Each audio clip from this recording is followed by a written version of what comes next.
Thanks for joining us for our continued coverage of the return of Crew Dragon Endeavour, along with astronauts Bob Behnken and Doug Hurley from their 63-day stay aboard the International Space Station on this demonstration mission 2. It's been a pretty action-packed day for the crew, Bob and Doug, who are currently asleep on board Endeavour. But today started off pretty early for them. They managed to sneak in a nap, get sleep shifted for all the operations they had. And then around noon today Pacific time, around 7 o'clock, they had some cargo loading to do in the capsule after we got successful confirmation of two goes for the primary landing site at Pensacola, Florida, weather being acceptable there to attempt today undocking and get us to where we are in today's mission. So with that successful weather call and that cargo loaded into Crew Dragon, it was time for the astronauts to load up into Crew Dragon. So they said farewell to their counterparts on the International Space Station. Still on board are NASA astronaut Chris Cassidy and Roscosmos cosmonauts Anatoly Ivanishin and Ivan Wagner, and they compose the Expedition 63 crew. So our astronauts, Bob Behnken and Doug Hurley, headed into Dragon and put on their spacesuits and closed the Dragon hatch. And that really began the conclusion of Dragon's time aboard the International Space Station. Once we sealed up the hatch on the Dragon spacecraft and once Bob and Doug were in their suits, we did a quick leak check on the suit systems, verified that they were healthy to proceed with the next, where Commander Chris Cassidy aboard the International Space Station closed the APAS hatch on the pressurized mating on the International Space Station. That's really the hatch that separates the Dragon, we really have the Dragon spacecraft with the forward hatch, and then the APAS hatch on the International Space Station side that creates a little pressurized volume in between them that we refer to as the vestibule. And so that sealed off that volume. And then Commander Cassidy actually went ahead and closed the forward hatch on 2 on the International Space Station. It cleared the way for us to step into vestibule depressurization, which was the next major milestone before undocking. So bringing that vestibule down to a vacuum. Since parted, that is what the area would be exposed to, is the vacuum of space. And that's stepping through that procedure, everything went well. The leak checks were completed successfully. And Bob Behnken and Doug Hurley and Crew Dragon Endeavour received the go to undock from the International Space Station. So that happened over the course of a few minutes. That undock command was sent at 4:30 p.m. Pacific time, 11:30 p.m. GMT, or the time we use aboard the International Space Station.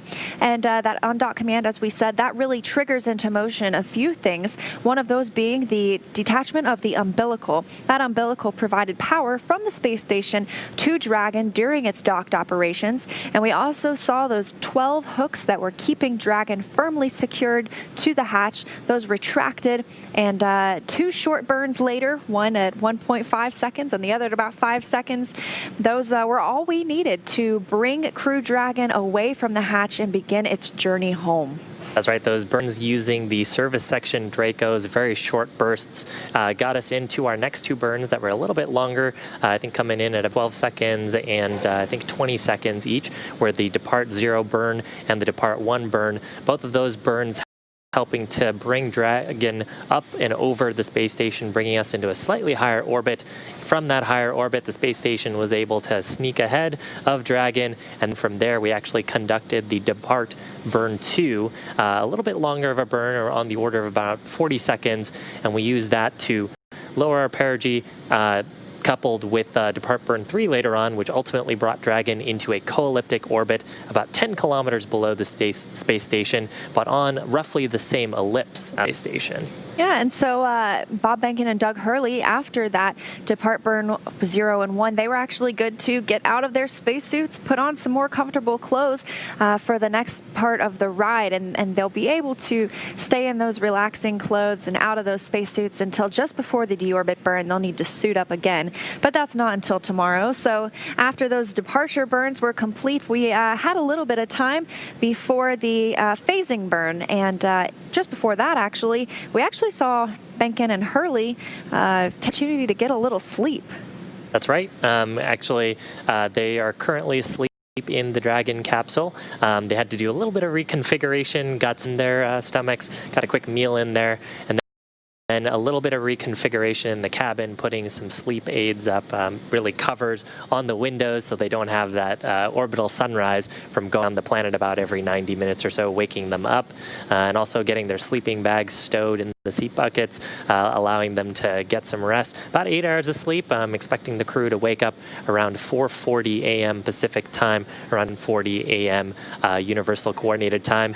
While they were asleep, we actually had that departure phasing burn, so that burn bringing the perigee, or the lowest point of Dragon's orbit, to about 270-ish kilometers from about 410 kilometers previously. So at this point, we really expect the Dragon spacecraft and the International Space Station, their orbits to have diverged a bit up to that point. They were actually tracking pretty closely together, passing over the same parts of the Earth at roughly the same time. And the next really big milestone for Crew Dragon, which will occur after the crew wakes up in the morning, is that deorbit burn. And that will commit Bob and Doug and Crew Dragon Endeavour to splashing down in the Gulf tomorrow. And that deorbit burn, we're looking for that to last about 11 minutes, 22 seconds. That will be the longest burn we see on their ride home. But before that, once the crew are woken up tomorrow morning, they'll have a couple of steps to do. They'll get suited up. Well, they'll actually get a chance for a meal. Then they'll do what's called fluid loading, so get a chance to try to get their bodies a little bit more acclimatized to the G loading that they'll feel during reentry. Then they'll get suited up, go through another leak check, step through that deorbit burn, assuming that the weather continues to stay go for our land site near Pensacola, Florida. And then that deorbit burn will set them on for reentry, parachute deployment, and then eventually recovery in the Gulf Coast of Florida. And Crew Dragon will be recovered by a ship. It's a little bit different than the splashdowns we saw with Apollo. The astronauts used to get out while the spacecraft was still in the water, and this time that ship will actually lift Dragon using a crane and put it on board, and afterward they will egress the vehicle or exit, and they will have the opportunity to get some medical checks done, just making sure they're feeling well. And you know, it's been 2 months in space, so kind of different to come back to gravity after 2 months without any. So they'll get some medical checks tomorrow before getting a helicopter ride back to Florida, and then a plane ride back to Houston, Texas, and Ellington Field, part of NASA's Johnson Space Center, and it's there that they will be reunited with their families. So all in all, pretty exciting day for the crew. I'm happy that, and actually for us as well here on the ground, to bring you all this awesome coverage. Saw some really awesome shots from the International Space Station of Dragon separating from the International Space Station.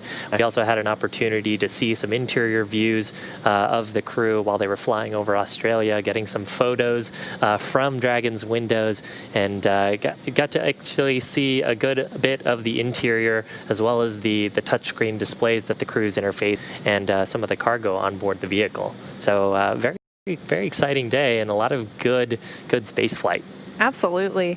And as we mentioned, it's been pretty quiet. They're actually getting some, now they have this 8-hour sleep period before that very busy day tomorrow. So we are still monitoring the internet, specifically Twitter. If you're watching, feel free to submit your question using the hashtag AskNASA. This question from Tyler asks, what did the tattoos that the Dragon capsules get look like? So earlier we mentioned that once a cargo Dragon has flown to the International Space Station, it gets a little International Space Station tattoo. And here's a good look. If you look under the P on SpaceX, you'll see that this cargo craft has flown to the space station 2 times. And I think that the most a cargo craft has flown is 3 times. And so I think, you know, with the reusability of Crew Dragon, perhaps someday we'll even see some tattoos on those vehicles as well. Yeah, looking forward to it. That capsule actually that we saw was CRS-20, so Cargo Resupply Mission 20. And actually looking forward to later on this year, the first version of our new version of Dragon performing a cargo resupply mission, CRS-21.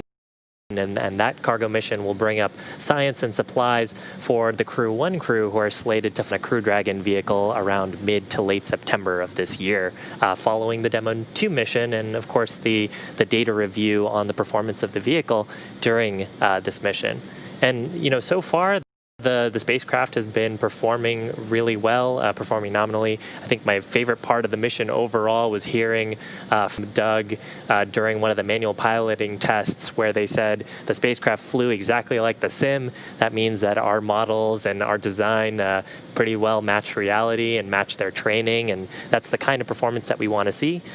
So as soon as Capsule Endeavour comes back home and we get all the data, the teams here at SpaceX and NASA will be reviewing that, looking to understand how well the Dragon spacecraft performed, and that'll be setting up the opportunity for the Crew 1 launch later on this year.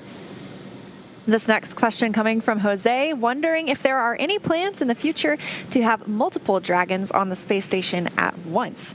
And yes, there are potential plans to have 2 Dragons on the space station at one time. That could happen as soon as later this year when we will have Crew 1 flying. It's currently scheduled for no earlier than September. And then hopefully commercial resupply mission 21 with that new style vehicle that looks a lot like Crew Dragon, bringing up some cargo for the astronauts. So it would be pretty cool to see 2 Dragons on the International Space Station at one time. Yeah, I know the operations teams here are very excited for doing concurrent operations with 2 Dragons, two docking ports on the International Space Station that can handle Dragon vehicle, one on the Ford node where Capsule Endeavour had been for the past 62 days, and then one on the Zenith node. So that's the port that actually looks out towards space when the space station is flying in its normal attitude. And so we're all really excited and looking forward to seeing 2 Dragons attached to the space station at the same time. Sounds like a really busy time for the SpaceX community. Another question, and this one from Jennifer. International Space Station have a time zone? It does, and that's one thing you've heard us talk about throughout the mission. We've been calling out times in Pacific time, which is where we are at here in Hawthorne, California at SpaceX headquarters. But we've also been mentioning GMT, or Greenwich Mean Time, and that is the time zone used aboard the International Space Station. And so that time zone was picked because it is really in between Houston and Russia, and those are 2 of the major players. You know, we've got Mission Control Houston, and then our Roscosmos partners are 2 major players in the International Space Station, so we picked a time zone in between. So when Crew Dragon departed earlier today, it was actually late evening for the International Space Station crew, even though it was just mid-afternoon for us here in California. Yeah, a little bit hard for us. I know we've had to do a little bit of mental gymnastics just to make sure that we could represent the right time zone there, a little bit of adding and subtracting, which is always hard to do when you're live on the air. But it's really one of those things that keeps everyone on the same page, and that's really in spaceflight. You're trying to make sure that all of the players involved are communicating the same priorities, communicating the same events that are coming up next. And we actually saw a little bit of that during today's mission while we were in proximity operations with the control team at Johnson Space Center, as well as the SpaceX team here in Hawthorne, California, conducting joint operations all on one common communications loop, really just to make sure that we were all on the same page when Dragon was going to issue a command and what was coming up next. So all part of that cooperation to make sure we can conduct spaceflight safely.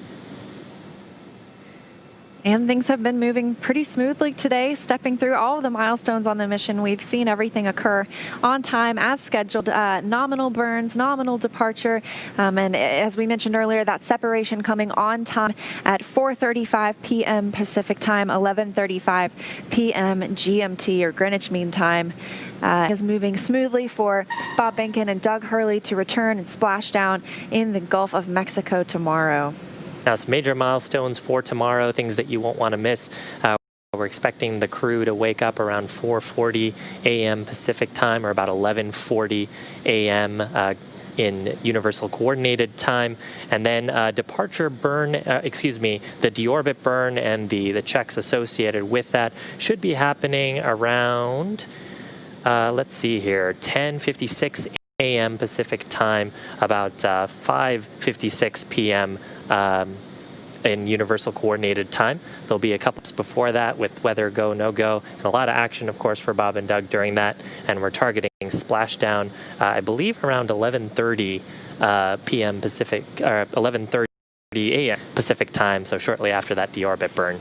So definitely things you won't want to miss tomorrow. And thanks for joining us for all of the things that we know you didn't want to miss today. It's been great to be here at Hawthorne and step through these milestones of this historic mission. And it's actually going to be, we're going to be wrapping up our coverage for the night, but the coverage continues because next up are Dan Hewitt and Kate Tice, who will pick up the commentary from now until Bob Behnken and Doug Hurley are safely back home.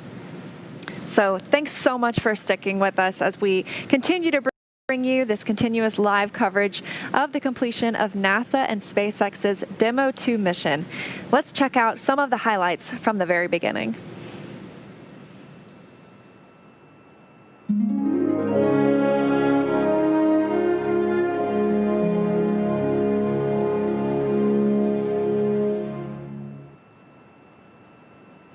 You're looking at the American-made rocket and spacecraft that will return American astronauts to the International Space Station from American soil for the first time since the retirement of the space shuttle, last flown nearly 9 years ago. But if all goes well today, we will mark a new first in NASA's storied history and usher in the commercial crew era of American spaceflight. And we are looking at a live picture now. Bob Behnken and Doug Hurley walking down that hallway in the astronaut crew quarters. We just saw Doug wave at the screen, and they're just turning the corner, getting inside that elevator. And this, you can't see it from here, but there is a banner hanging there. You can kind of see it in the back. There's a banner hanging on the wall of the elevator with the signatures of all the people who worked on this mission. So it was really important for them to hang that up in there so Bob and Doug could see it.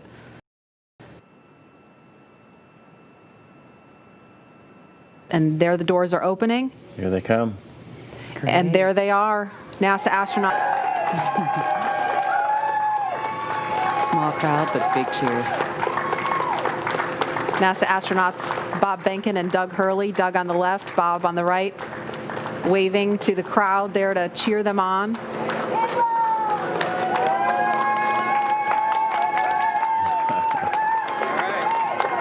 And there are their families right in front of them. The virtual hugs, a very special moment. Fist bumps. Are you going to be on good behavior? Are you going to listen to mommy and make her life easy? You can hear them. Ready?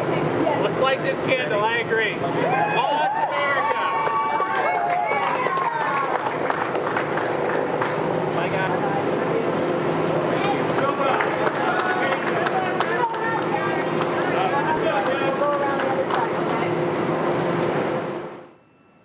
And there it is. That shot really gives you a sense of the scale of the Falcon 9 rocket. Those Teslas look teeny, teeny, tiny, making their way up there. Yeah, really cool watching the Teslas pull up, driving on the launch pad just a few feet away from the vehicle. This is awesome and getting really excited over here. Core on countdown 1 at 2 hours, 57 minutes. Arrive at the pad on schedule. There they are, taken in the sight, craning to see the top of the Falcon 9 rocket. Core on countdown 1 at T-minus 2 hours and 46 minutes. The crew has arrived at the White Room and its ingress is in progress on schedule. And as they climb to Dragon, they will buckle themselves in and attach their umbilicals to their suits. And as you can see, the suit techs are there to help them, buckled and settled into those seats. And we can see the seats slowly start to rotate. Again, they're in this down position just to make it easier to climb in and out of Dragon. They'll rotate to this launch position to put their backs a little bit more parallel to the ground. It makes taking the G-force a little bit easier for the crew on the way uphill, but most importantly, positions those touchscreens directly in front of them, which is just their gateway into Dragon. Dragon SpaceX seats are in the launch position. We copy. Direct SpaceX, go for launch. SpaceX Dragon, we're go for launch. Let's light this candle. 10, 9, 8, 7, 6, 5, 4, 3, 2, 1, 0. Ignition. Liftoff of the Falcon 9 and Crew Dragon. Go NASA, go SpaceX. Godspeed, Bob and Doug. America has launched. And so rises American spaceflight, and with it the ambitions of a new generation continuing the dream. 20 seconds into flight, stage 1 propulsion is nominal.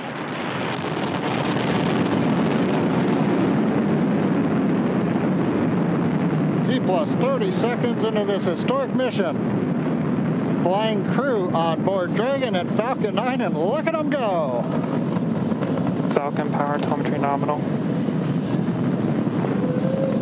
M1D throttle down. We're throttling down to get ready for the period of maximum dynamic pressure. We're in the throttle bucket. Reports say all systems are go. Vehicle is supersonic. We've exceeded Mach 1 on the Falcon 9. M1D throttle up.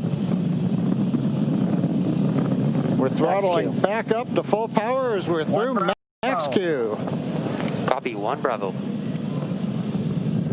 And we heard that 1 Bravo call out. That's just the second abort zone that they're in. They'll continue to be on this until the first stage has done its job and they switch over to the second. At this point, Bob and Doug pulling about 2.3 Gs, 2.3 times the Earth's gravity, already moving at over 1,500 miles per hour. We've heard the call out for MVAC engine chill. That's getting the MVAC engine ready to light. That'll come at about 2:44 into flight. Right now, everything continuing to look good. Next major event coming up is going to be the triple. We'll have main engine cutoff of the 9 first stage engines, stage separation, and then ignition of the second stage engine to continue to carry astronauts into orbit. And what you're seeing on your screen is a live view of our drone ship, where our first stage will be coming down.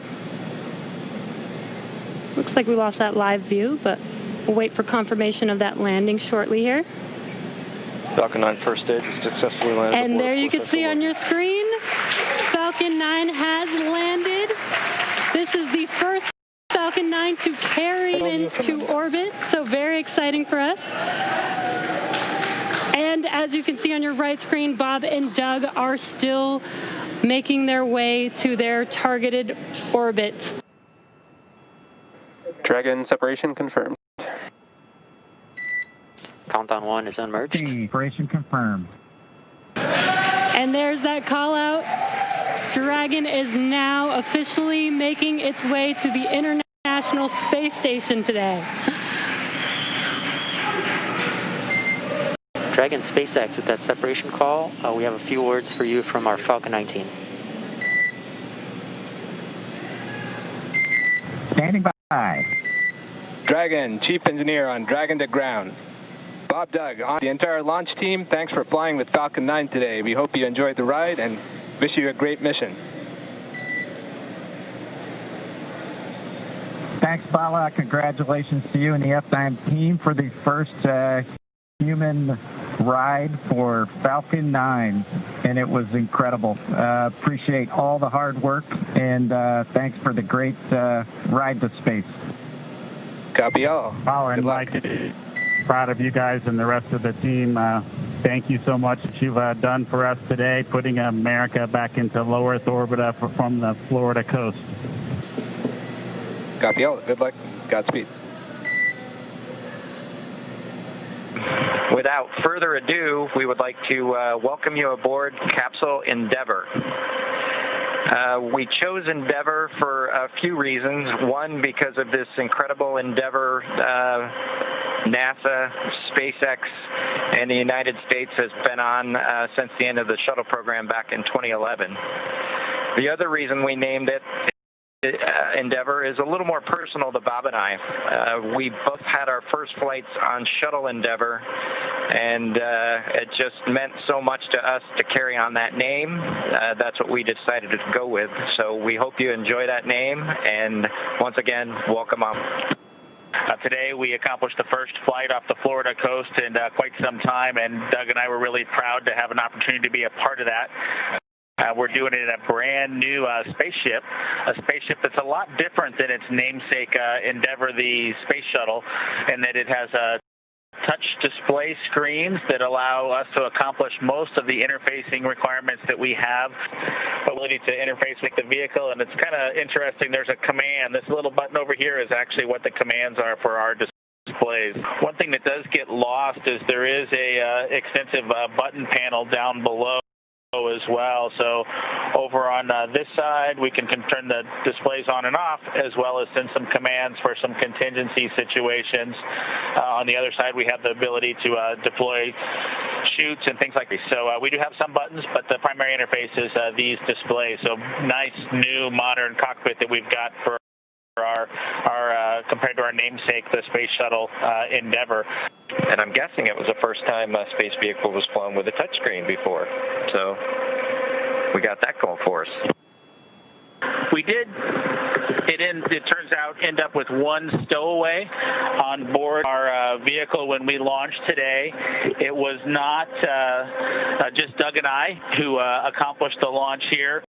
We do have an Apatosaurus aboard. We both have two boys who are super interested in dinosaurs, and we collected up all the dinosaurs between the two houses, and Trimmer, the Apatosaurus, got the vote, boys, to make the trip into space today with us. And so that was a super cool thing for us to get a chance to do for both of our sons, who I hope are super excited to see their toy floating around with us on board. I'm sure they would rather be here given the opportunity, but hopefully they're proud of this as well. At this point, Dragon now approaching waypoint 0. At this moment, we're less than a mile away from station. Dragon just under 1,200 meters away, continuing to close the gap. Pretty slow rate right now, moving in at only about 1.7 meters per second. And here's a view from Dragon. Dragon's got a number of relative navigation sensors, as well as a couple of cameras that can look forward that will hopefully get some additional views for as we get closer to docking.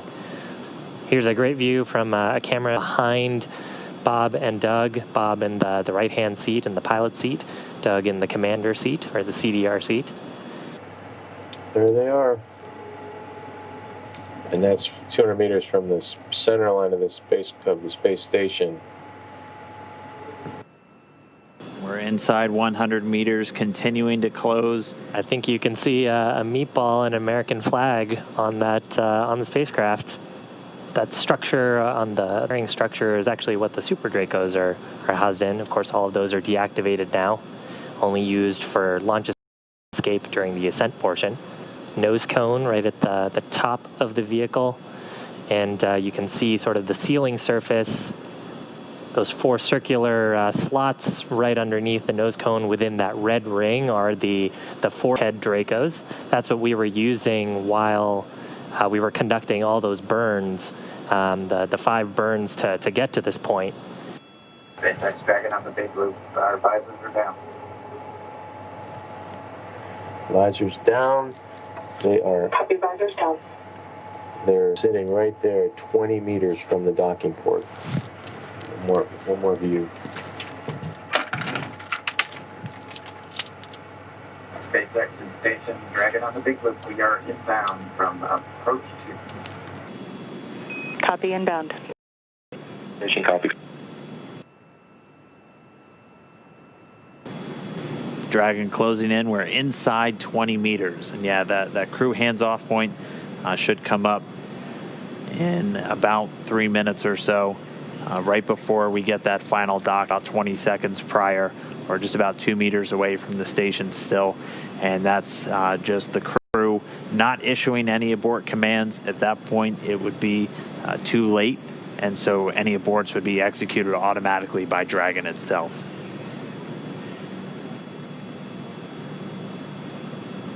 Two meters. We are inside the hands-off point, the chop, the crew hands-off point. 1 meter to go.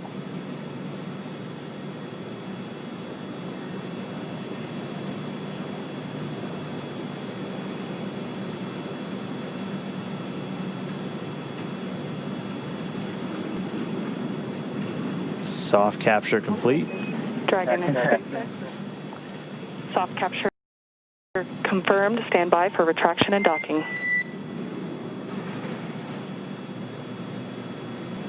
Standing by. And we just heard it soft capture. We have docking, that coming at 7:16 a.m. Pacific time, with the station and Dragon flying 262 statute miles right over the border of China and Mongolia. Dragon SpaceX docking sequence is complete. SpaceX Dragon, we copy docking complete. To say that it's been a real honor to be just a small part of this 9-year endeavor since the last time the United States spaceship had docked with the International Space Station. We have to congratulate the men and women of SpaceX at Hawthorne, McGregor, and at Kennedy Space Center. Their incredible efforts over the last several years to make this possible cannot go overstated. I'd also like to thank Kathy Leaders and her team of the Commercial Crew Program of NASA. An outstanding job by everyone. Last, I'd like to thank the men and women of the National Aeronautics and Space Agency. This is an incredible time to be at NASA.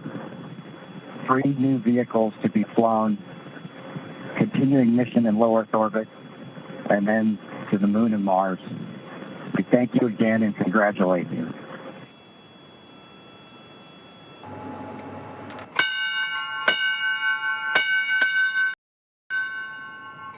Again, arriving, the crew of Expedition 63 is honored to welcome Dragon and the Commercial Crew Program to welcome aboard the International Space Station. Bob and Doug, glad to have you as part of the crew. Well done. Bravo Zulu.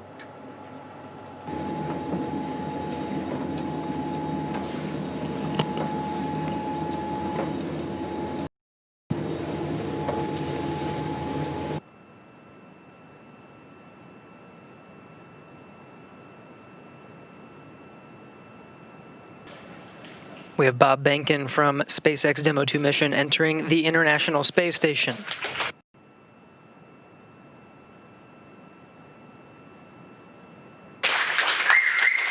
Followed by Doug Hurley.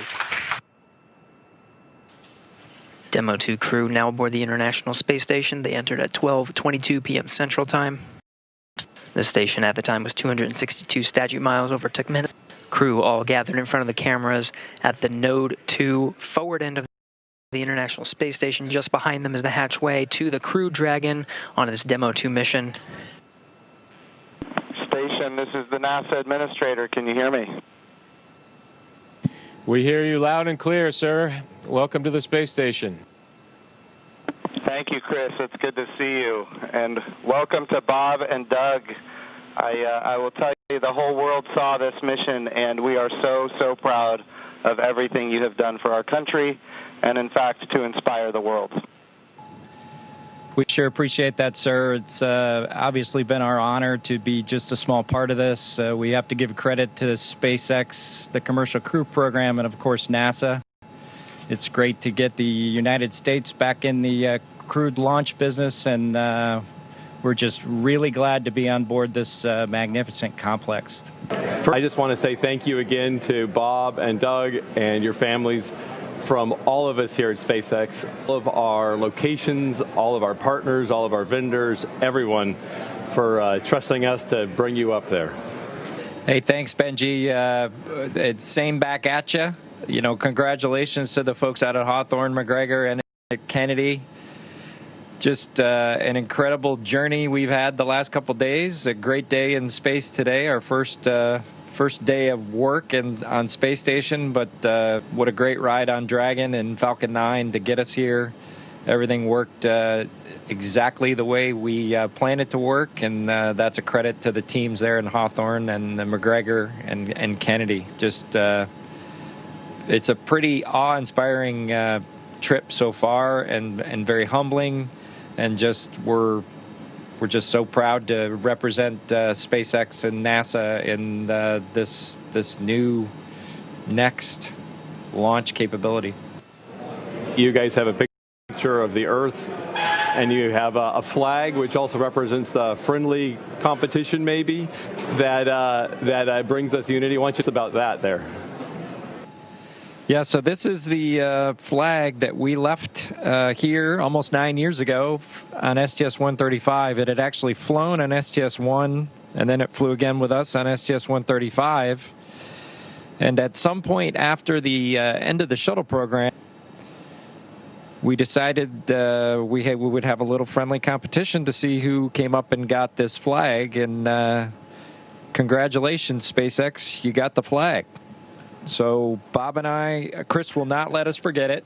That's the biggest thing, is this will be on his to-do list when we get the nod to return Dragon back to Earth, and hopefully this will find a great place of honor somewhere in Hawthorne.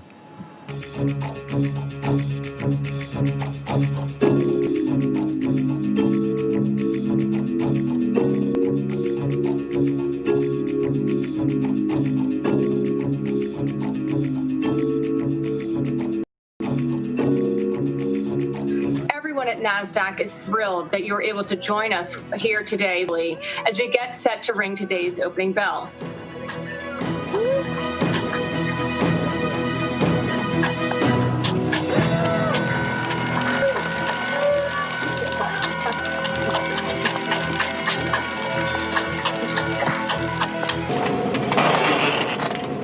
All right, Bob, mini workstation BRT has a red small.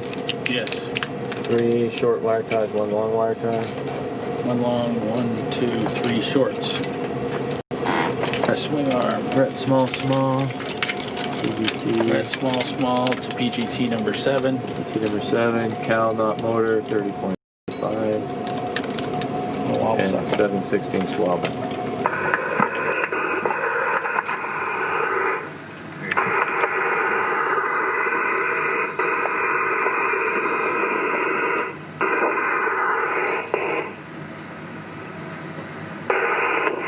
Hey Bob, your helmet is locked. Just check out all your stuff, make sure you're good. The thermal cover is open. I'm egressing. We copy.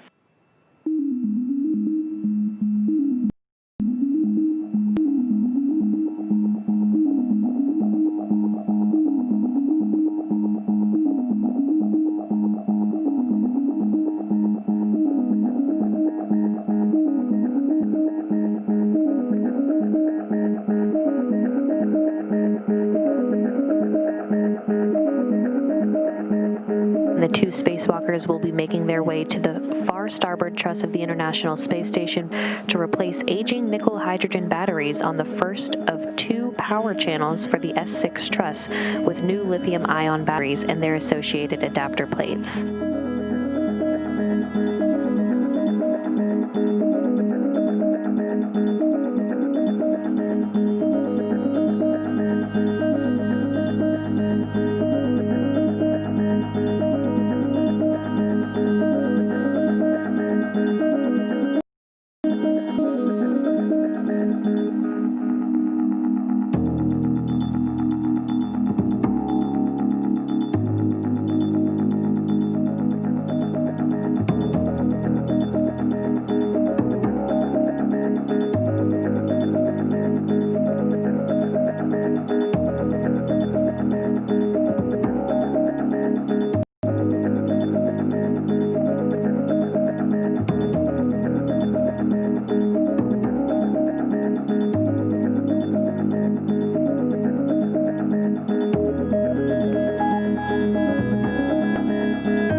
View back inside where you can see that thermal cover of the hatch is closed.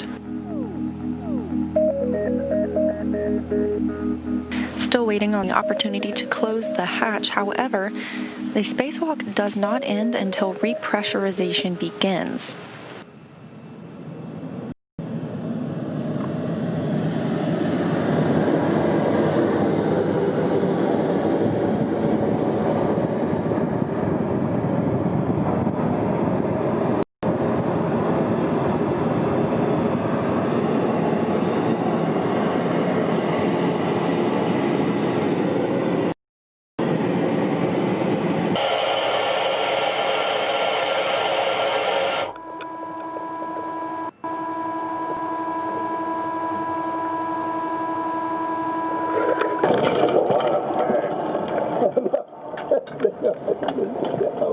So much stuff.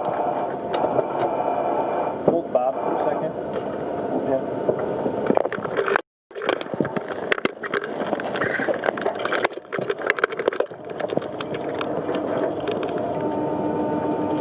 PGTs are in the bag. Already put them in there? Okay. We'll get your tools off.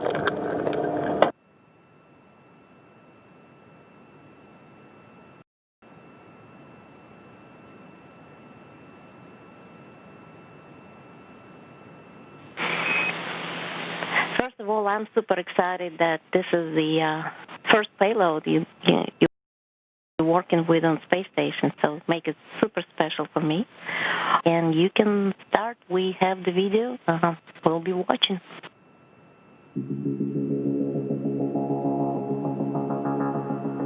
When you install the sample cartridge, we'd like you to first hand Bravo and then do bolt Alpha and let us know if there's any difference between those two bolts.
we'd like you to do is, like, with two hands, you're going to grab the drink bag and try to squeeze it uniformly so that you actually drain it in about 15 seconds.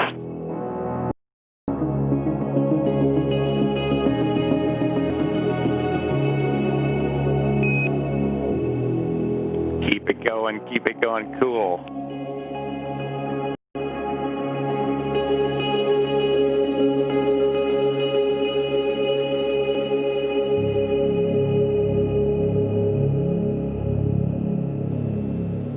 Nice. Well done.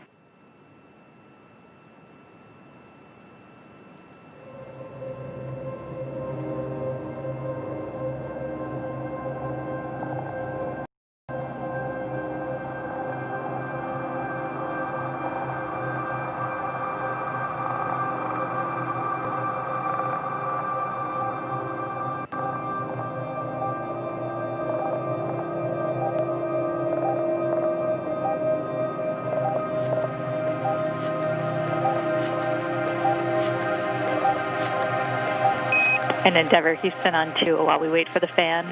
On this day in space history, 9 years ago today, Mr. Doug Hurley launched on STS-135.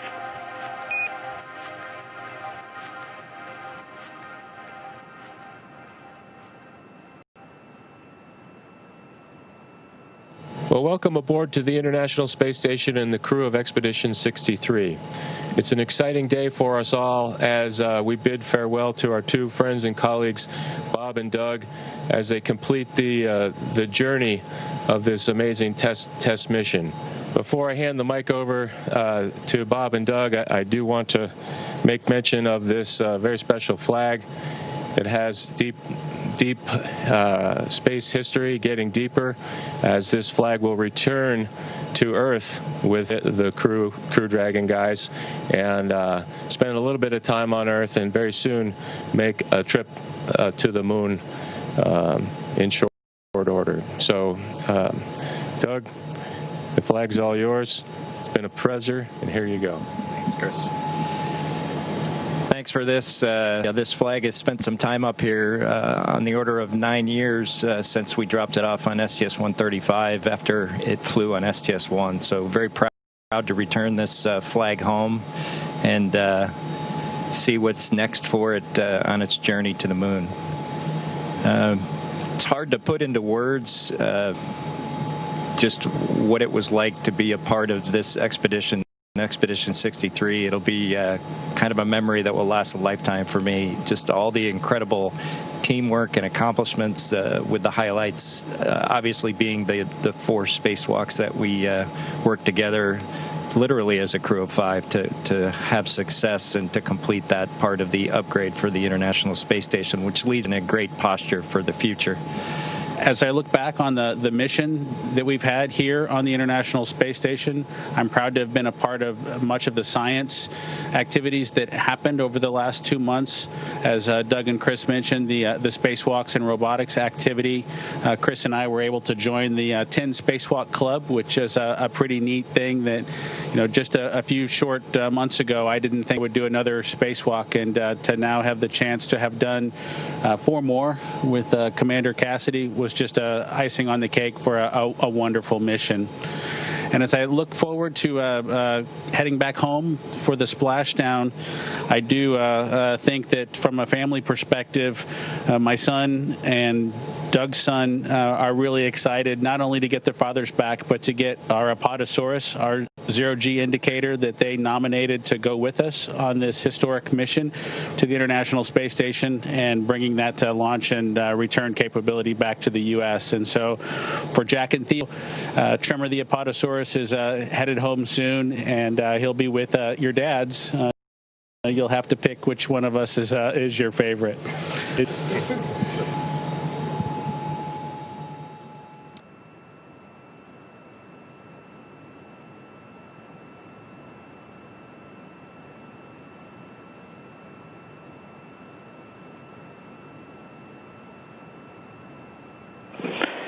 Dragon SpaceX on the big loop. The final reconfigurations for undock are complete and nominal. The ground is low for undocking at the undocking sequence start time of 23:30 GMT. Please confirm your visors are down and that you are ready for undock and departure. Dragon copies, go for undock on time. Our visors are down and we're ready for departure. We copy all.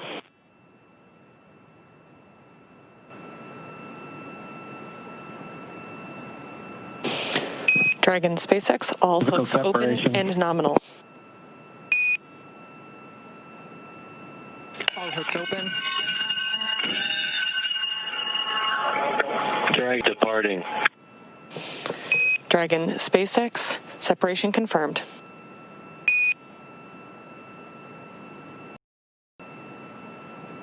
Okay, separation Great burns. Physical separation 4:35 p.m. Pacific. Thrusters looking good. Counting down to a nominal departure burn 0 coming up shortly.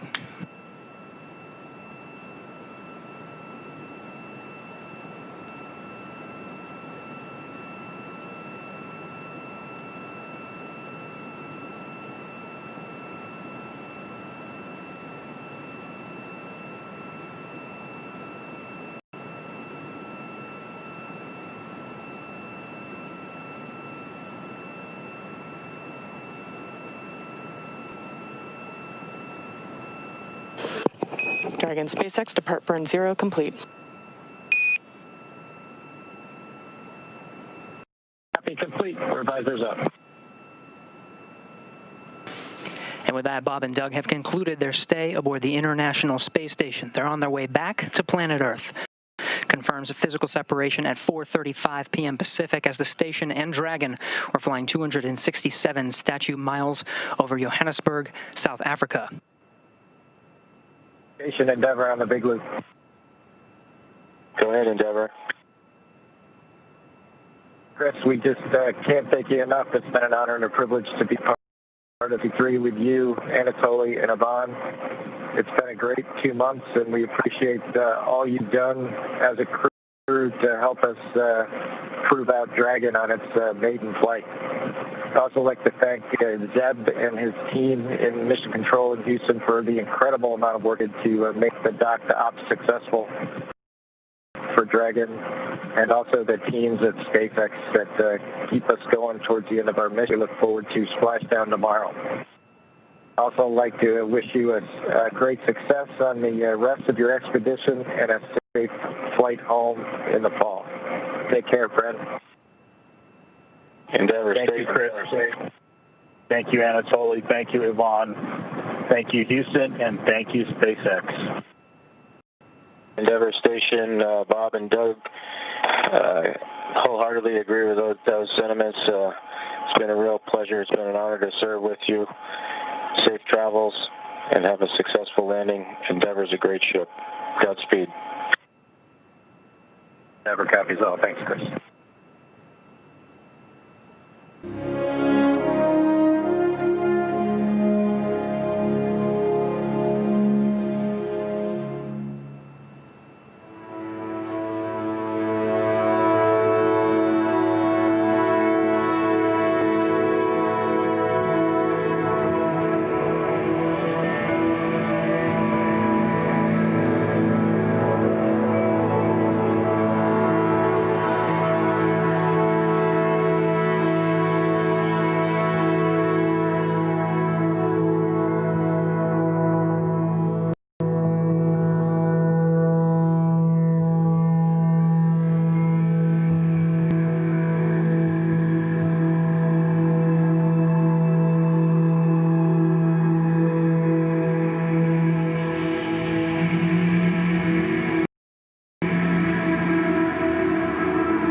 You're looking at the American-made rocket and spacecraft that will return American astronauts to the International Space Station from American soil for the first time since the retirement of the space shuttle last flown nearly 9 years ago.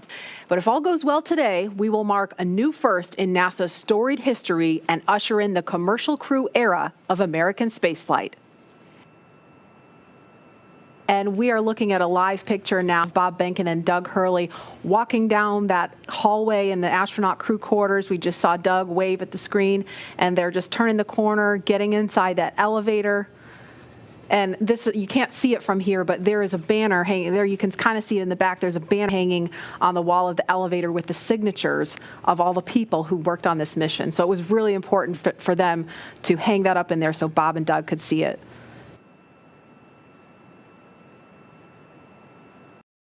And there the doors are opening. Here they come. Great. And there they are, NASA astronauts. Small crowd, but big cheers. NASA astronauts Bob Behnken and Doug Hurley, Doug on the left, Bob on the right, waving to the crowd there to cheer them on.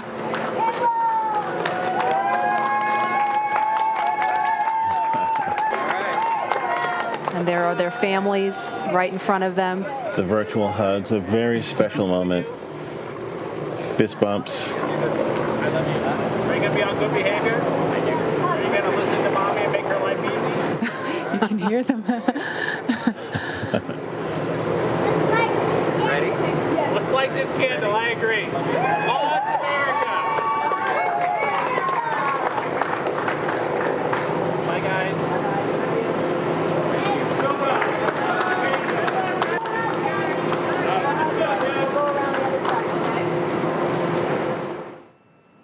And there it is. That shot really gives you a sense of the scale. Falcon 9 rocket. Those Teslas look teeny, teeny, tiny, making their way up there.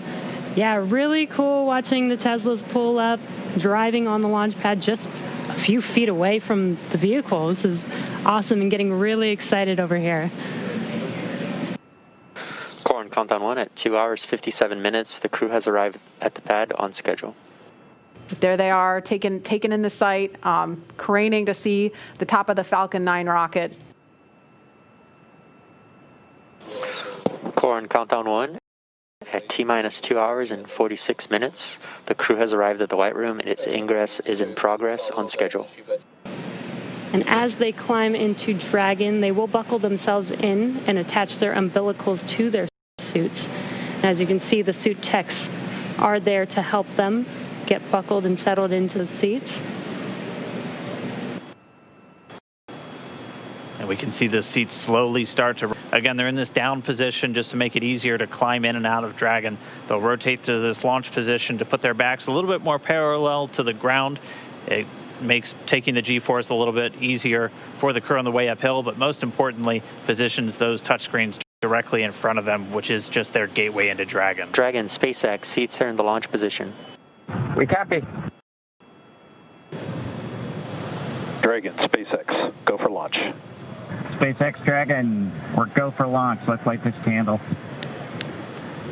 10, 9, 8, 7, 6, 5, 4, 3, 2, 1, 0. Ignition. Liftoff of the Falcon 9 and Crew Dragon. Go NASA, go SpaceX, Godspeed, Bob and Doug.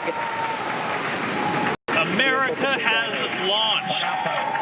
And so rises a new era of American spaceflight, and with it the ambitions of a new generation continuing the dream.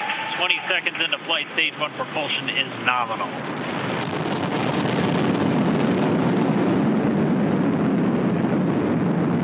T plus 30 seconds into this historic mission. Flying crew on board Dragon and Falcon 9, and look at them go. Falcon power telemetry nominal. M1D throttle down. We're throttling down to get ready for the period of maximum dynamic pressure. We're in the throttle bucket. Reports say all systems are go. Vehicle is supersonic. We We've exceeded Mach 1 on the Falcon 9. M1D throttle up. We're throttling back up to full power as we're through max Q. Copy, 1 Bravo. And we heard that 1 Bravo call out. That's just the second abort zone that they're in. They'll continue to be on this until the first stage has done its job and they switch over to the second. At this point, Bob and Doug pulling about 2.3 Gs, 2.3 times the Earth's gravity, already moving at over 1,500 miles per hour. We've heard the call out for MVAC engine chill. That's getting the MVAC engine ready to light. That'll come at about 4 into flight. Right now, everything continuing to look good. Next major event coming up is going to be the triple. We'll have main engine cutoff of the 9 first stage engines, stage separation, and then ignition of the second stage engine to continue to carry astronauts into orbit. And what you're seeing on your screen is a live view of our drone ship, where our first stage will be coming down. Looks like we lost that live, but we'll wait for confirmation of that landing shortly here. Falcon 9 first stage is successfully landed. And there you can see on your screen, Falcon 9 has landed. This is the first Falcon 9 to carry humans to orbit, so very exciting for us. And as you can see on your right screen, Bob and Doug are still making their way to their targeted orbit. Dragon separation confirmed. Countdown 1 is unmerged. Separation confirmed. There's that call out. Dragon is now officially making its way to the International Space Station today.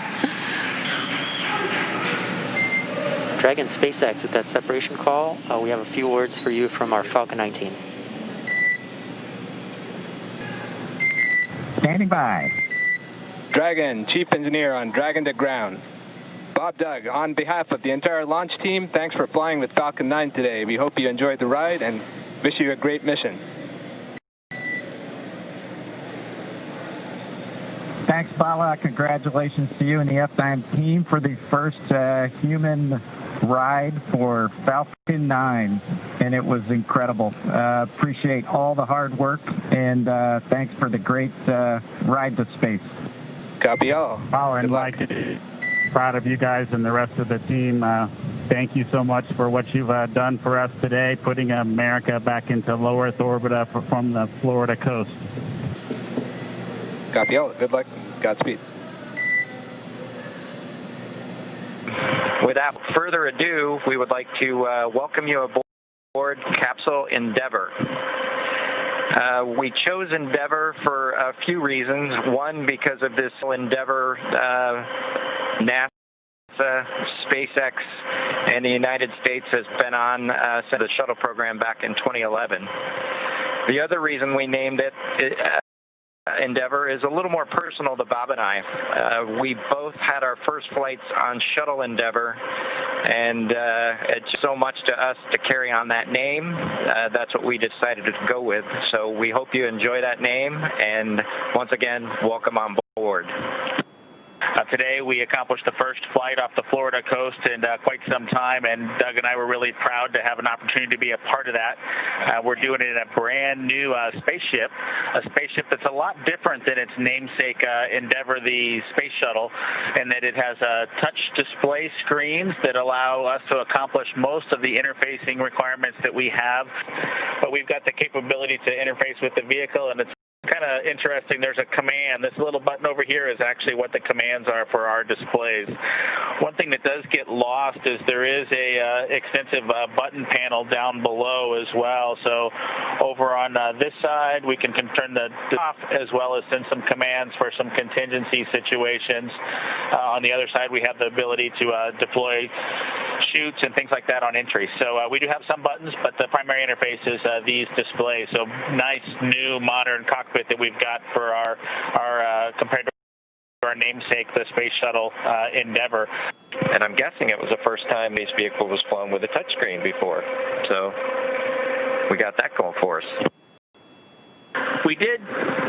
It turns turns out, end up with one stowaway on board our vehicle when we launched today. Not just Doug and I who accomplished the launch here.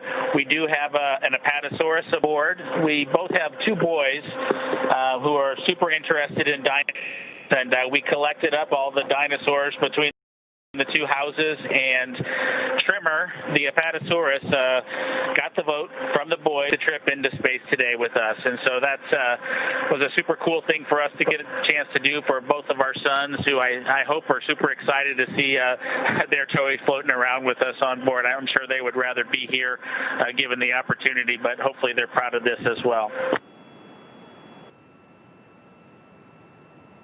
At this point, at this moment, we're less than a mile away from station. Dragon just under 1,200 meters away, continuing to close the gap. Pretty slow rate right now, moving in at only about 1.7 meters per second. And here's a view from Dragon. Dragon's got a number of relative navigation sensors, as well as a couple of cameras that can look forward. That will hopefully get some additional views as far as we get closer to docking. Here's a great view from a camera behind Bob and Doug. Bob in the right-hand seat in the pilot seat. Doug in the commander seat, or the CDR seat. There they are. And that's 200 meters from the center line of the space station. We're inside 100 meters, continuing to close. I think you can see a meatball and a Mary on that on the spacecraft. That structure on the fairing structure is actually what the Super Dracos are housed in. Of course, all of those are deactivated now, only used for launch escape during the ascent portion. Known right at the top of the vehicle, and you can see sort of the sealing surface. Those four circular slots right underneath the nose cone within that red ring are the forward bulkhead Dracos. That's what we were using while we were conducting all those burns, the 5 burns to get to this point. SpaceX Dragon on the big loop. Our visors are down. Visors down. They are. Copy, visors down. They're sitting right there, 20 meters from the docking port. One more view. SpaceX and Station Dragon on the big loop. We are inbound from approach 2. Copy, inbound. Station copy. Dragon closing in. We're inside 20 meters. And yeah, that crew hands-off point should come up in about 3 minutes or so. Right before we get that final docking. It comes about 20 seconds prior, or just about 2 meters away from the station still. And that's just the crew not issuing any abort commands. At that point, it would be too late. And so any aborts would be executed automatically by Dragon itself.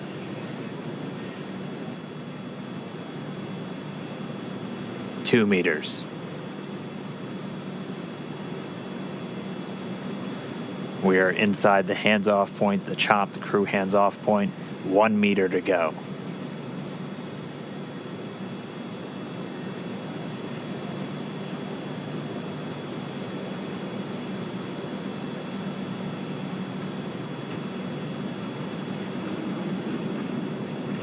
Soft capture complete.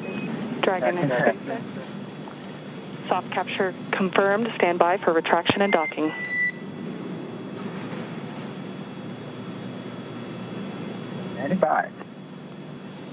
And we just heard it, soft capture. We have docking, that coming at 7:16 a.m. Pacific time, with the station and Dragon flying 262 statute miles right over the border between northern China and Mongolia. Dragon SpaceX docking sequence is complete. SpaceX Dragon, we copy docking complete. To say that it's been a real honor to be just a small part of this 9-year endeavor since the last time the United States spaceship has docked with the International Space Station. We have to congratulate the men and women of SpaceX, McGregor, and at Kennedy Space Center. Their incredible efforts over the last several years to make this possible cannot go overstated. I'd also like to thank Kathy Leaders and her team of the Commercial Crew Program of NASA. An outstanding job by everyone. Last, I'd like to thank the men and women of the National Aeronautics and Space Agency. This is an incredible time to be at NASA.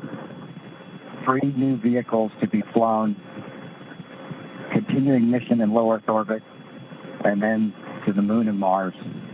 We thank you again and congratulate you.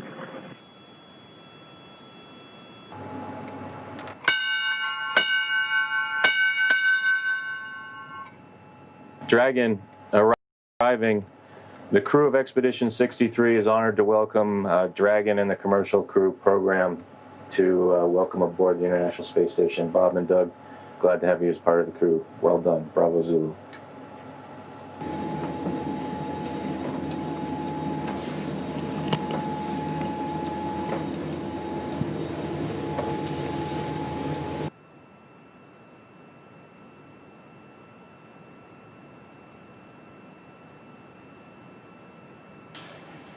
We have Bob Behnken from SpaceX Demo-2 mission entering the International Space Station.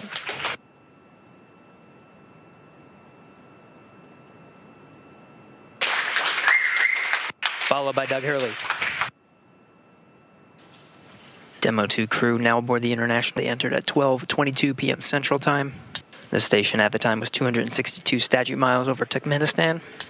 Crew all gathered in front of the cameras at the Node 2 forward end of the International Space Station. Just behind them is the hatchway to the Crew Dragon on this Demo-2 mission.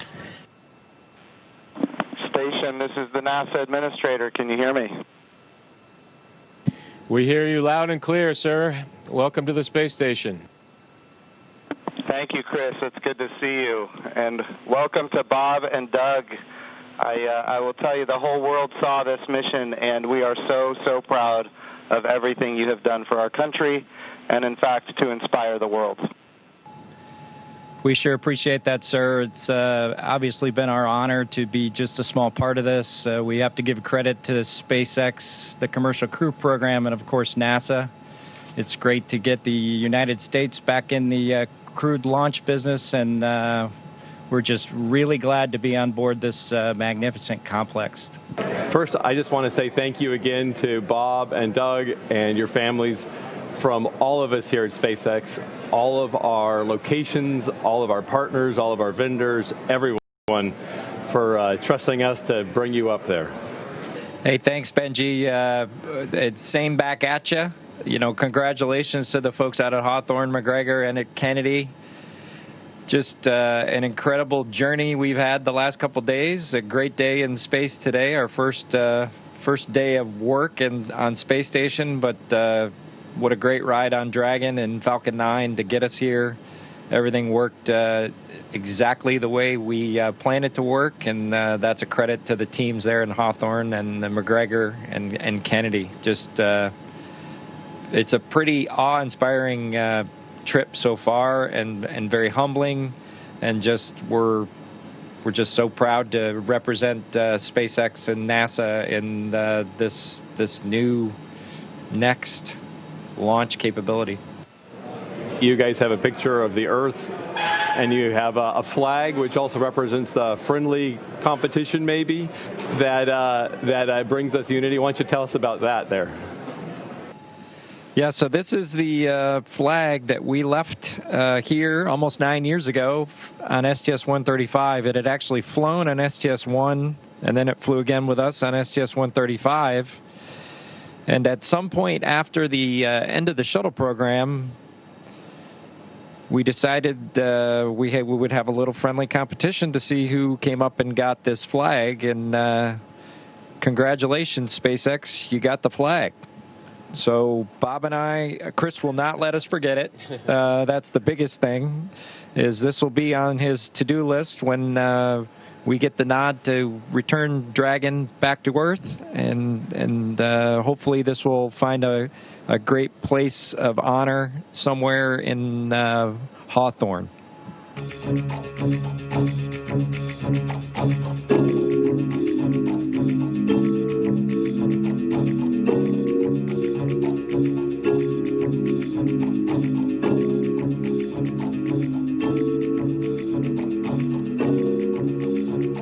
Everyone at NASDAQ is thrilled that you're able to join us here today virtually as we get set to ring today's opening bell.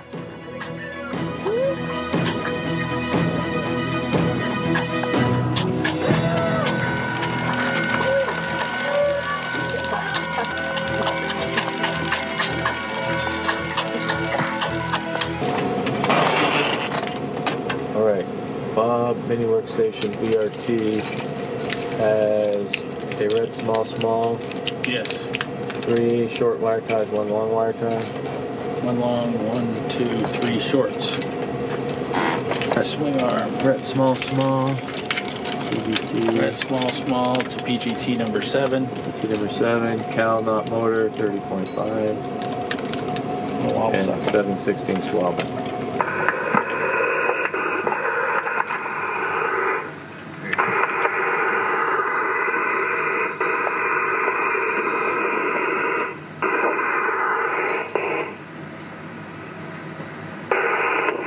Hey Bob, your helmet is locked. Just check out all your stuff to make sure you're good. The thermal cover is open. I'm egressing. We copy.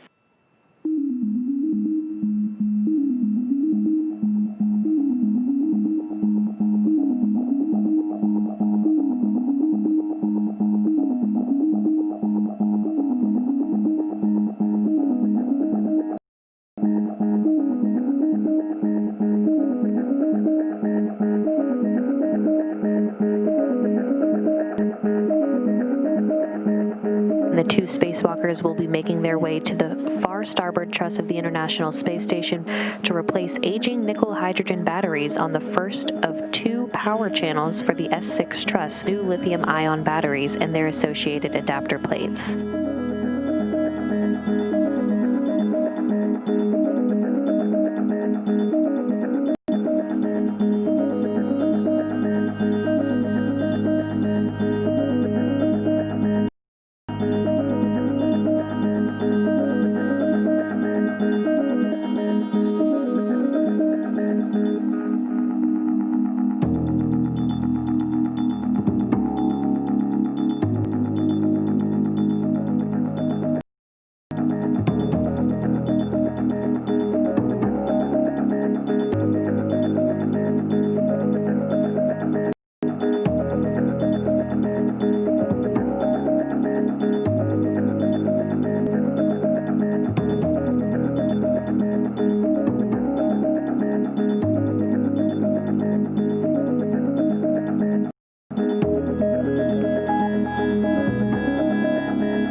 you back inside where you can see that thermal cover of the hatch is closed.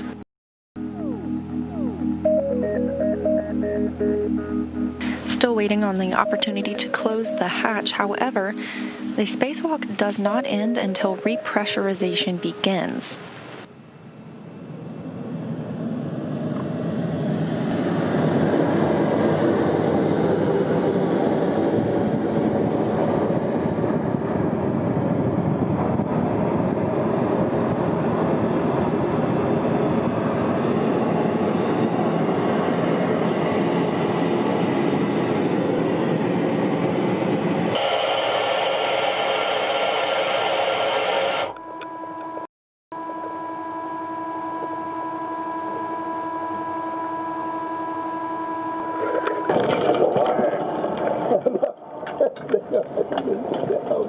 So much stuff.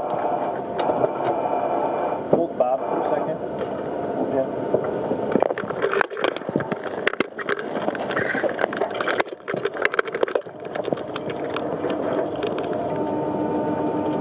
PDTs are in the bag. Yeah, oh, you already put them in there? Okay. We'll get the tools off.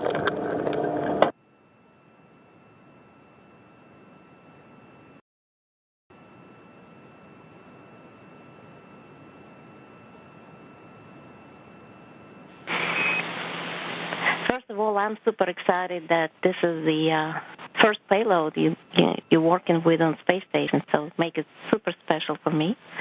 And you can start. We have the video. We'll be watching.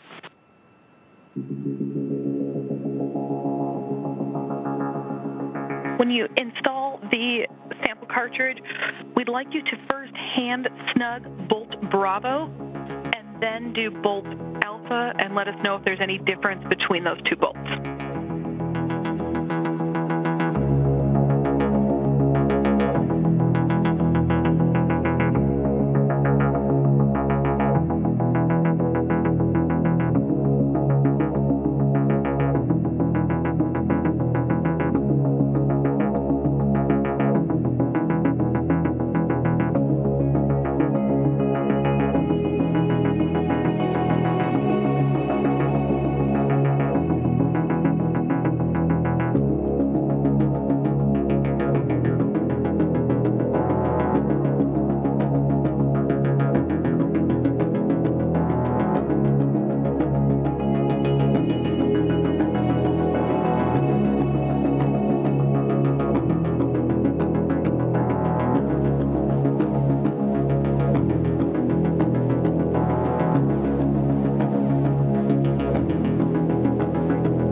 we'd like you to do is, like, with two hands, you're going to grab the drink bag and try to squeeze it uniformly so that you actually drain it in about 15 seconds.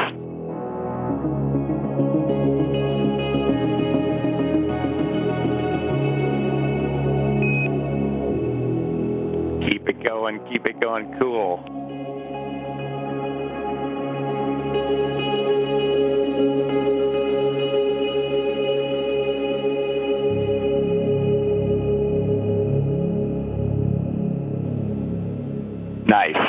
Well done.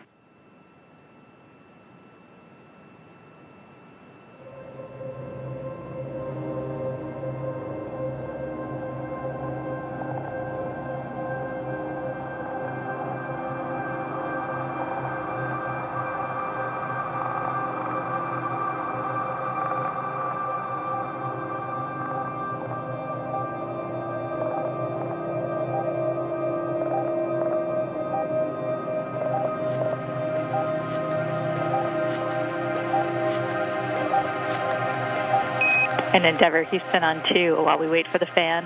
On this day in space history, 9 years ago today, Mr. Doug Hurley launched on STS-135.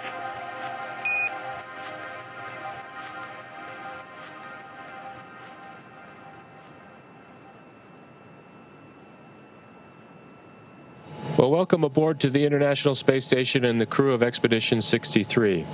It's an exciting day for us all as we bid farewell to our two friends and colleagues, Bob and Doug, as they complete the journey of this amazing test mission. Before I hand the mic over to Bob and Doug, I do want to make mention of this very special flag. It has deep space history, getting deeper, as this flag will return to Earth with the Crew Dragon guys and spend a little bit of time on Earth and very soon make a trip to the moon in short order. So, Doug, the flag's all yours. It's been a pleasure, and here you go. Thanks, Chris. Thanks for this. This flag has spent some time up here, on the order of 9 years since we dropped it off on STS-135 after it flew on STS-1. So very proud to return this flag home and see what's next for it on its journey to the moon. It's hard to put into words just what it was like to be a part of this expedition, Expedition 63. It'll be kind of a memory that will last a lifetime for me. Just all the incredible teamwork and accomplishments, with the highlights obviously being the 4 spacewalks that we worked together literally as a crew of 5 to have success and to complete that part of the upgrade for the International Space Station, which leaves it in a great posture for the future. As I look back on the mission that we've had here on the International Space Station, I'm proud to have been a part of much of the science activities that happened over the last 2 months. As Doug and Chris mentioned, the spacewalks and robotics activity. Chris and I were able to join the 10 Spacewalk Club, which is a pretty neat thing that, just a few short months ago, I didn't think I would do another spacewalk, and to now have the chance to have done 4 more with Commander Cassidy was just icing on the cake for a wonderful mission. And as I look forward to heading back home for the splashdown, I do think that from a family perspective, my son and Doug's son are really excited not only to get their fathers back, but to get our Apatosaurus, our zero-G indicator that they nominated to go with us on this historic mission to the International Space Station and bringing that to launch and return capability back to the U.S. And so for Jack and Theo, Tremor the Apatosaurus is headed home soon, and he'll be with your dads. You'll have to pick which one of us is your favorite.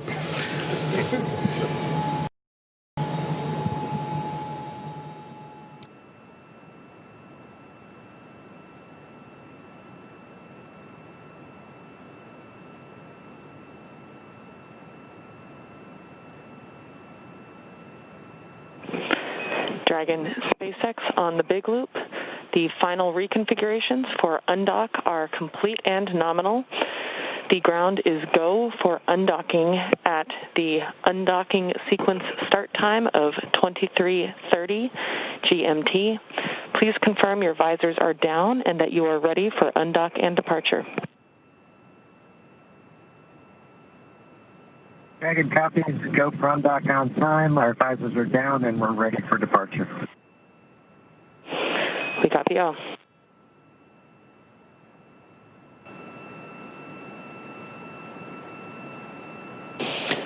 Dragon SpaceX, all hooks open and nominal. All hooks open. Dragon departing. Dragon SpaceX, separation confirmed.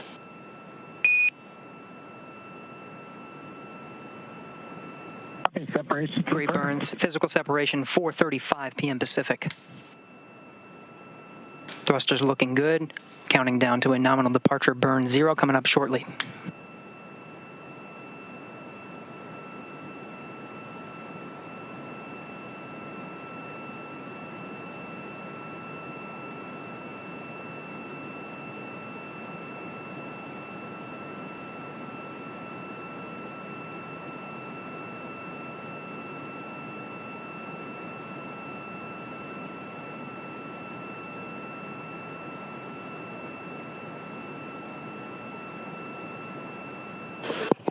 Dragon SpaceX, depart burn 0 complete. Copy complete. Visors up. And with that, Bob and Doug have concluded their stay aboard the International Space Station. They're on their way back to planet Earth. Confirms a physical separation at 4:35 p.m. Pacific as the station and Dragon were flying 267 statute miles over Johannesburg, South Africa.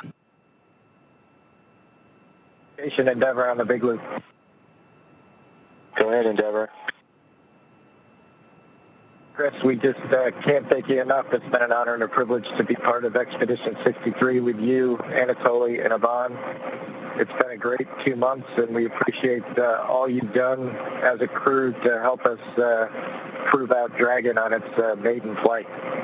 I'd also like to thank Zeb and his team in Mission Control in Houston for the incredible amount of work they did to make the dock to ops successful for Dragon, and also the teams at SpaceX that keep us going towards the end of our mission that we look forward to splashdown tomorrow. I'd also like to wish you a great success on the rest of your expedition and a safe flight home in the fall. Take care, friend. Endeavour, Thank stay you, Chris. Thank you, Anatoly. Thank you, Yvonne. Thank you, Houston, and thank you, SpaceX. Endeavour Station, Bob and Doug wholeheartedly agree with those sentiments. It's been a real pleasure. It's been an honor to serve with you. Safe travels and have a successful landing. Endeavour's a great ship. Godspeed. Endeavour copies all. Thanks, Chris.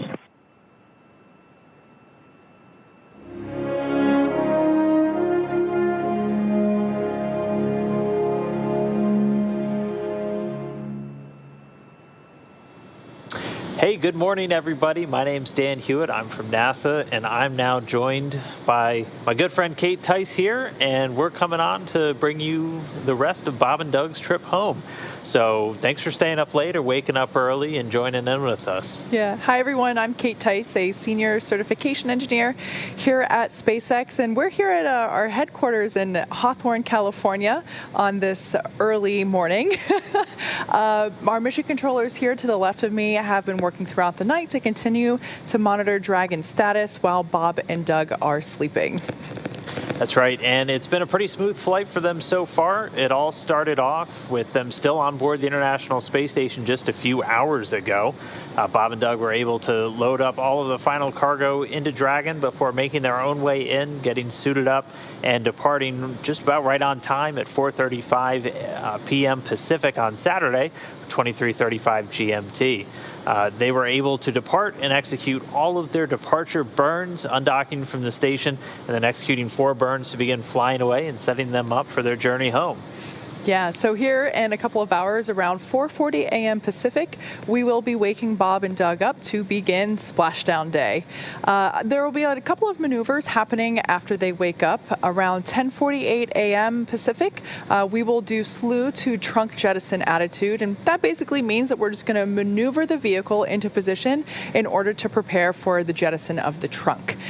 Just a couple minutes after that, we will have claw separation, which is the mechanism that attaches the trunk to the capsule itself, and then just a couple minutes after that, we will have the jettison of the trunk. So that's all basically just to expel any additional weight and to really expose the heat shield, which is what we'll be using very heavily during our re-entry period. And then after that trunk separation happens, we'll then maneuver the vehicle to hop into deorbit burn altitude. Yeah, and that deorbit burn it's the final burn of their trip home.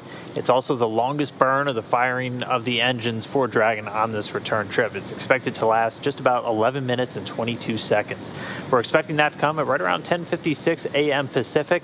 It might change a little bit as we get closer to it, but that's still the time we're tracking to. Once they do that deorbit burn, they are committed. That puts Dragon on a trajectory to intersect with the ocean. Again, we're targeting the Gulf of Mexico, just off the Florida coast, the city of Pensacola, for our landing today. And then after that deorbit burn is complete, the vehicle will do a couple of more things as it begins to re-enter the Earth's atmosphere. Yeah, so right after that deorbit burn, we'll do nose cone closure, and that is to protect that top hatch, which is the hatch they use to get in and out of the International Space Station while it's docked. These capsules are meant to be reused, so we want to definitely protect that hatch. So we'll close that nose cone, secure it, and then we will begin re-entry. Around 11:36 a.m., we will have an expected communications blackout, and that'll last for about 6 minutes, and then the fun begins. Around 11:36 a.m. Pacific, we will have what's known as entry interface, and that's when the vehicle is re-entering the Earth's atmosphere, and it's now able to really start to feel those aerodynamic loads as it is coming back and hitting all that friction. And then a couple minutes after that happens, at 11:42 a.m. Pacific, we will get those communications back with Bob and Doug, and you'll hear that call out as AOS, or acquisition of signal. And then we're just looking for those parachutes. They're going to come out in two different sets. First, 2 drogue chutes will deploy. At that point, the vehicle will be traveling just about 350 miles an hour, which is a pretty significant slowdown from the start of that deorbit burn and the start of that reentry. They're still moving at over 17,000 miles an hour. So by the time the first set of chutes deploy, just about 20 minutes later, they'll be going about 350 miles an hour, those coming out at about 16,000 feet in altitude. The drogues come out and do the initial slowing and stabilization of the vehicle. Once their job is done, they'll detach, and the 4 main parachutes will deploy. We're targeting that to happen right at around 11:45 a.m. Pacific. Those large 4 main chutes will come out. They'll reef in 2 different stages before fully opening, slowing the capsule all the way down to just about 16 miles an hour, where we have splashdown, and that splashdown is targeted at 11:48 and 24 seconds a.m. Pacific this morning. Again, we are aiming for the Gulf of Mexico. Our primary landing spot is just off the coast of Pensacola, Florida. So we are looking forward to bringing Bob and Doug home very soon. Now, one of these 2 astronauts is returning to Earth in Crew Dragon, Doug Hurley, and he is the spacecraft commander for this Demo 2 mission. He previously flew on 2 space shuttle missions, one as the pilot on STS-127 and again on STS-135, where he was, which as we all know, was the final space shuttle flight. Here's a closer look at NASA astronaut Doug Hurley.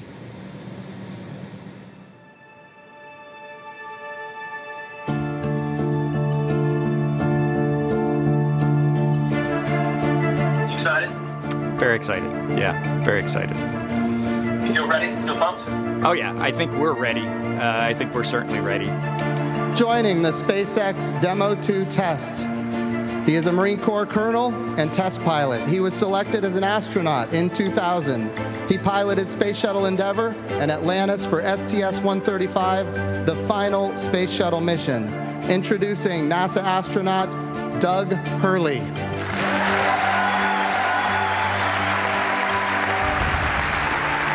It's a life-changing process in so many ways to fly into space. It's just overwhelming in some respects. Just the sensations, the rumbling, the shaking, the acceleration.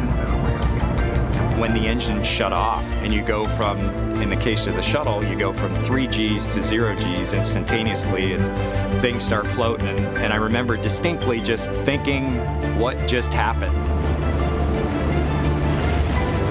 To see a rocket launch in person is, it's a pretty emotional event. I remember the first time I saw a shuttle launch, and it was amazing.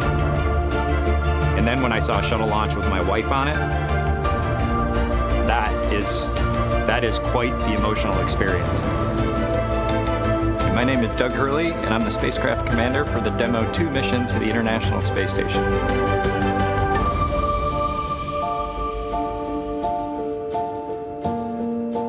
We are doing the first crewed flight for NASA and for SpaceX. So this is the test flight to prove end-to-end from launch to docking to ISS operations and then entry, descent, and landing.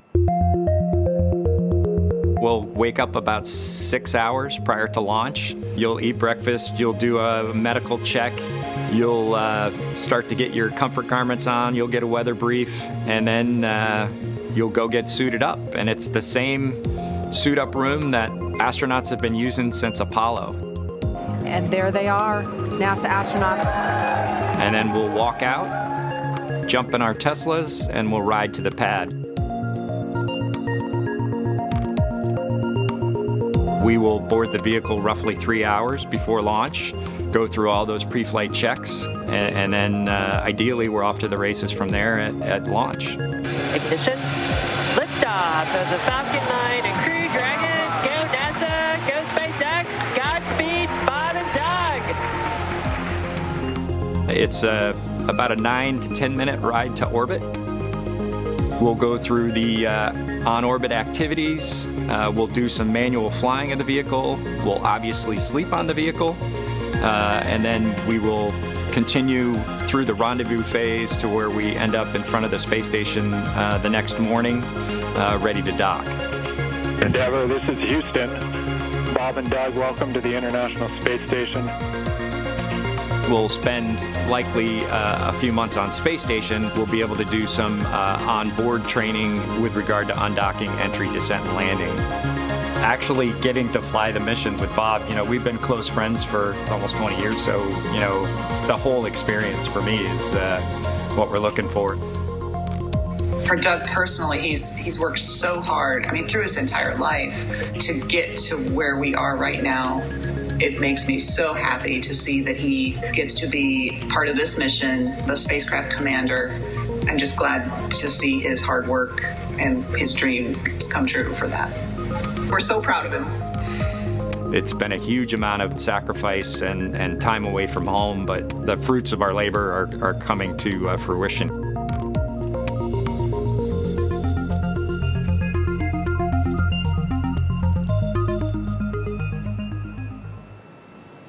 And he is joined by NASA astronaut Bob Behnken, who was the Joint Operations Commander for Demo-2, overseeing all of the in-proximity operations between Dragon and the International Space Station. Bob Behnken previously flew on 2 space shuttle missions, STS-123 and STS-130, and he also served time as the chief of the astronaut office. So one more time, let's take a look at the man who says testing out a brand new spacecraft is an astronaut's dream.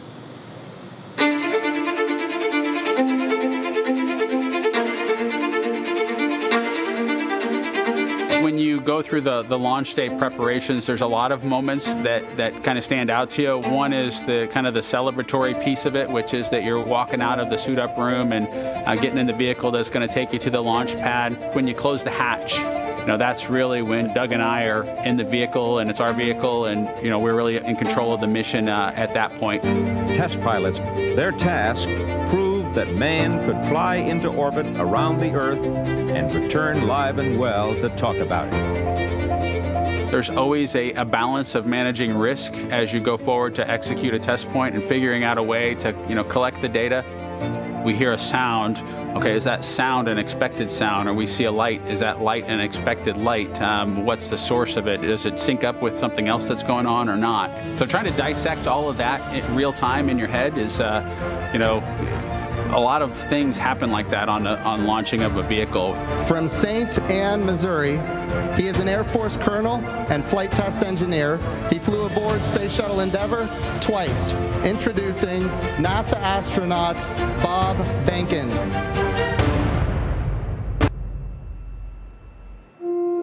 My career at NASA has kind of spanned a couple of decades at this point. I arrived with the class of 2000, went through the training program, primarily focused on the Space Shuttle and the International Space Station, learning those systems.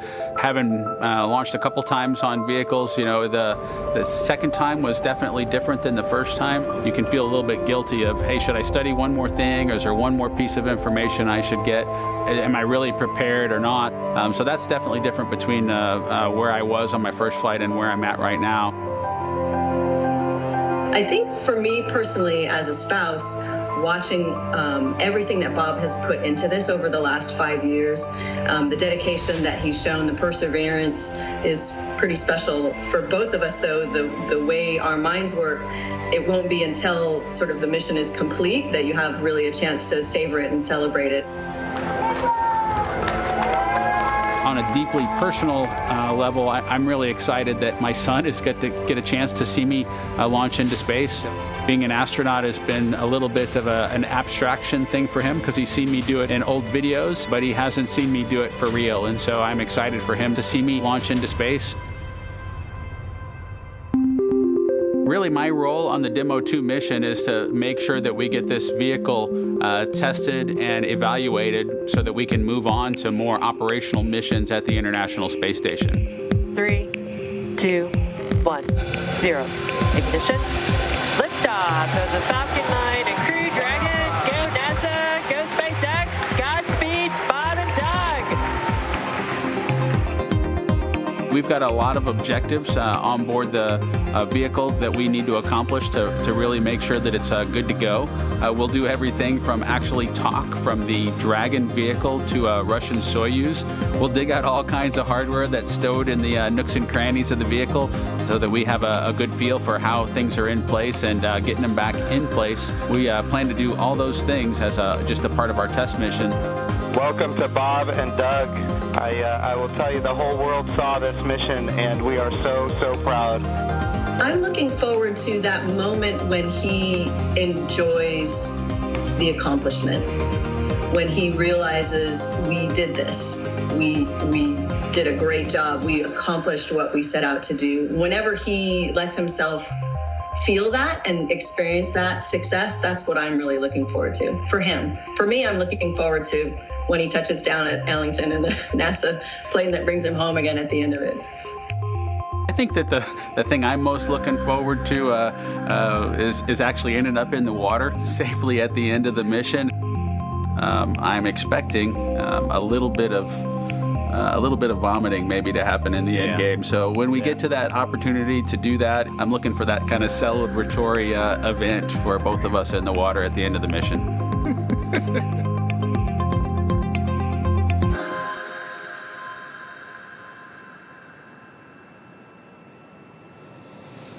Our team designed the suit to maximize safety and functionality, but considered style as well. While we wait for Bob and Doug to wake up, here are two members of our spacesuits team, Chris Trigg and Maria Sundin, telling us how the suit came to be. I think one of the things that was important in the development of the suit was to make it easy to use, something that the crew just has to literally plug in when they sit down, and then the suit kind of takes care of itself from there. So the suit is really kind of one part of the bigger Dragon system. It's really part of the vehicle. So we think of it as kind of a suit seat system. So the seat that the crew is in and the suit are in a lot of ways working together. And so it made sense that we were designing Dragon in-house to also design the suit. Our spacesuit is completely designed in-house. It's built here in Hawthorne, California, in the same building as the rocket and the capsule. The spacesuit is custom-made for each crew member, and that is to optimize the fit for the crew member. We definitely wanted to innovate, and we wanted it to look inspiring, but first and foremost, we wanted it to be safe and reliable. The spacesuit's primary purpose is to protect the crew in the unlikely event that the cabin were to depressurize. But the suit does a number of additional things. It provides cooling and communication to the crew inside of the suit, provides them hearing protection, and the outer layer of the suit is flame resistant, so it provides flame protection as well. When the crew gets in the capsule, they get in their seats and they plug the suit into the umbilical that's attached to the seats. And the umbilical is providing everything that the suit needs. So it provides the avionics or electronics for communications. It's providing the air to cool the suit, and then it also provides gas when needed to pressurize the suit. So it's really a single point that lets the suit do all the things that it needs to do. We designed the helmet in-house. The helmet serves a number of different functions. Obviously, it's protecting the crew's head and it's retaining gas like the rest of the suit, but it also houses the microphones as well as the valves that are regulating pressure in the suit. We had to design the gloves so that they would work with the touchscreen so that the crew could use the touchscreen while they were in their suit. But the gloves also still had to do a number of other things like the rest of the suit. And then, of course, they have to be able to work under pressure. I think one of the things that's cool about the suit is it's not just a piece of hardware, it's not just a suit. It's a very personal thing to work on for everyone on the team who's been building these, and so it's a really amazing thing. As we approach the 3 a.m. mark here in California, we're now going to go to our Twitter questions. Be sure to submit your questions using the hashtag AskNASA on Twitter. Our first question comes from Jennifer, where she asks, what will Bob and Doug do upon their return to Earth? That's a great question. The short answer is family reunion. In the immediate future, they will perform their do-orbit burn and splashdown in the Gulf of Mexico, where our recovery team will be ready and waiting to recover them from the ocean and pull them out of the capsule. They will then undergo initial medical checks right there on the recovery vessel by the flight surgeon. And then after that, a helicopter comes to pick them up. That's right. And then that helicopter will grab them from the boat, take them back to the Florida mainland, specifically to Pensacola, where a NASA plane is going to be waiting. And they'll immediately load into that NASA plane and make the short trip from Florida back to Houston, going back to JSC's Ellington Airfield, where that's where they get reunited with family, and then they're able to basically go into a rest period. They're back home. They will either go home or into astronaut crew quarters at JSC, and then it's just the typical post-flight. So a lot of astronauts, after they come home, the mission's not really over for them. They still get a lot of blood draws and data takes and things like that, as we're still looking at their bodies and how it changes as a result of microgravity even after they're home. So they might be splashing down in a couple hours, but the work's not done for them. All right, let's do one more question real quick. Our next one is, what will Bob and Doug bring down to Earth with them? They are bringing back about, I think it was 150 kilograms of cargo, all packed away. The vast majority of that is science experiments, as Dragon, the cargo version of Dragon, and then this new crew one, able to bring down powered cold science experiments. We actually have quite a backlog on the space station of these type of samples. These are samples that have to be kept refrigerated and frozen, sometimes in minus 80-degree laboratory freezers. And so they have about 90 pounds or 90 kilograms of those packed away underneath them that are making the trip home. Yeah, and in addition to all of that fun science stuff, they're also, of course, bringing back their personal items, which, if you've been following along our mission so far, you might be thinking of that sequin dinosaur that we've been using as our zero-G indicator. Tremor the dinosaur, of course, will be coming back home, as well as the commemorative American flag that we spoke about in our launch broadcast, where it was actually the flag that was placed there by Doug Hurley's team, who piloted the final space shuttle flight, and that flag was placed in the same vestibule, or on the hatch for the vestibule for the commercial crew program, and we are very happy to say that that's coming back home with us today. So again, we're taking your questions from hashtag AskNASA on Twitter. So be sure to keep throwing us your great questions. Yeah, we'll keep getting to them throughout the morning. But as we are coming up on the top of the hour, this has been a really successful mission so far. About 2 months already gone by. We've flown right through it. So why don't we just take a look now at everything from launch all the way through just a couple of hours ago.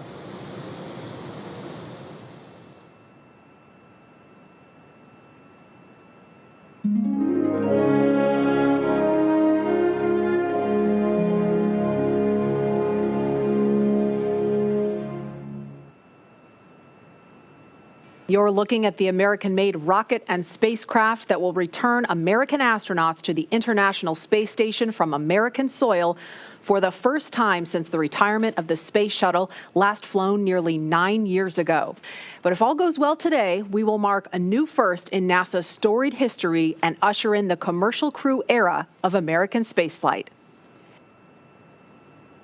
And we are looking at a live picture now of Bob Behnken and Doug Hurley walking down that hallway in the astronaut crew quarters. We just saw Doug wave at the screen, and they're just turning the corner, getting inside that elevator. And this, you can't see it from here, but there is a banner hanging there. You can kind of see it in the back. There's a banner hanging on the wall of the elevator with the signatures of all the people who worked on this mission. So it was really important for them to hang that up in there so Bob and Doug could see it. And there the doors are opening. Here they come. Great. And there they are, NASA astronauts. Small crowd, but big cheers. NASA astronauts Bob Behnken and Doug Hurley, Doug on the left, Bob on the right, waving to the crowd there to cheer them on.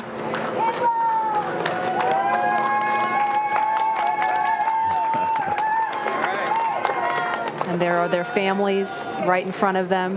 The virtual hugs, a very special moment. Fist bumps. I love you. Are you going to be on good behavior? Are you going to listen to mommy and make her life easy? You can hear them. Ready? Let's light this candle. I agree. Launch America! Bye, guys.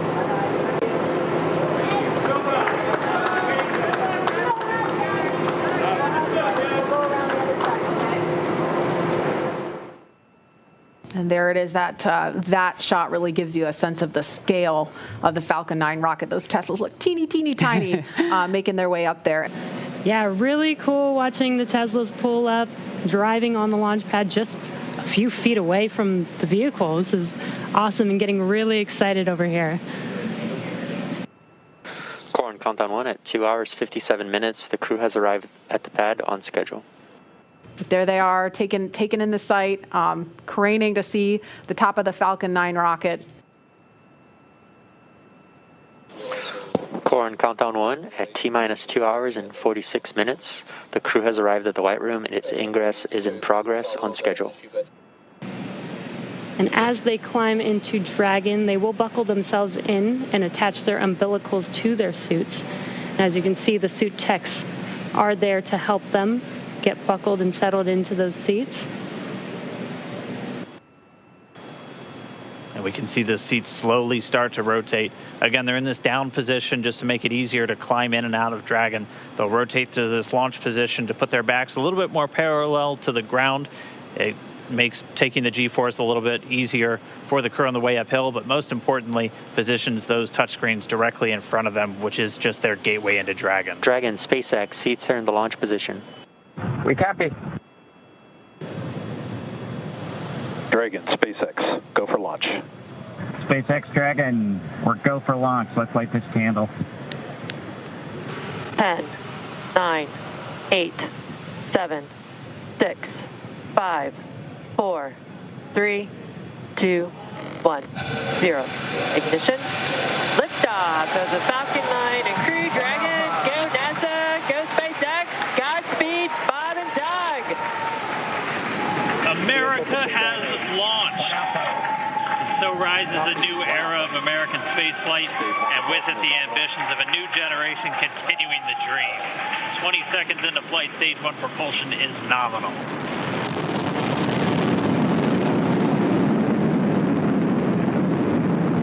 T plus 30 seconds into this historic mission. Flying crew on board Dragon and Falcon 9, and look at them go. Falcon power telemetry nominal.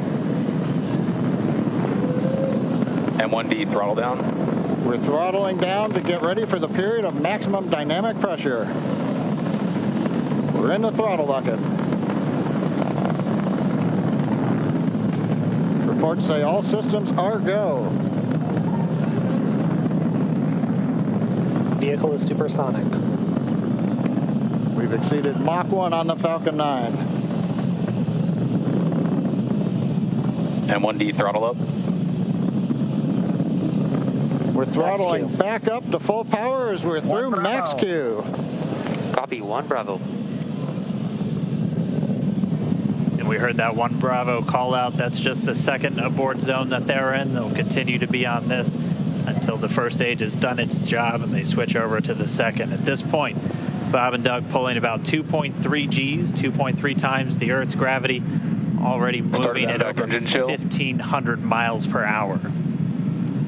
We've heard the call out for MVAC engine chill. That's getting the MVAC engine ready to light. That'll come at about 2:44 into flight.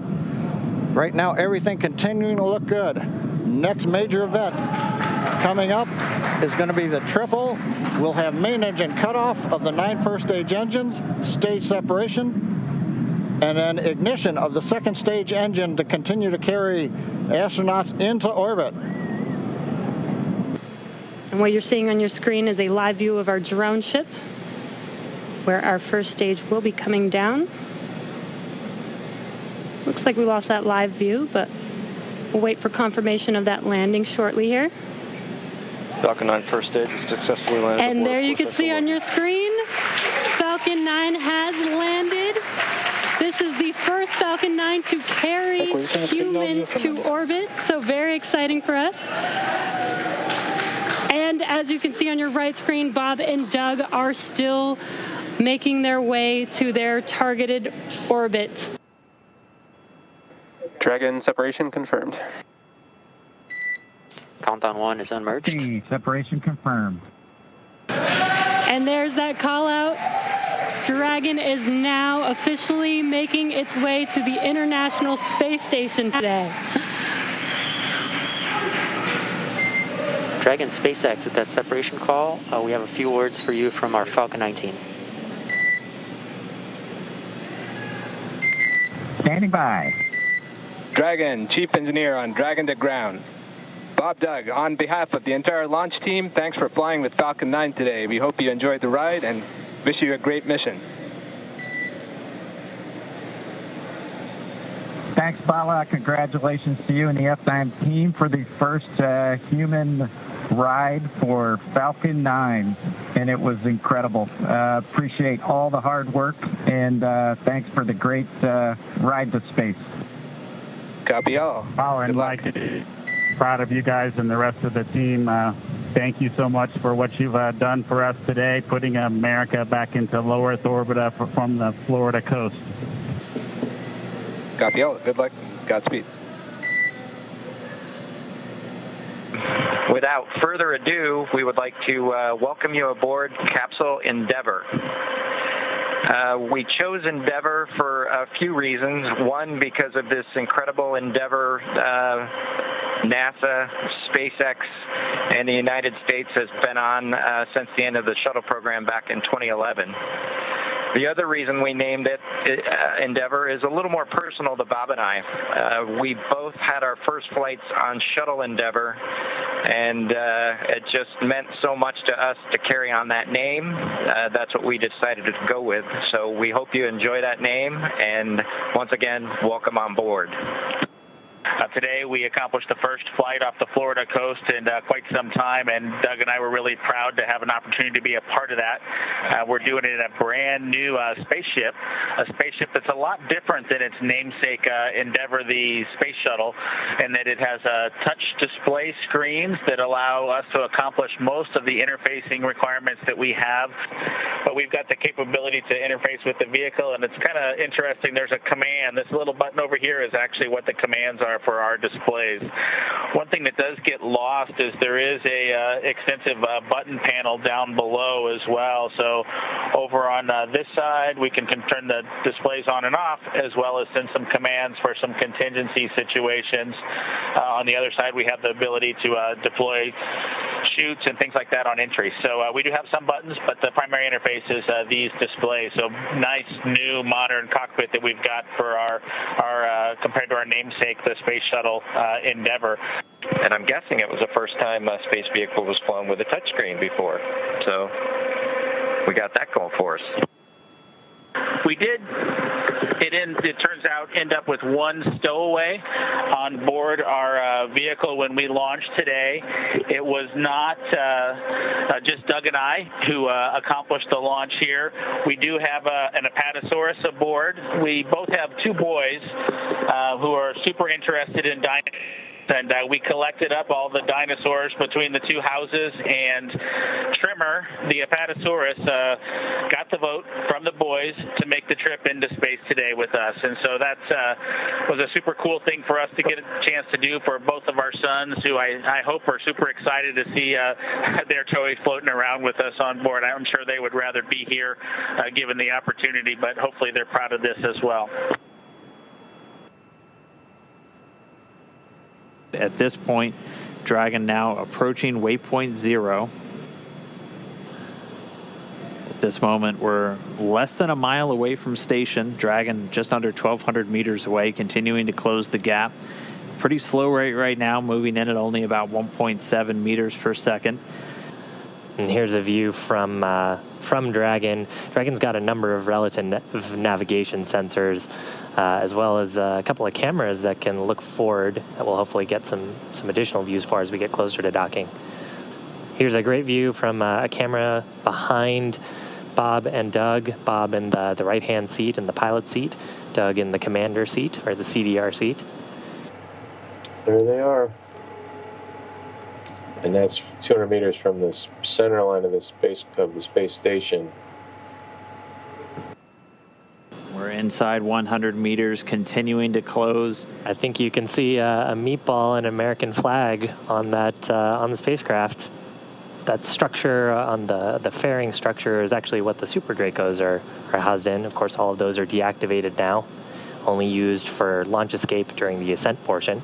Nose cone right at the top of the vehicle, and you can see sort of the sealing surface, those 4 circular slots right underneath the nose cone within that red ring are the Ford bulkhead Dracos. That's what we were using while we were conducting all those burns, the 5 burns to get to this point. SpaceX Dragon on the big roof. Our visors are down. Visors down. They are. Copy, visors down. They're sitting right there at 20 meters from the docking port. One more view. SpaceX in station. Dragon on the big roof. We are inbound from approach 2. Copy, inbound. Station copy. Dragon closing in. We're inside 20 meters. And yeah, that crew hands-off point should come up in about 3 minutes or so. Right before we get that final docking, it comes about 20 seconds prior, or just about 2 meters away from the station still. And that's just the crew not issuing any abort commands. At that point, it would be too late. And so any aborts would be executed automatically by Dragon itself.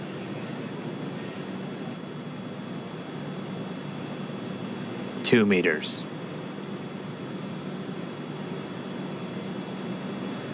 We are inside the hands-off point, the chop, the crew hands-off point. 1 meter to go.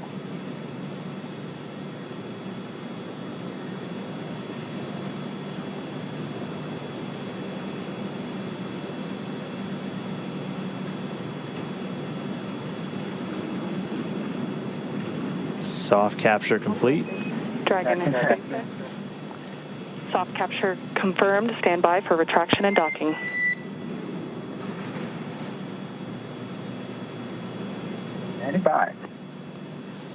And we just heard it, soft capture. We have docking, that coming at 7:16 a.m. Pacific time, with the station and Dragon flying 262 statute miles right over the border between northern China and Mongolia. Dragon SpaceX docking sequence is complete. SpaceX Dragon, we copy docking complete. To say that it's been a real honor to be just a small part of this 9-year endeavor since the last time the United States spaceship had docked with the International Space Station. We we have to congratulate the men and women of SpaceX at Hawthorne, McGregor, and at Kennedy Space Center.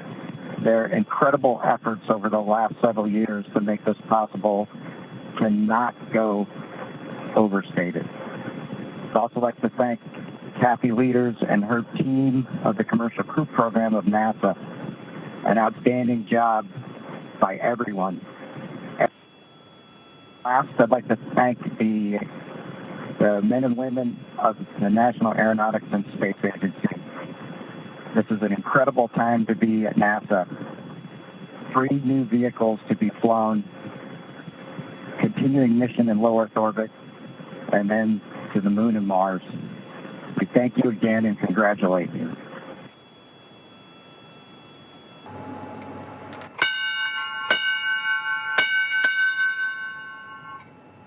Dragon arriving. The crew of Expedition 63 is honored to welcome Dragon and the Commercial Crew Program to welcome aboard the International Space Station. Bob and Doug, glad to have you as part of the crew. Well done. Bravo Zulu.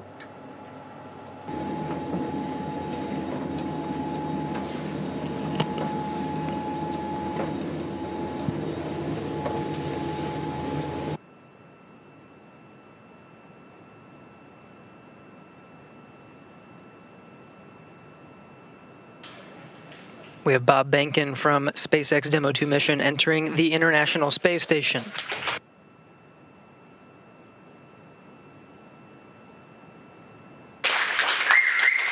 Followed by Doug Hurley. Demo-2 crew now aboard the International Space Station. They entered at 12:22 p.m. Central Time. The station at the time was 262 statute miles over Turkmenistan. Crew all gathered in front of the cameras at the Node 2 forward end of the International Space Station. Just behind them is the hatchway to the Crew Dragon on this Demo-2 mission. Station, this is the NASA administrator. Can you hear me? We hear you loud and clear, sir. Welcome to the space station. Thank you, Chris. It's good to see you. And welcome to Bob and Doug. I will tell you, the whole world saw this mission, and we are so proud of everything you have done for our country, and in fact, to inspire the world. We sure appreciate that, sir. It's obviously been our honor to be just a small part of this. We have to give credit to SpaceX, the Commercial Crew Program, and of course NASA. It's great to get the United States back in the crewed launch business, and we're just really glad to be on board this magnificent complex.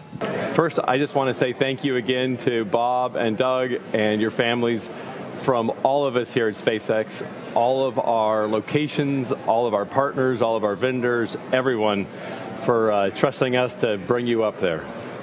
Hey, thanks, Benji. It's same back at you. You know, congratulations to the folks out at Hawthorne, McGregor, and at Kennedy. Just an incredible journey we've had the last couple days. A great day in space today, our first day of work on Space Station, but what a great ride on Dragon and Falcon 9 to get us here.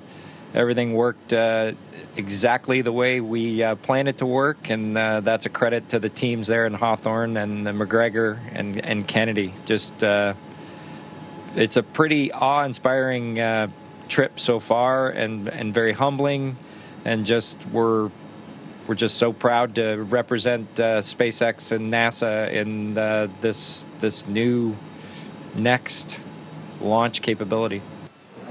You guys have a picture of the Earth, and you have a flag which also represents the friendly competition, maybe that brings us unity. Why don't you tell us about that there?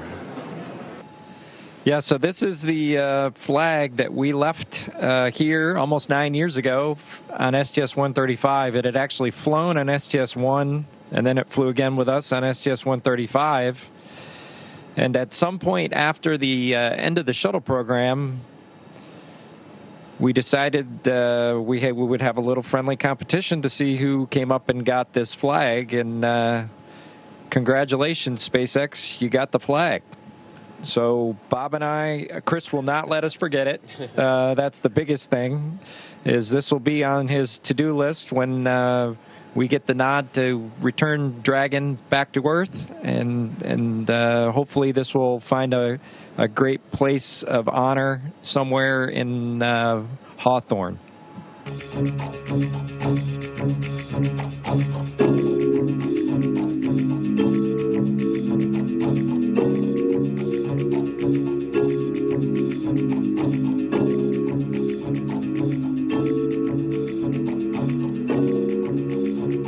Everyone at NASDAQ is thrilled that you're able to join us here today virtually as we get set to ring today's opening bell.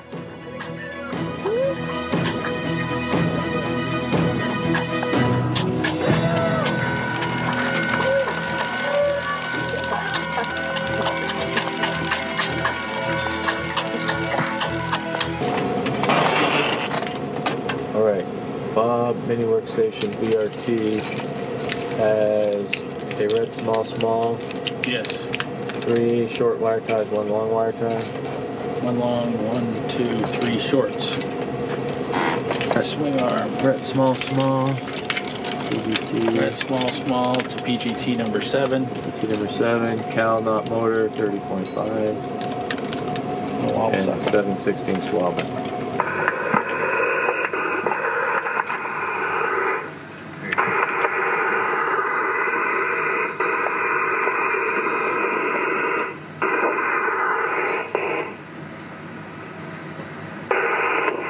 Hey Bob, your helmet is locked. Just check out all your stuff, make sure you're good.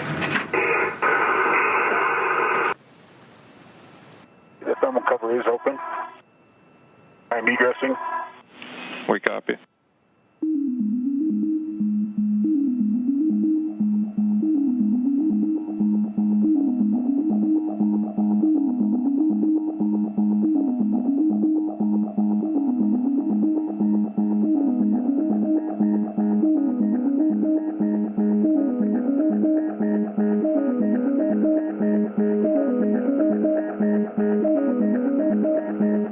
The 2 spacewalkers will be making their way to the far starboard truss of the International Space Station to replace aging nickel-hydrogen batteries on the first of 2 power channels for the S6 truss with new lithium-ion batteries and their associated adapter plates.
view back inside, where you can see that thermal cover of the hatch is closed. Still waiting on the opportunity to close the hatch. However, the spacewalk does not end until repressurization begins.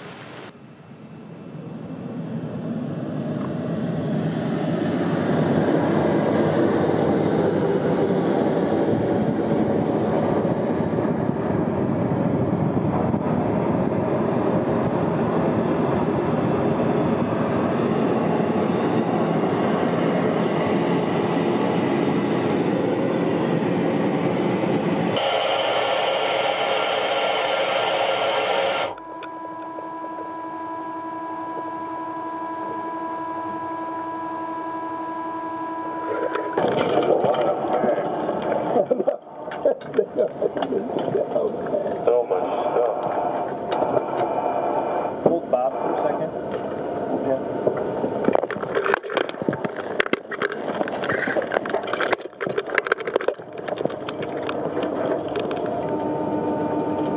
PDTs are in the bag. Yeah, oh, you already put them in there? Okay. We'll get the tools off.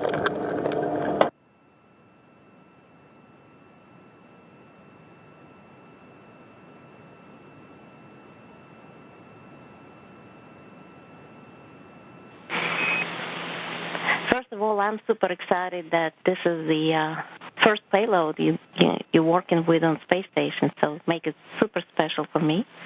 And you can start. We have the video. We'll be watching.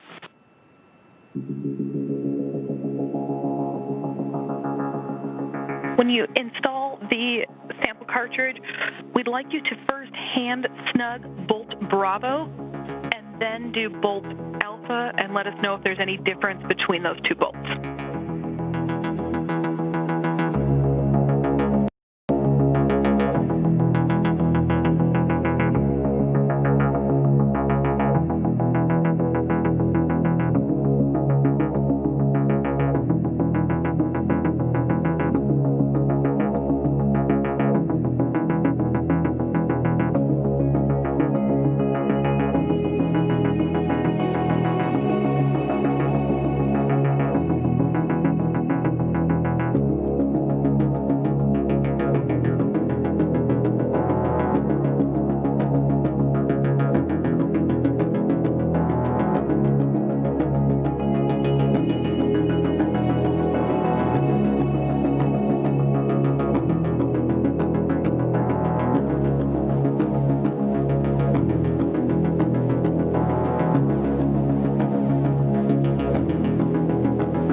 we'd like you to do is, like, with two hands, you're going to grab the drink bag and try to squeeze it uniformly so that you actually drain it in about 15 seconds.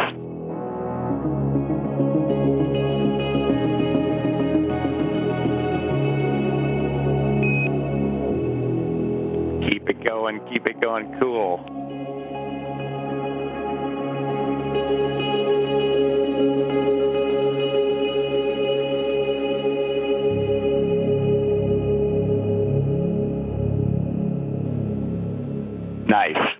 Well done.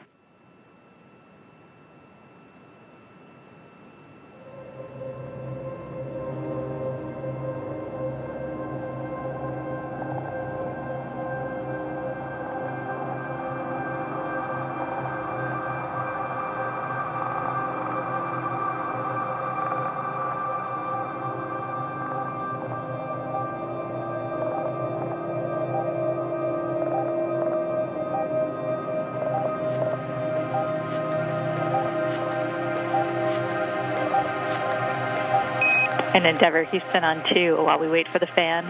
On this day in space history, 9 years ago today, Mr. Doug Hurley launched on STS-135.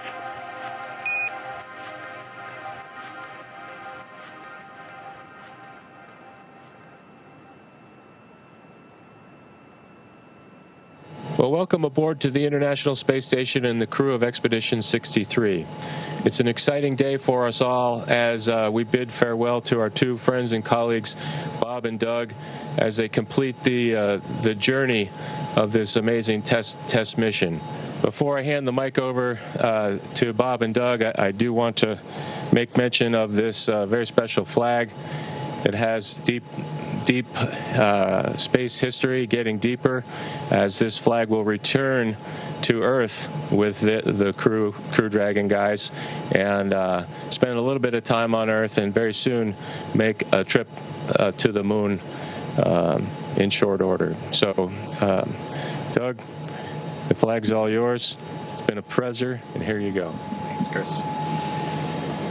Thanks for this. This flag has spent some time up here, on the order of 9 years since we dropped it off on STS-135 after it flew on STS-1. So very proud to return this flag home and see what's next for it on its journey to the moon. It's hard to put into words just what it was like to be a part of this expedition, Expedition 63. It'll be kind of a memory that will last a lifetime for me. Just all the incredible teamwork and accomplishments, with the highlights obviously being the 4 spacewalks that we worked together literally as a crew of 5 to have success and to complete that part of the upgrade for the International Space Station, which leaves it in a great posture for the future. As I look back on the mission that we've had here on the International Space Station, I'm proud to have been a part of much of the science activities that happened over the last 2 months. As Doug and Chris mentioned, the spacewalks and robotics activity. Chris and I were able to join the 10 Spacewalk Club, which is a pretty neat thing that, just a few short months ago, I didn't think I would do another spacewalk, and to now have the chance to have done 4 more with Commander Cassidy was just icing on the cake for a wonderful mission. And as I look forward to heading back home for the splashdown, I do think that from a family perspective, my son and Doug's son are really excited not only to get their fathers back, but to get our Apatosaurus, our zero-G indicator that they nominated to go with us on this historic mission to the International Space Station, and bringing that to launch and return capability back to the U.S. And so for Jack and Theo, Tremor the Apatosaurus is headed home soon, and he'll be with your dads. You'll have to pick which one of us is your favorite.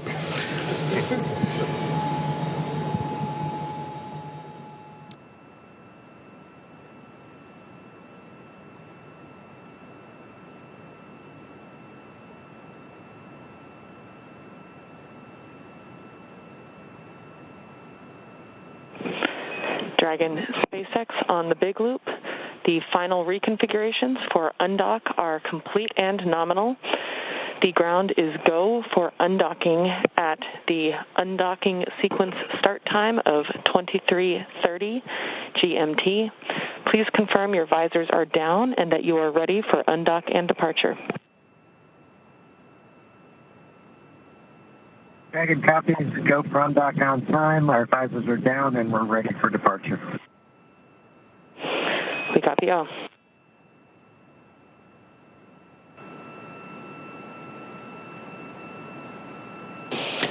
Dragon SpaceX, all hooks open and nominal.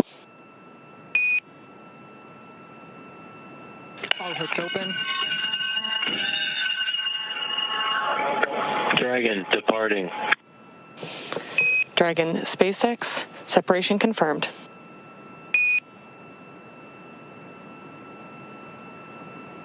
Separation. Great burns. Physical separation 4:35 p.m. Pacific. Thrusters looking good. Counting down to a nominal departure burn 0 coming up shortly.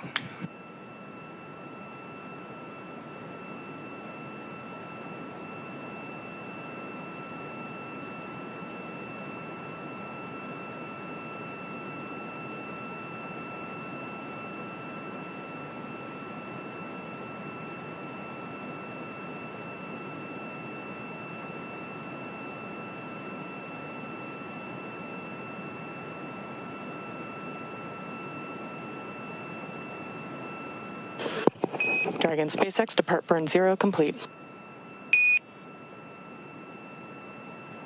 Copy complete. Visors up. And with that, Bob and Doug have concluded their stay aboard the International Space Station. They're on their way back to planet Earth. Confirms a physical separation at 4:35 p.m. Pacific as the station and Dragon were flying 267 statute miles over Johannesburg, South Africa. Station Endeavour on the big loop. Go ahead, Endeavour. Chris, we just can't thank you enough. It's been an honor and a privilege to be part of Expedition 63 with you, Anatoly, and Ivan. It's been a great 2 months, and we appreciate all you've done as a crew to help us prove out Dragon on its maiden flight. I'd also like to thank Zeb and his team in Mission Control in Houston for the incredible amount of work they did to make the dock to ops successful for Dragon, and also the teams at SpaceX that keep us going towards the end of our mission that we look forward to splashdown tomorrow. I'd also like to wish you a great success on the rest of your expedition and a safe flight home in the fall. Take care, friend. Endeavour, thank you, Chris. Thank you, Anatoly. Thank you, Ivan. Thank you, Houston, and thank you, SpaceX. Endeavour Station, Bob and Doug wholeheartedly agree with those sentiments. It's been a real pleasure. It's been an honor to serve with you. Safe travels and have a successful landing. Endeavour's a great ship. Godspeed. Endeavour copies all. Thanks, Chris.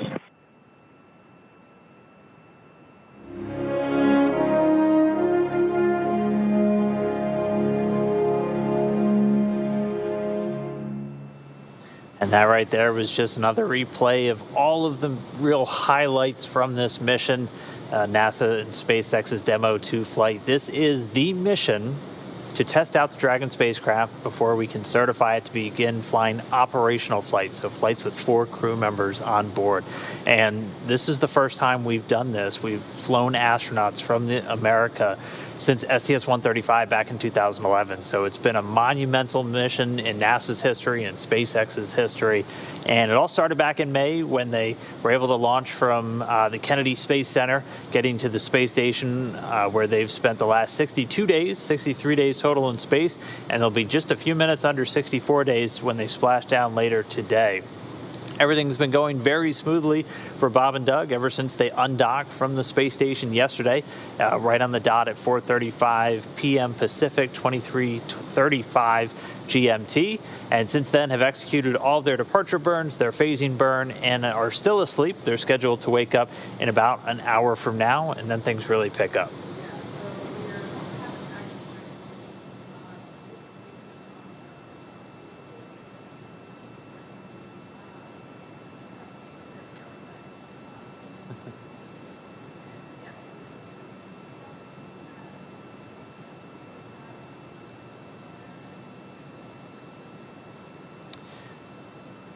Slight technical difficulty for a second.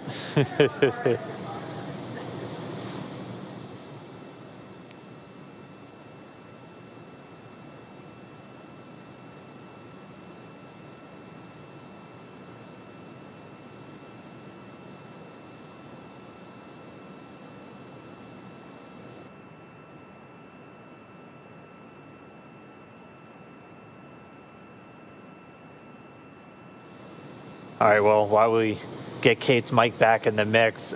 So as she was saying, we have a bunch of milestones coming up, starting off with Crew Wake, which is scheduled to take place in about an hour from now at 4:40 a.m. Pacific. The crew will wake up, and it'll be a lot like when they were on station or on the flight up, where they'll have about an hour to eat breakfast, brush their teeth, just kind of get ready and greet the day. Things are really going to pick up several hours, about 6 hours after they wake up, where we begin all the maneuvers to orient Dragon to begin the re-entry process. That starts with the maneuver to what's known as the trunk jettison attitude. So we're actually going to spin Dragon, do a yaw maneuver, so it's going to rotate about 90 degrees, and so that puts it in the proper orientation to get rid of its trunk. You can kind of think of the Dragon spacecraft as being in two pieces. The top part is the capsule. That's where the crew is. It's where all of their important life support systems are. And that for re-entry especially, that's where the heat shield is on the bottom of the spacecraft. That's where the parachutes are. And the capsule is the only part of the Dragon system that survives the heat of re-entry and delivers the crew and the cargo back home.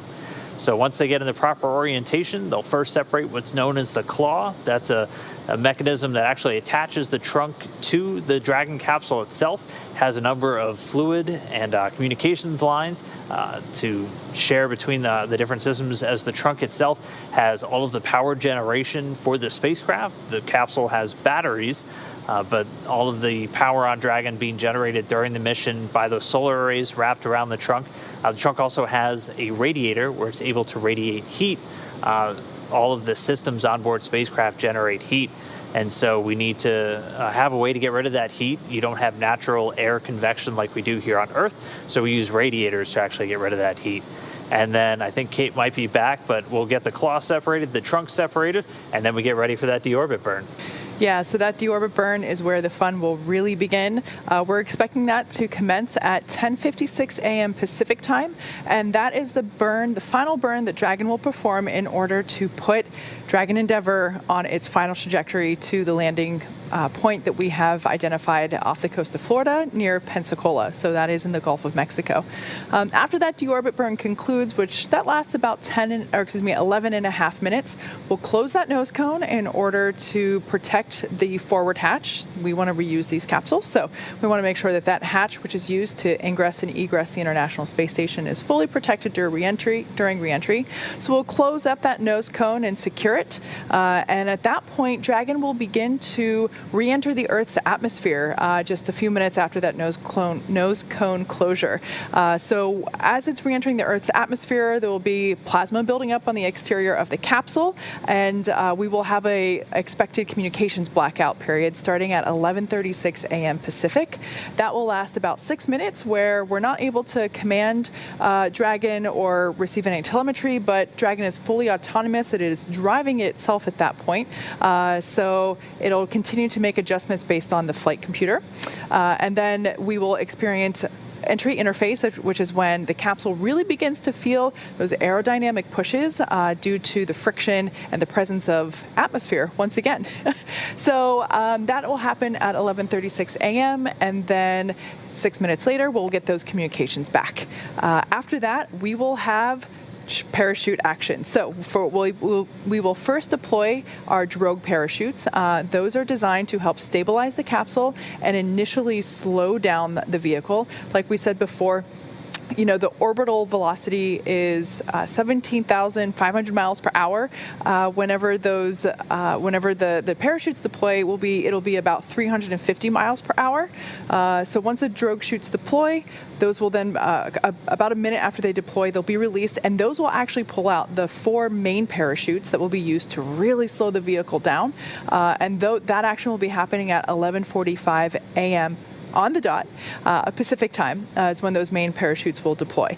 So after that, it'll only take 2 or 3 minutes for Dragon to splash down in the Gulf of Mexico. At that point, those main parachutes will then slow the capsule down so much it'll only be going 15 or 16 miles per hour. So relatively speaking, a pretty significant slowdown, but we want to make sure that splashdown is as safe and as comfortable as possible. Just as a point of reference, we're expecting Bob and Doug to experience around 4 Gs during that re-entry period, which is about the same as what they experienced on the way up during the launch phase. So nothing that they haven't experienced yet. I'm not a fan of G-forces, so I tend to avoid roller coasters, but there are many roller coasters across the world that give you, if not 4 Gs, much more. So nothing too intense today. Bob and Doug will, be able to handle it like the pros that they are. Yeah, it'll be definitely different from what they experienced before. These are veterans of shuttle flights, which the shuttle re-entered and flew most of its trajectory back towards the ground, kind of like an airplane, where it had a lot of the kind of cross range where it could bank and turn. Dragon itself does use thrusters on the service section of the capsule to control its attitude during that re-entry profile. But this is a capsule, so it will definitely feel a little bit different for them. Re-entry is a very dynamic phase, obviously. Skate was talking about the capsule gets very heated when it's re-entering the upper part of the Earth's atmosphere. It's going to heat up all the way to about 3,500 degrees Fahrenheit during this re-entry. And that plasma is what's going to build up around the spacecraft and result in that communications blackout for about 6 minutes. But as Kate was describing, the spacecraft keeps flying itself. It's using thrusters to make that pinpoint landing. Again, we're targeting right off the coast of Pensacola for today. One of the 2 astronauts returning to Earth in Crew Dragon today is Doug Hurley, the spacecraft commander for our Demo 2 mission. He previously flew on 2 space shuttle missions, once as the pilot on STS-127 and again on STS-135, which was the final space shuttle flight. Here's a closer look at NASA astronaut Doug Hurley.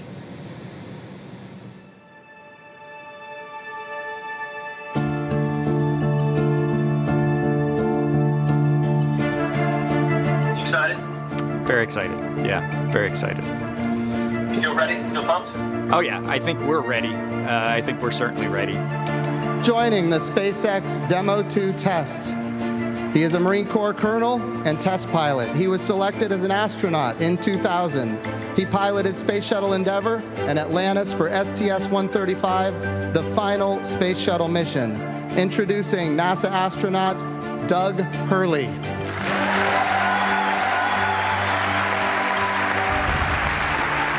It's a life-changing process in so many ways to fly into space. It's just overwhelming in some respects. Just the sensations, the rumbling, the shaking, the acceleration. When the engines shut off and you go from, in the case of the shuttle, you go from 3 Gs to 0 Gs instantaneously and things start floating. And I remember distinctly just thinking, what just happened? To see a rocket launch in person is, it's a pretty emotional event. I remember the first time I saw a shuttle launch and it was amazing. And then when I saw a shuttle launch with my wife on it, that is quite the emotional experience. My name is Doug Hurley, and I'm the spacecraft commander for the Demo 2 mission to the International Space Station.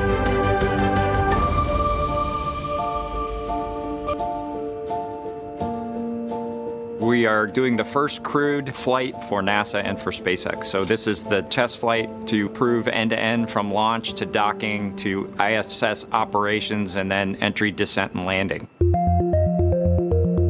We'll wake up about 6 hours prior to launch. You'll eat breakfast, you'll do a medical check, you'll start to get your comfort garments on, you'll get a weather brief, and then you'll go get suited up. And it's the same suit-up room that astronauts have been using since Apollo. And there they are, NASA astronauts. And then we'll walk out, jump in our Teslas, and we'll ride to the pad. We will board the vehicle roughly 3 hours before launch, go through all those pre-flight checks, and then ideally we're off to the races from there at launch. Ignition, liftoff of the Falcon 9 and Crew Dragon. Go NASA, go SpaceX, Godspeed, Bob and Doug. It's about a 9 to 10 minute ride to orbit. We'll go through the on-orbit activities. We'll do some manual flying of the vehicle. We'll obviously sleep on the vehicle. And then we will continue through the rendezvous phase to where we end up in front of the space station the next morning, ready to dock. Endeavour, this is Houston. Bob and Doug, welcome to the International Space Station. We'll spend likely a few months on space station. We'll be able to do some on-board training with regard to undocking, entry, descent, and landing. Actually getting to fly the mission with Bob, we've been close friends for almost 20 years, so, the whole experience for me is what we're looking for. For Doug personally, he's worked so hard, through his entire life to get to where we are right now. It makes me so happy to see that he gets to be part of this mission, the spacecraft commander. I'm just glad to see his hard work and his dreams come true for that. We're so proud of him. It's been a huge amount of sacrifice and time away from home, but the fruits of our labor are coming to fruition.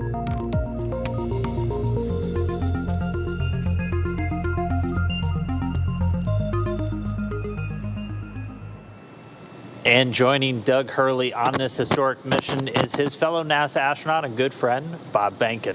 He was the Joint Operations Commander for Demo-2, which means he was in charge for all of the close proximity operations between Dragon and the International Space Station.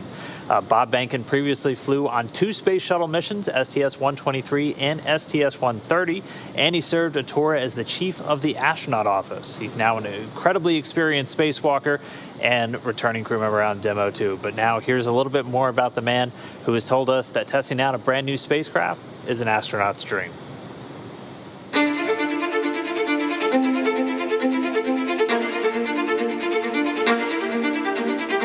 When you go through the launch day preparations, there's a lot of moments that kind of stand out to you. One is the kind of the celebratory piece of it, which is that you're walking out of the suit up room and getting in the vehicle that's going to take you to the launch pad. When you close the hatch, that's really when Doug and I are in the vehicle, and it's our vehicle, and we're really in control of the mission at that point.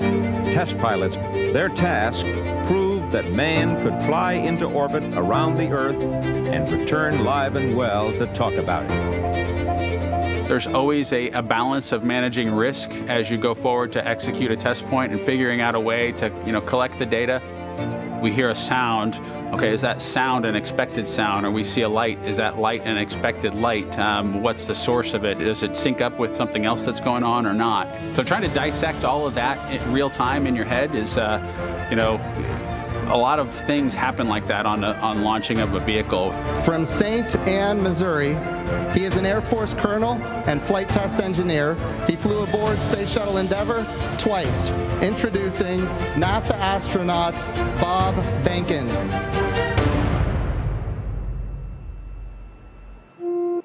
My career at NASA has kind of spanned a couple of decades at this point. I arrived with the class of 2000, went through the training program, primarily focused on the Space Shuttle and the International Space Station, learning those systems.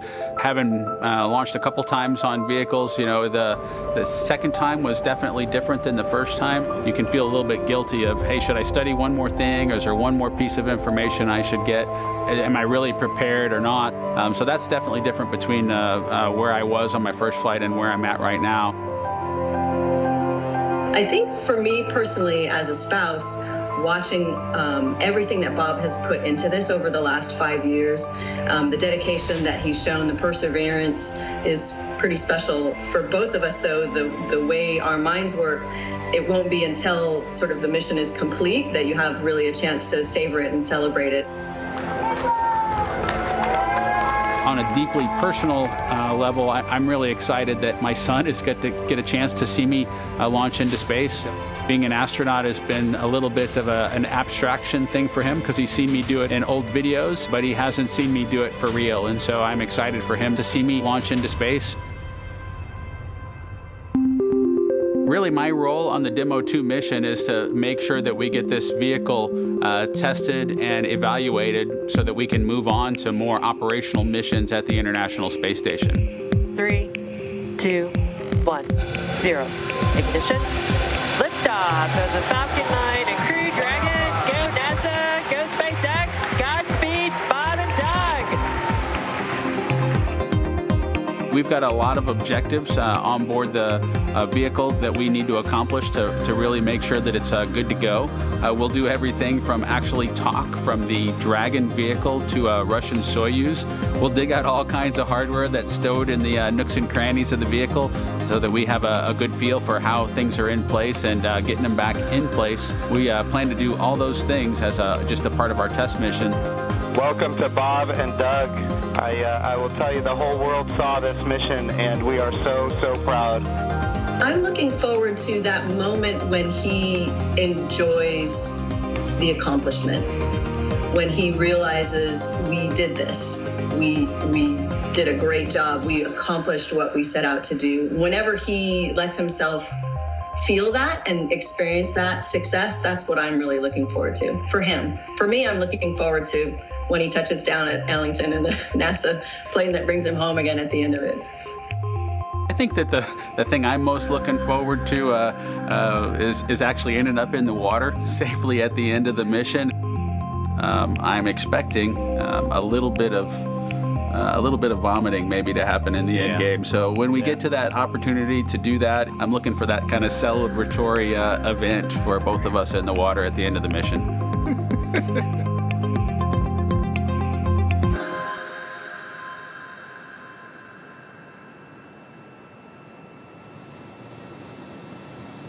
All right, so as we do have a couple of minutes, we are still taking your questions using the hashtag AskNASA.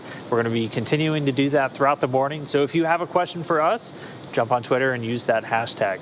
Our first one comes from Lucas, who wants to know, do Bob and Doug sleep in their chairs?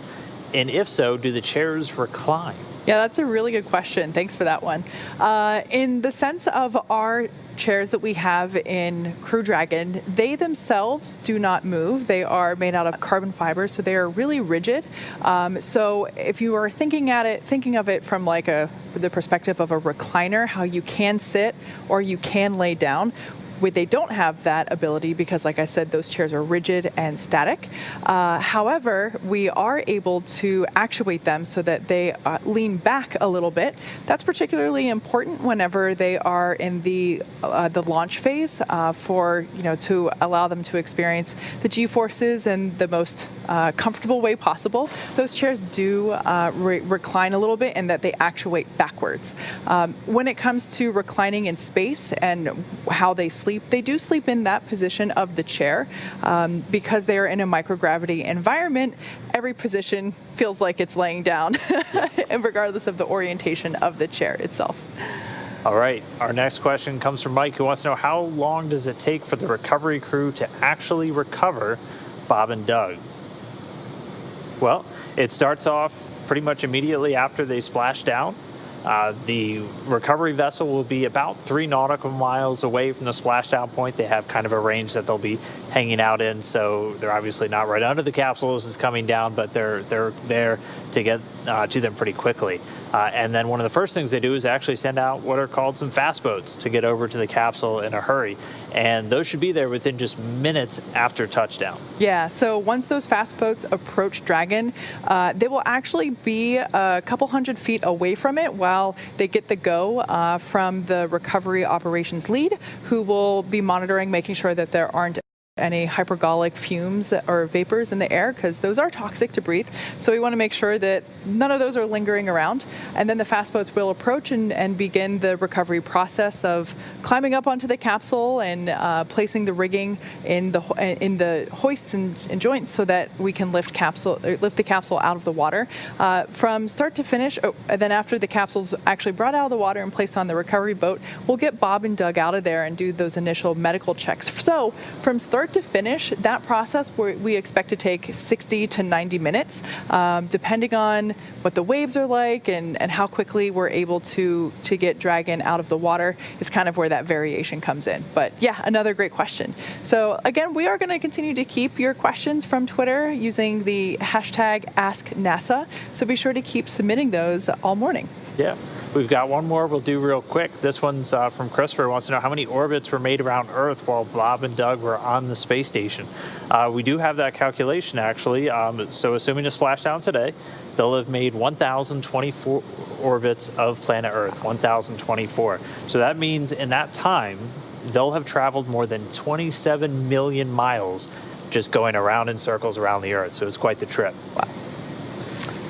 All right. Well, again, keep sending in those questions using the hashtag AskNASA. As we've talked about, Bob and Doug are expected to wake up within the hour. We're looking at them to get the wake-up call at about 4:40 a.m. Pacific.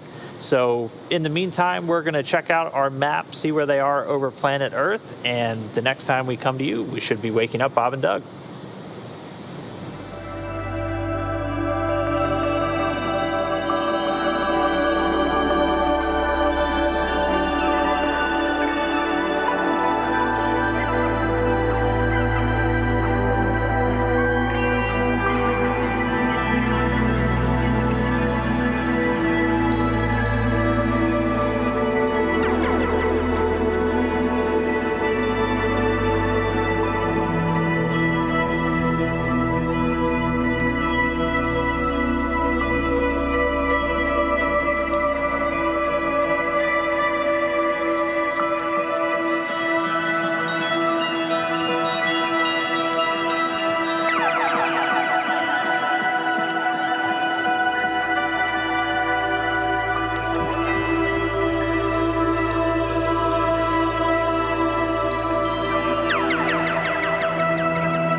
We have like 40 seconds.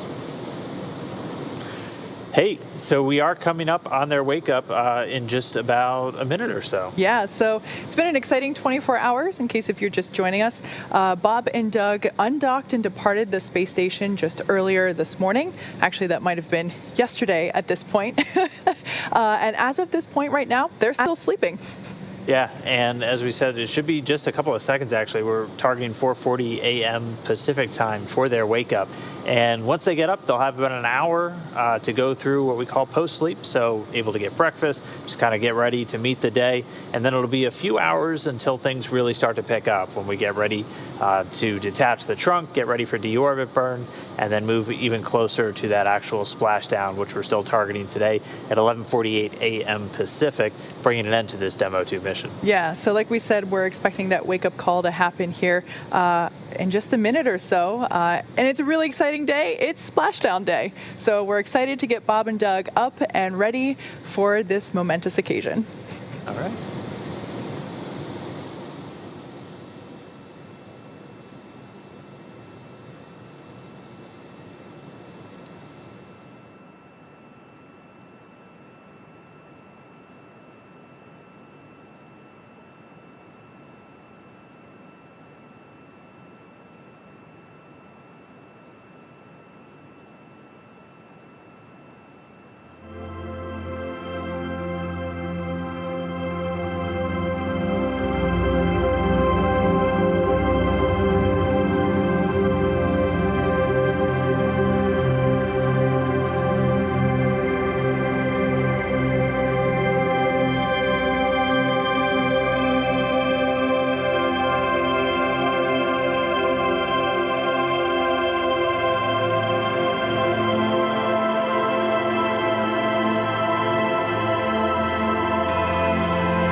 Good morning, Bob and Doug. We have a special message for you to start your day.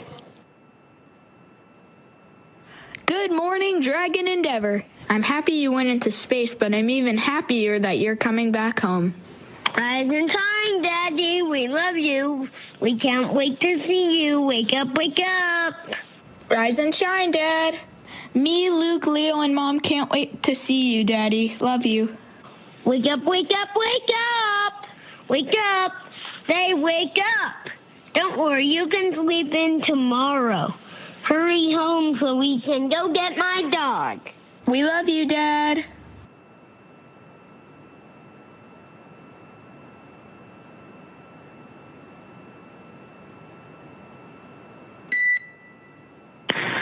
morning, Jay. Good morning to SpaceX, and thank you especially to Jack and to Theo for that wonderful message this morning. Hopefully the pressure's all on whoever's making the weather call, because those boys seem excited to bring us home.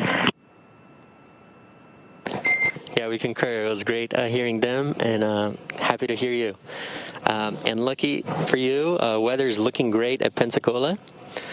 Dragon is also healthy and proceeding towards the primary deorbit opportunity per your timeline. We're going to resume nominal communications at this time. Cameras will remain external, and we are standing by with a system update once you complete your post-sleep activities.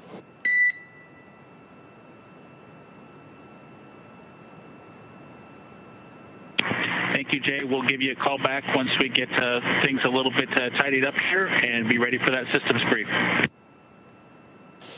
Copy.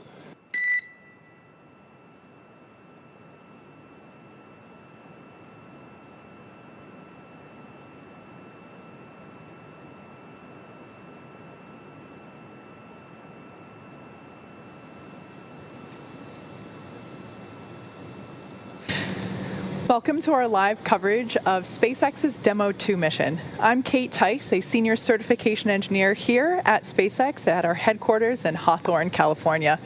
If you're just joining us, Dragon has performed its final departure burns from the International Space Station, and NASA astronauts, our space dads, Bob Behnken and Doug Hurley, are on their way back home to us. Today's mission actually began back on Saturday, May 30th, when Falcon 9 launched Dragon from historic launch pad 39A at Kennedy Space Center in Florida. Following that successful liftoff, Bob and Doug arrived at the space station just 19 hours later and have been there ever since. While on board station for the last 2 months, Bob and Doug have done over 100 hours of work on microgravity science experiments and performed 4 spacewalks with fellow NASA astronaut and station commander Chris Cassidy. Dragon's return to Earth will mark the completion of SpaceX's second demonstration mission for NASA's Commercial Crew program.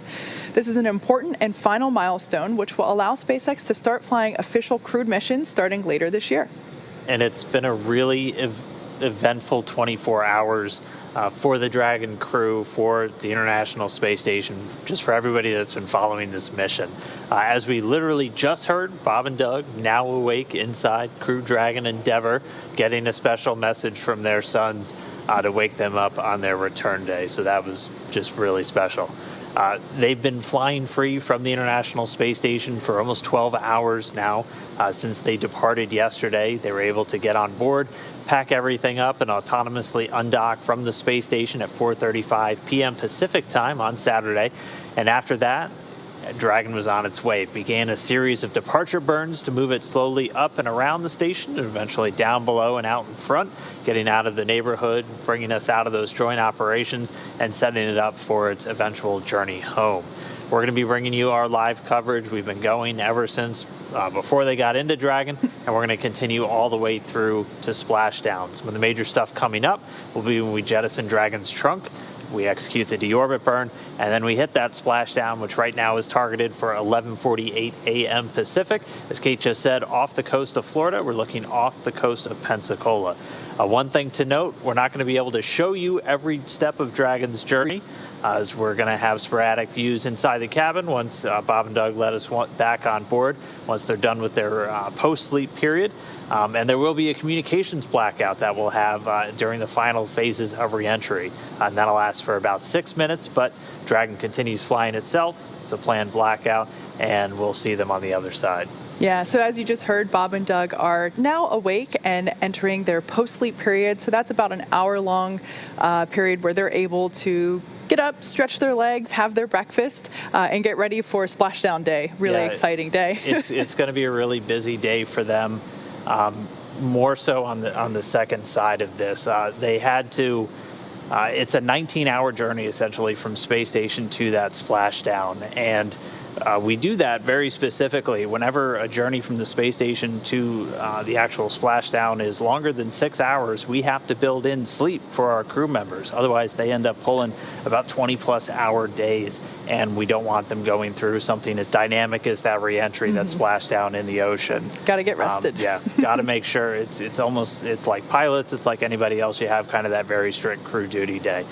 So they are awake now, though. They got some post-sleep time. And after that, they'll be ready to monitor Dragon the whole way down, because it is going to be pretty much all automated. Yeah, absolutely. They'll have everything available for them on their screens as they monitor telemetry and attitude and all that good stuff.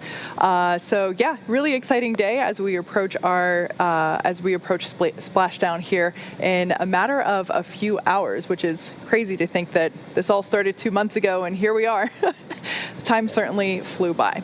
So while Bob and Doug are now in their post-sleep period, let's check in with the team in Mission Control Houston and NASA's Courtney Beasley. Courtney?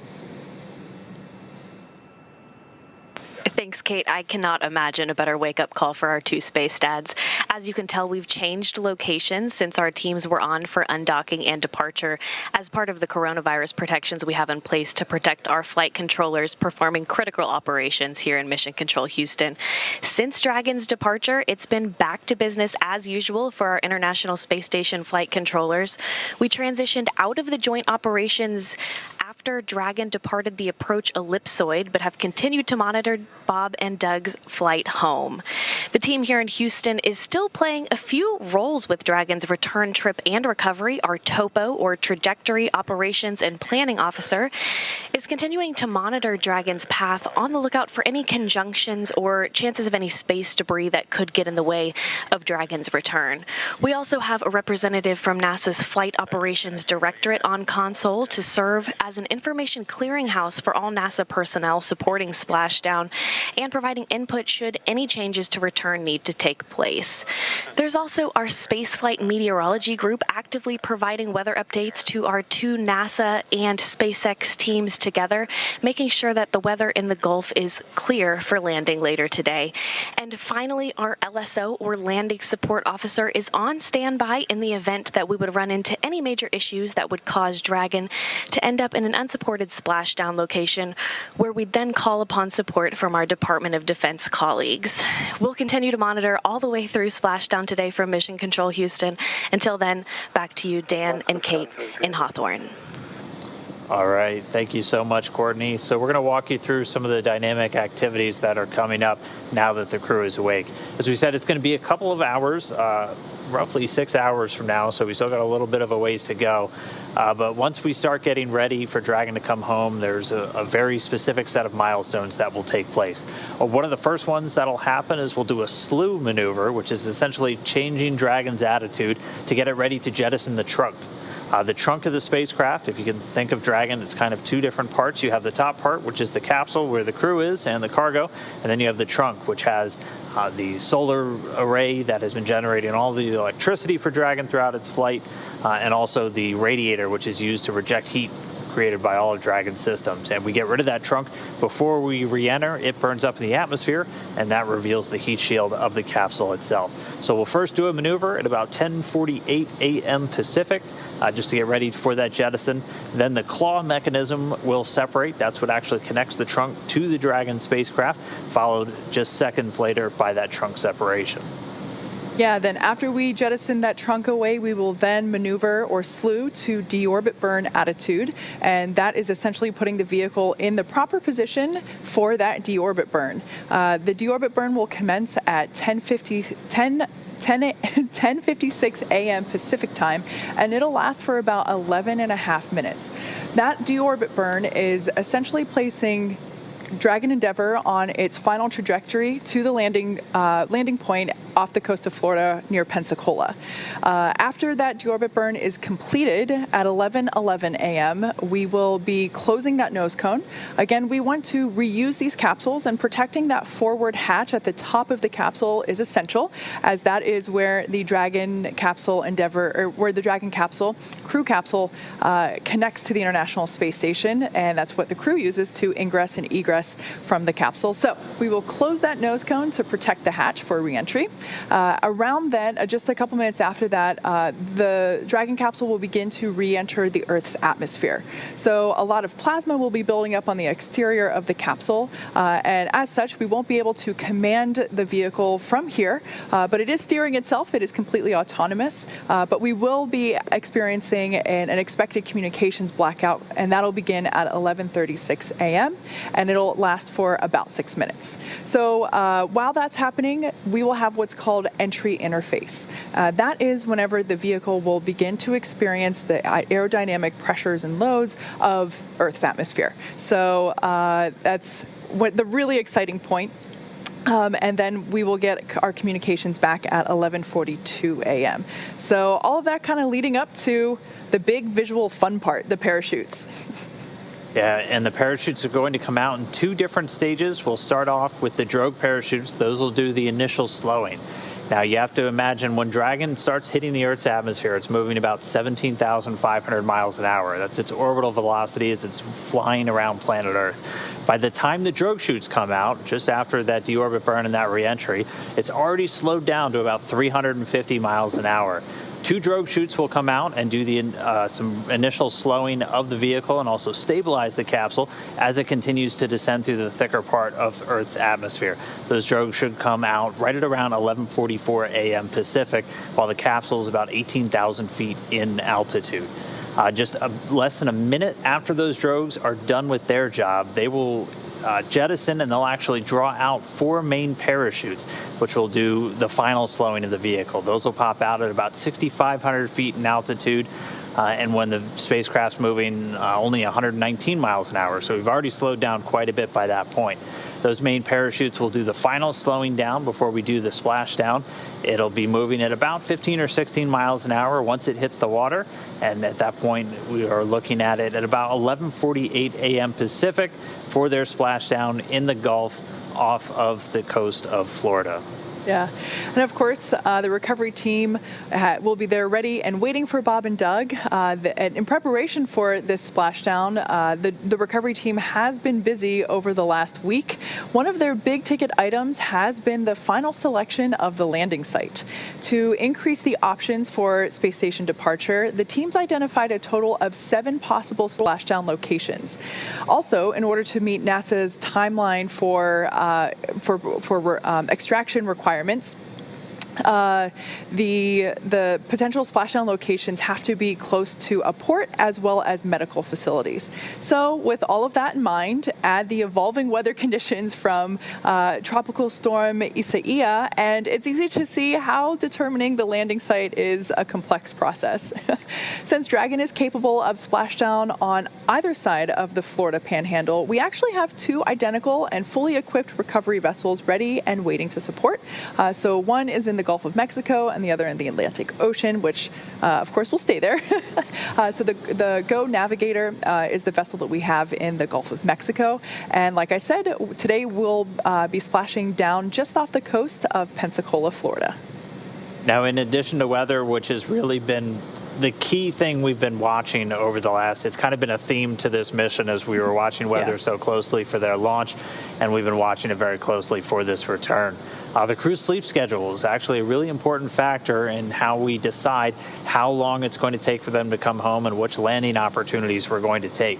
I mean, every single day, Dragon has multiple landing opportunities that are identified by the SpaceX team, and then those will range anywhere from about 6 hours from station to a splashdown, all the way up to in excess of 30 hours from an undock to a splashdown. So we try to target the ones that are in that sweet spot where we're not going 30 hours from them leaving to getting back home, but we're also going at an appropriate amount of time where they're going to have a sleep schedule in between to make sure they're rested up and ready to go for the actual splashdown itself and all of those recovery operations.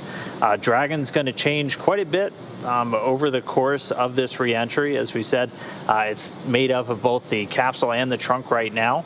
It weighs in at a little over 27,000 pounds, and that trunk is jettisoned. It'll go all the way about 21,000 pounds. And again, during the heat of reentry, is going to build up on the capsule. It's going to build up a plasma that'll give us that communications blackout.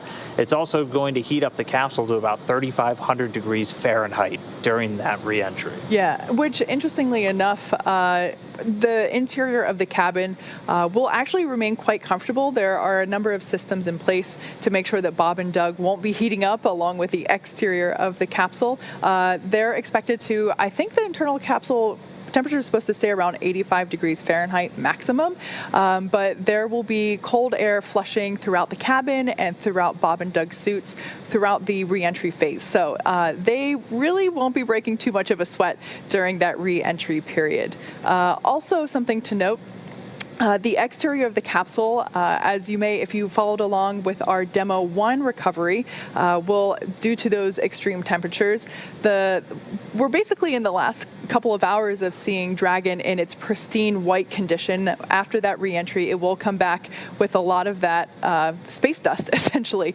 We'll see a lot of the charring on the external sides of the capsule to the thermal protective systems that are basically built to insulate the Dragon capsule and make sure that everything stays safe during that very heated re-entry period. Yeah, it's going to be very dynamic for them. It's going to be a new experience. I mean, they're experienced astronauts, but this is their first time coming home in a capsule.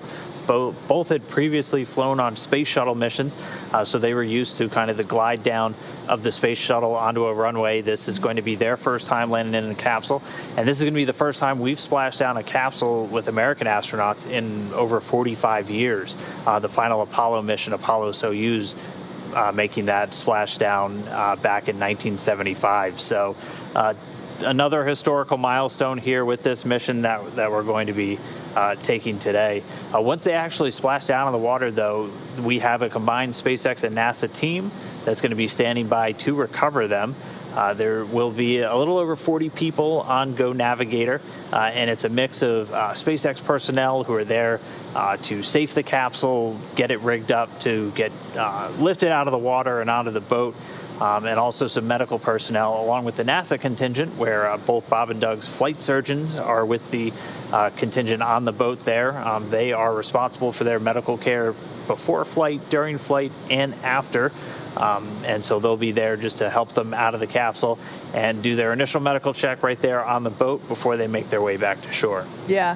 So earlier in the week, Bob and Doug did a couple of interviews from while they were still on station, and one of the questions asked to them was, "Are you nervous about returning?" And they said, "No, we've rehearsed this with the team many, many times, both digitally as well as in person with the recovery team, actually practicing the egress operations from the capsule." So coincidentally, they said they're not worried about it. They're more worried about the health of their family in the midst of the pandemic, more so than the return itself. When I think about the return, I can't help but to think of G-forces. The G-forces that we're expecting them to experience on the way back down is around 4 Gs. They also got around 4 Gs on the ascent portion of the mission, so this really shouldn't be anything that they haven't experienced previously. That is, if you think of roller coasters, that's about what I would say higher level roller coaster would deliver, as about 4 Gs.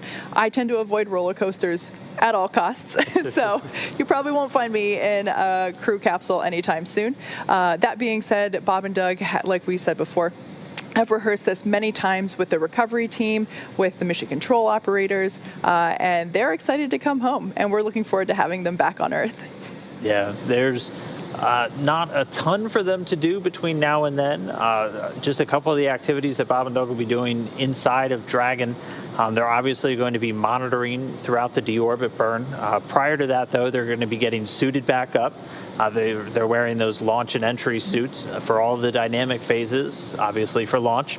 And then they wore them during all the proximity operations around the space station, and they'll be in the suits once more for the actual splashdown itself. And again, those suits are there as just another line of protection for the crew members. Obviously, the capsule keeping them safe in a very hazardous environment of outer space, or burning up on re-entry with all of that heat. And then the suits are just another line of defense. So they'll have those worn. They'll be wearing those during their reentry. They'll actually do what's called a suit flush just before they reenter, where they just inject some cooled down nitrox into the suits just to help with kind of that conditioning inside of the capsule. And before they get suited up, they'll be doing what's known as fluid loading. That's very common for returning crew members. You can end up getting very dehydrated, and the fluid loading can help kind of minimize the unpleasant effects of re-entering a gravity environment.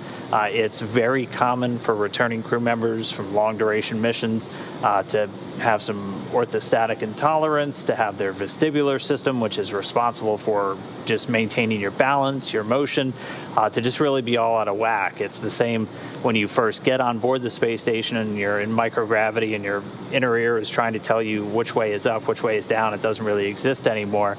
And the human body adapts to that when you're up there for several months at a time.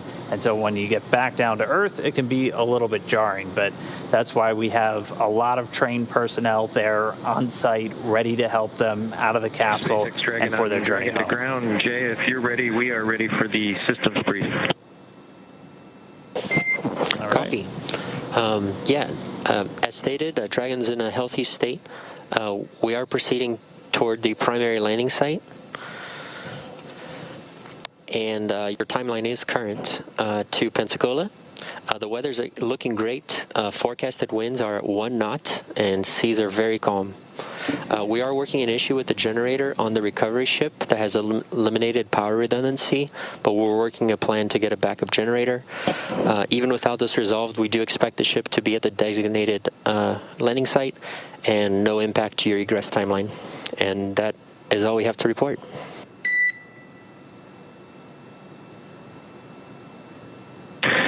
Okay, we copy all. That's news about the weather, and I'm sure the folks on the ship will get something sorted out with that generator. Thanks for the update.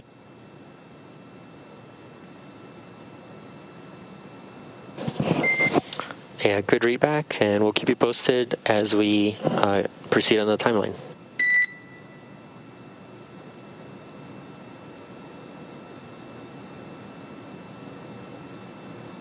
All right, so a quick rundown of where we stand right now for Bob and Doug. That was from the core, Jay Aranja, in the mission control room just behind us. The core, just as a reminder, it's kind of like Capcom. If you followed our missions throughout our history, that is really the sole person who's there to talk to Bob and Doug and be their advocate down here on the ground. So as he said, we are still on track for a splashdown today in Pensacola. He gave a couple of those weather details. We're looking at wind speeds of about 1 knot, so just around 1.5 miles per hour, and very calm seas out there. Weather was the thing we were really looking for. And if you checked out some of the information we had online, we were looking for wind speeds less than about 10 miles an hour, so we're well under that for this splashdown today. We ended up getting pretty spectacular weather conditions for this. Obviously, some pretty nasty weather around Florida right now that a lot of people are having to deal with. And 3 of our potential landing zones were actually in the path of that storm. Yeah, as you've heard us mention before, tropical storm, or hurricane as it was previously referred to before it got downgraded, Isaiah was creating a little bit of problem for us on the east coast of Florida, as like we mentioned before, 3 of our potential landing sites were there on the east coast, ruled out due to unfavorable weather due to that tropical storm. But like we just mentioned, the Gulf of Mexico is looking really good. 1 mile an hour wind, that's like nothing. And with really small waves, Bob and Doug will be very comfortable and safe whenever they do reach the Atlantic Ocean, the Gulf of Mexico. The other thing you heard called out there was a generator problem that we're having on the recovery vessel. Basically, there are 2 generators and one of them is down currently, so the team is working on a backup generator so that there is no single point failure on from the generator aspect on the recovery ship. So working that in line, but all good news that everything will be in place on time for Bob and Doug's splashdown, which we're anticipating to be around 11:30 a.m. Pacific. Seems hard to believe that that's still so soon and yet so far away from right now. Still have a couple of hours, but weather's going to continue to hold, it looks like. the system being on the east side or the eastern coast of Florida has created some pretty favorable conditions for us in the Gulf. Just to remind you, we do undock only when we had both a prime and an alternate, so we were able to get good weather. We have several pairings. Since there are 7 different landing zones, you have multiple pairings that you can have. So you could have Pensacola as a prime and Panama City as a prime, or Tampa as your alternate. So you have a bunch of these different options, and we had several pairs that were go at that final go-no-go meeting just about 6 hours before undocking yesterday. The ones that we were able to select was Pensacola for our prime and Panama City for our alternate. If for some reason we did have to wave off today, Panama City would likely be our alternate. We still have about an hour, a little less than an hour, where Dragon has the capability to change that alternate mid-flight if for some reason weather moved in on Panama City and took it out of the equation. But weather's still looking good at both sites. Most importantly, still looking good at our prime site today. Yeah, like we mentioned before, all of these sites are determined based on the fact that they have to be accessible, so relatively close to shore by the recovery vessel, and also close to medical facilities, so that whenever Bob and Doug are taken off the vessel, that they're able to be close to a hospital and medical treatment if necessary. But like we said before, there were 7 potential sites. 3 of them ruled out thanks to weather on the East Coast. And we are now targeting the Gulf of Mexico off the coast of Pensacola, Florida as our primary landing site. And once Bob and Doug splash down, a lot of things are going to happen in really quick succession, just to make sure that we can get the capsule out of the water and get them out of the capsule just as rapidly as possible. Within minutes, actually, the teams here in Mission Control Hawthorne will actually do a check on the vehicle systems following splashdown, and they'll give the go to the recovery teams to proceed. And we expect that to be just within a minute or 2 of that splashdown. The SpaceX recovery personnel will put 2 fast boats, so smaller boats, off of the prime recovery vessel, which itself is about 3 nautical miles away or so from the splashdown point, which is about a 30-minute journey for the boat at the speed it travels. But those 2 fast boats will hit the water and move in quickly on the capsule once they get the go. One of the first jobs that they'll have is to go in and actually kind of sniff around the capsule itself, where they're looking for any trace signatures, vapors of what's known as hypergolic fuels. So Dragon uses hypergolic fuels. These are fuels that you don't need an ignition source to make them ignite. Basically, just throwing them together will create an explosion, which is what a rocket engine firing really is that controlled explosion. So they'll sniff around the capsule for any hypergolics. As long as that comes back a negative, they can move in and start rigging the capsule itself to get lifted up. And I know that's going to be a pretty exciting operation to see. Yeah, there were actually somebody climbing on top of the capsule itself to perform that rigging. That individual is highly specialized and trained for that operation because, as you can imagine, climbing on top of an oddly shaped capsule in the ocean makes it wet, and so having to get on top of there and secure the rigging in preparation for lifting onto the deck of the recovery ship, that's quite a specific job, and that person has undergone hours and hours of training in order to perform those operations safely. So once that is all done, the capsule will then be hoisted up onto the deck of the recovery ship, and then they will be placed back down. We'll open the side hatch. So for International Space Station operations, we use the forward hatch, or the hatch on top of the capsule, in order to ingress and egress. For this particular operation of recovery, they will actually be coming out of the side hatch. Once that side hatch is opened, our flight surgeon will pop his head in and make sure everything is good and that they're both feeling good. And then we'll pull Bob and Doug out and have them proceed to the medical tent. So something about these recovery ships, they're actually fully equipped medical facilities. Bob and Doug will both go through a little bit of a screening once they're on deck, and then after that, they'll actually hop on an airplane and get sent back to Texas. Yeah, for most of our splashdown locations, the crew gets taken off the boat in a helicopter. There is one specific landing zone, and it's the one off Cape Canaveral, which we were at kind of a further one for Demo 1. Demo 1, we splashed down a little over 200 miles offshore. There's a closer one for crewed landings, only about 24 miles offshore. But for all of our other landing zones, it takes probably several hours for the boat to get back into port. So SpaceX does have the option to land a helicopter on the recovery vessel itself to then move the crew members back for a much quicker return to dry land, loading onto that NASA plane and returning to Houston. We get a lot of questions about how we're keeping the crew safe, how we're keeping the crew healthy.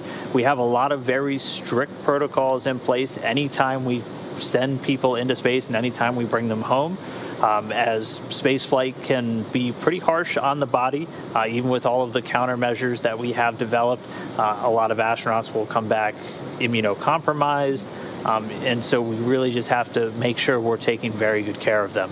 Especially in our current climate with coronavirus, we've made some additional restrictions and requirements in place for all of our recovery personnel that are going to be on the boat. All have gone through some isolation and testing for coronavirus before heading out to sea. And we're doing this. Anybody that's going to be in close contact with the crew, we're making sure that we have countermeasures in place to make sure that they are screened and that the crew is being kept healthy. Once they get back to Houston, they'll be able to reunite with families and then eventually go home or go to crew quarters there in Houston.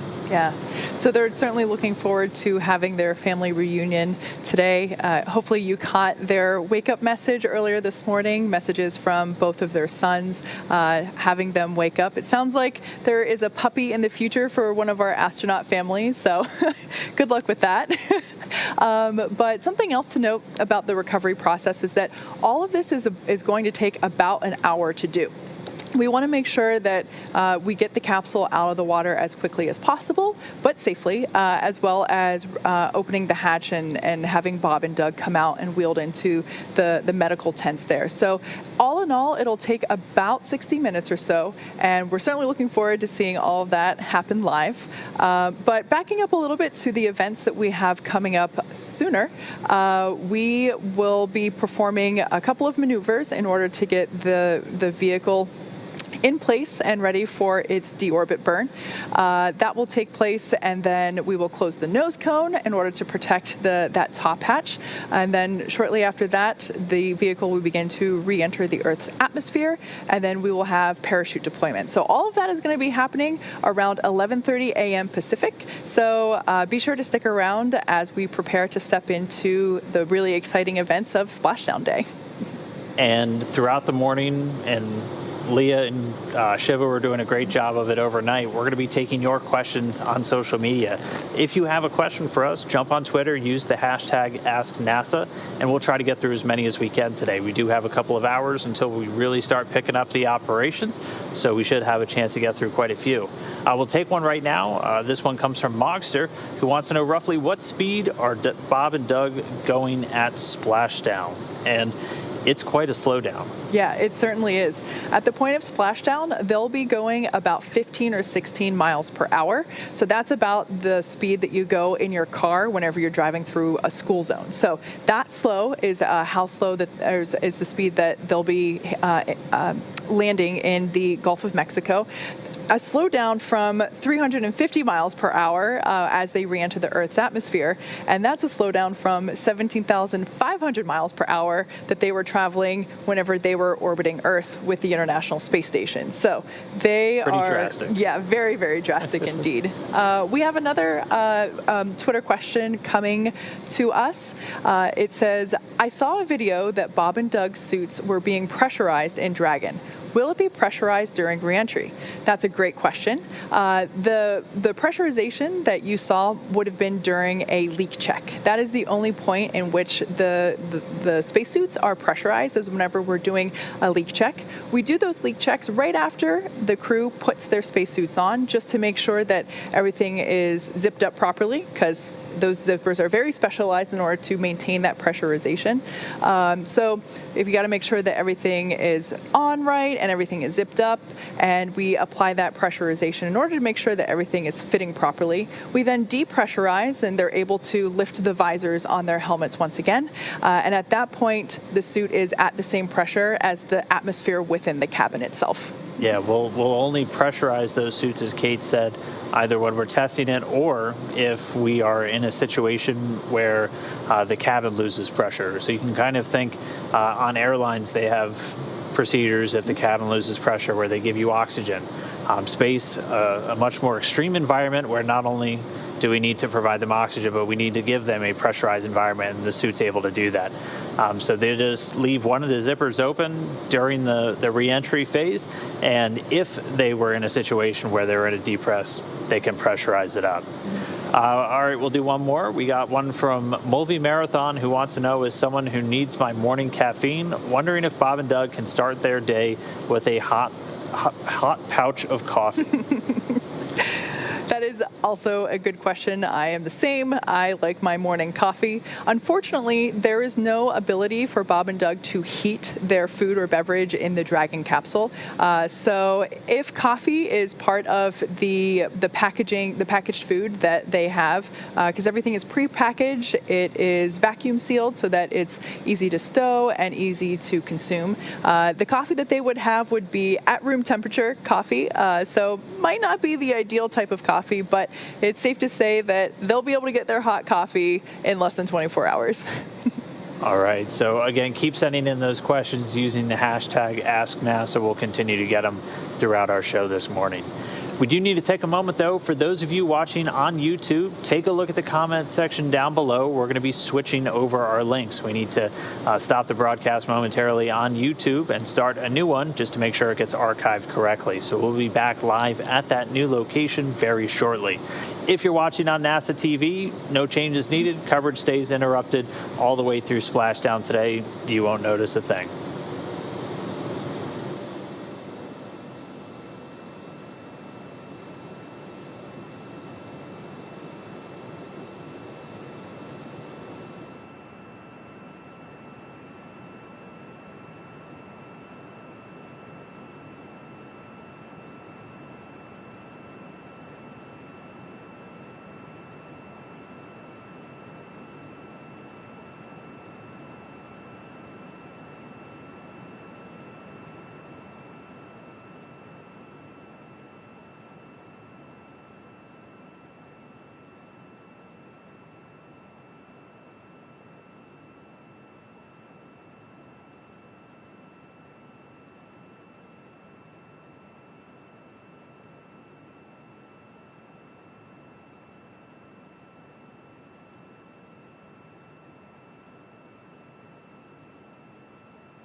Hello and welcome to our live coverage of SpaceX Demo-2 mission. We are excited to be bringing you live coverage here from SpaceX headquarters in Hawthorne, California. My name is Kate Tice, a senior certification engineer, and it has been an exciting 24 hours. Backtracking a little bit, Bob and Doug launched to the International Space Station just 2 months ago, and earlier today departed from the International Space Station and began their journey home. They've completed all of the departure burns, and they are now awake and ready to begin the day.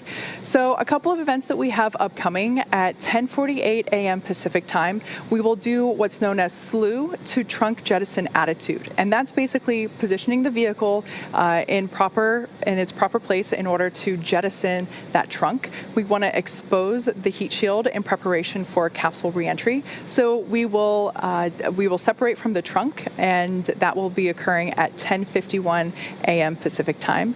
We will then slew or maneuver to deorbit burn attitude, and that deorbit burn is what is going to really place Dragon on its final trajectory back to Earth.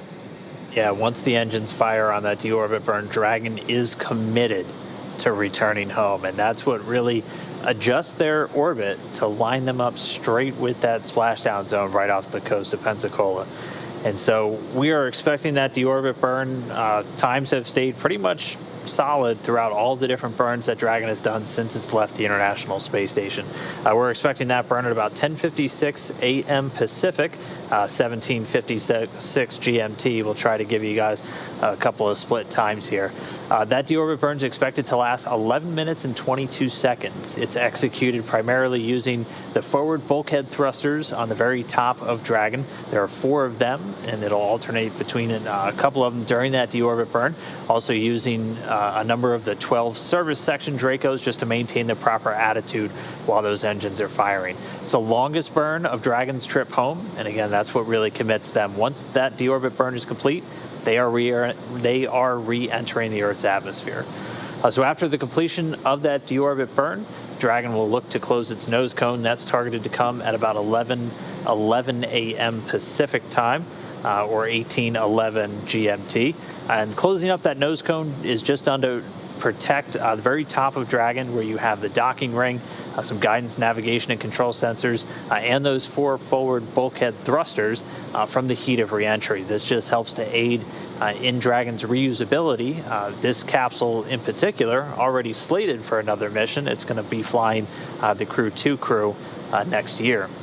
After we really start to re-enter the Earth's atmosphere, things will start heating up. The Dragon capsule experiencing up to 3,500 degrees during this re-entry, and that'll build up a plasma around the spacecraft, and that'll result in what we call a comms blackout.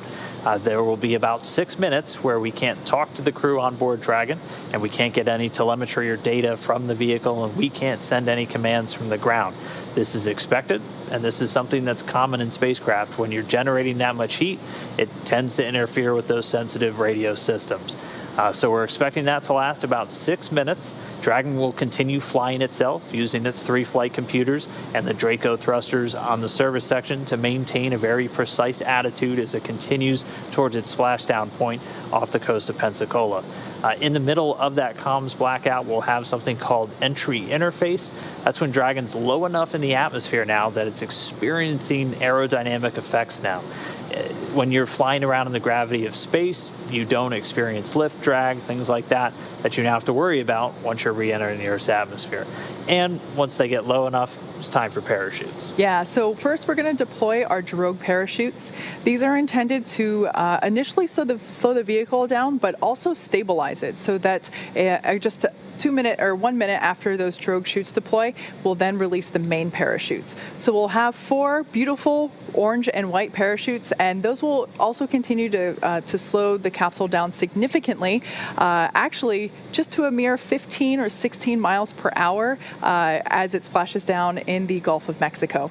That splashdown will occur at 11:48 a.m. Pacific or 18:48 UTC, and we're coming up to that here in a few hours, so be sure to stick with us as we will be bringing you coverage all the way through that splashdown, in addition to the recovery operations, which, if for our longtime SpaceX fans, the recovery team is really one that we haven't had a chance to showcase really since the last Demo 1 mission, and so it's really great to see this new team in action and being able to perform live all of the stuff that they've been rehearsing with Bob and Doug for the last couple of years. Yeah, we basically did a test run of this flight a little over a year ago at Demo 1. And Kate and I were here to do the splashdown for that one. Another early morning. Another very early morning. Things looked a little bit different. SpaceX actually had both of its recovery ships out in the landing zone for DM1, both the Go Navigator and the Go Searcher. For actual operations, though, those boats are split up. The Go Navigator stays in the Gulf of Mexico, at least for right now, and it's responsible for any splashdowns at the 4 sites in the Gulf. Those are Pensacola, Panama City, Tallahassee, and Tampa. And then the Go Searcher stays over on the Atlantic side for anything in the Cape, Jacksonville, and the one that I'm forgetting. I'll look it up. But those 2 boats are split up. At any time, one of them will be primed for the recovery operations. And there are about a little over 40 people on that ship to actually recover the Dragon spacecraft and Bob and Doug. And it's a SpaceX and NASA joint team with a lot of different personnel on board. You have people that are experts in the Dragon capsule itself. You have the ship's crew. You have a number of people from the medical community, doctors from both SpaceX and flight surgeons from NASA, nurses, and then you also have cargo specialists on board as Dragon's bringing some cargo home. Yeah. So if you followed our missions to the International Space Station previously, you might hear us refer to as the maneuvering of Dragon around the station as a carefully choreographed dance. The recovery operations are just like that as well. Whenever it comes to recovering the crew, safety is the #1 priority for not only the astronauts, but the recovery team and all individuals on board that recovery ship as well. So while there are 40 or so people on board, there definitely won't be 40 people on deck. It'll be a strict limitation to the personnel that are in the active recovery operations that will be on the deck, on the recovery deck of the ship as the Dragon capsule is being lifted out of the water and into the nest. So I'm really excited to be able to see that firsthand. We will be, like I said before, we'll be bringing you that coverage all the way through. And after Bob and Doug are brought out of the Dragon capsule, so once the Dragon capsule is placed onto the recovery vessel in that nest, our flight surgeon will pop his head in and make sure that everything is looking and feeling good with our astronauts, our space dads, and we will then have them exit the capsule through that side hatch. We will wheel them into the medical tents, and they'll then get their in-depth medical review with the medical team, and at which point they will then hop on a helicopter and head back to Texas. Yeah, and I mean, all of that is supposed to unfold in just about an hour following splashdown. Within minutes of Dragon hitting down in the water, a lot of things will happen simultaneously. The Dragon capsule itself takes a number of automatic steps as soon as it detects that it's splashed down. One of the first things that it does will be to detach the parachutes. As once you're splashed down, you don't need them to slow you down anymore, obviously, and you don't want them dragging you through the water. So Dragon will automatically cut those main parachutes, and they'll be sitting there floating in the water. That's also one of the actions the crew can take if they realize that the parachutes haven't detached. They have a hardwired button right there on their control panel to release those parachutes. Within the first 2 minutes of splashdown, the teams will get the go to proceed in closer. The main recovery ship will be about 3 nautical miles away or so, and it'll deploy 2 fast boats that'll get to the capsule much quicker within just those 2 minutes after getting the go. The first boat will move in and do a sniff check around the Dragon capsule, checking for any vapors of hypergolic fuels used to power the Draco thrusters on board the vehicle. Once they can verify that it's safe to approach, they can move in. As Kate was talking about, someone will climb up on the Dragon and get it rigged. The second fast boat is basically a backup for everything that the first boat's doing, and they're also responsible for gathering those parachutes up out of the water. And then it'll take about 30 minutes until the main recovery vessel gets there, and then it's time to lift it up out of the water. Yeah, so at that point, the capsule will be set onto the platform of the recovery ship, and then we'll, like I said before, our flight surgeon will do those initial checkouts. We'll pull Bob and Doug out, and then they will go into the medical tent. So like I said, that's all going to happen within about 60 minutes is our designated timeline for those operations, and we're really excited to see all of that unfold. It has been a very long morning, night so far. We've been broadcasting for a few hours now, and I don't know about you, but I'm starting, the more that we talk about the parachute deployment and just recalling what that looked and felt like for the Demo 1 broadcast, I'm getting really rejuvenated and really excited to see that with our space dads on board. And we should be able to show you a lot of the same things you saw for Demo 1. Again, it's a little bit different, as for Demo 1, we had 2 ships out there in the same recovery zone. So we were able to have some of our camera assets, things like that, on the other ship. Now it's all on one. But one of the first views we should be able to see will be from a NASA high-altitude research plane, the WB-57. It's going to be, once again, flying in the area of splashdown. For Demo 1, it was able to get us an infrared view of the capsule actually during that re-entry period. So when it was still glowing very brightly on the infrared, as it was still generating and dissipating a lot of the heat of re-entry. Able to see the drogue chute deploys, and then the main deploys, and then we'll have some cameras actually down on the boat, on the water, hopefully getting us some great views of Dragon as it descends under those parachutes.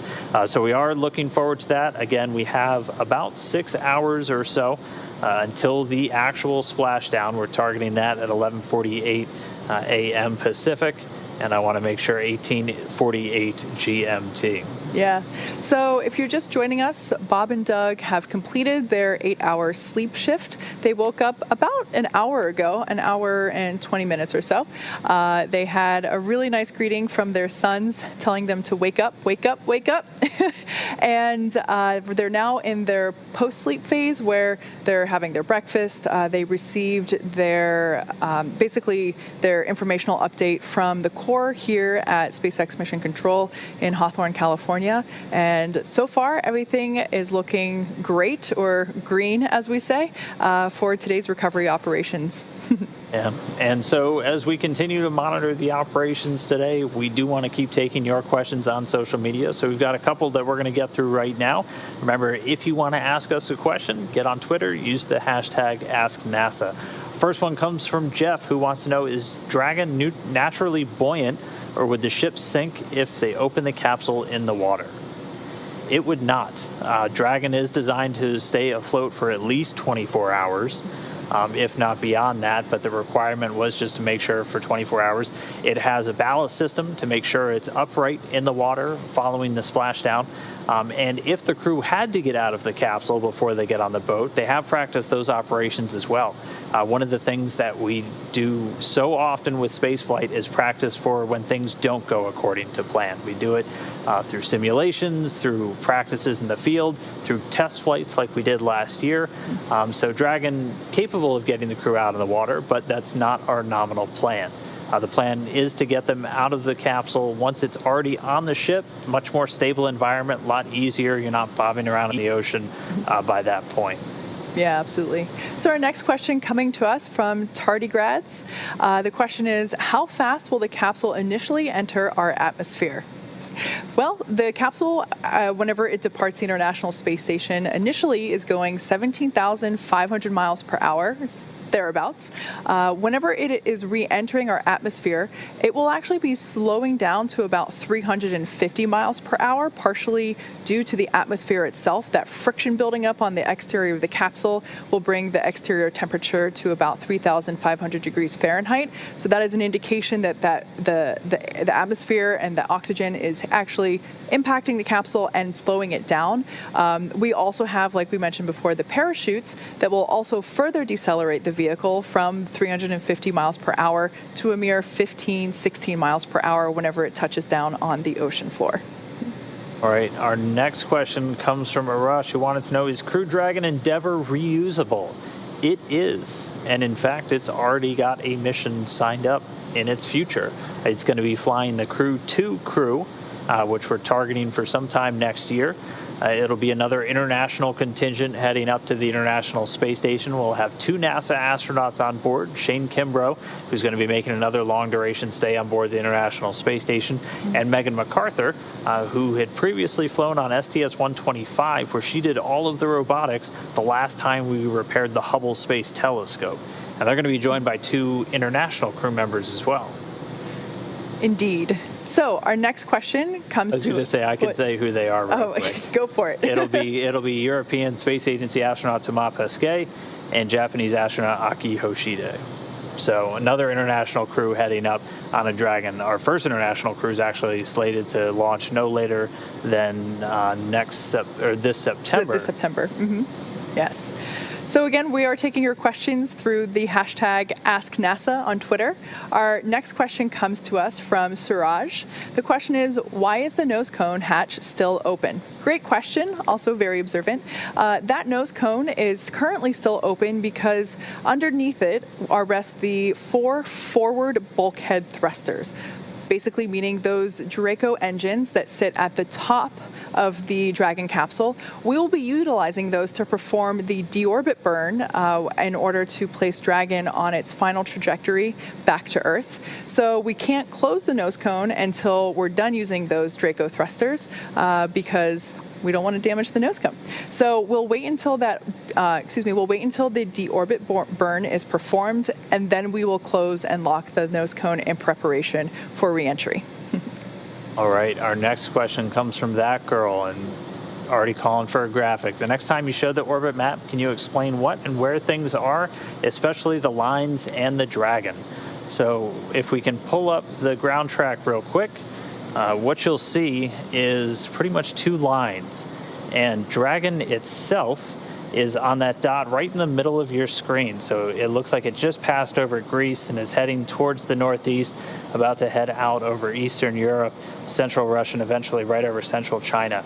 Those lines are Dragon's current orbit. So if you trace the line from the right of Dragon and continue, you'll see it eventually meets up on the other side of the Earth, and then it stops. If you watch the point where it stops, that'll continue to fill in as their orbit continues to go. So this is essentially showing about 2 orbits of planet Earth. And your next question might be, why is it a wavy line? Is Dragon kind of flying all over the place? And that's because the map is spread flat.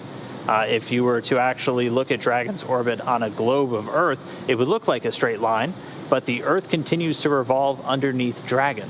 So every time it completes an orbit of the Earth, the Earth is still turning, so its orbit moves slightly to the left, and it continues to move slightly to the left every single time it completes an orbit of planet Earth. This is actually how we figure out where we're going to be coming home and what orbit we need to get Dragon into specifically. So by the time that it's in the right orbit, it'll line itself up perfectly with Pensacola, which is where we're coming home today.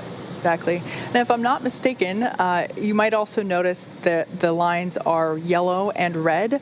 The yellow lines indicate where the capsule is exposed to sunlight, and the red lines would indicate where it would be not in the sunlight or in eclipse, as we would refer to it as. So really great question. Thanks for asking that one.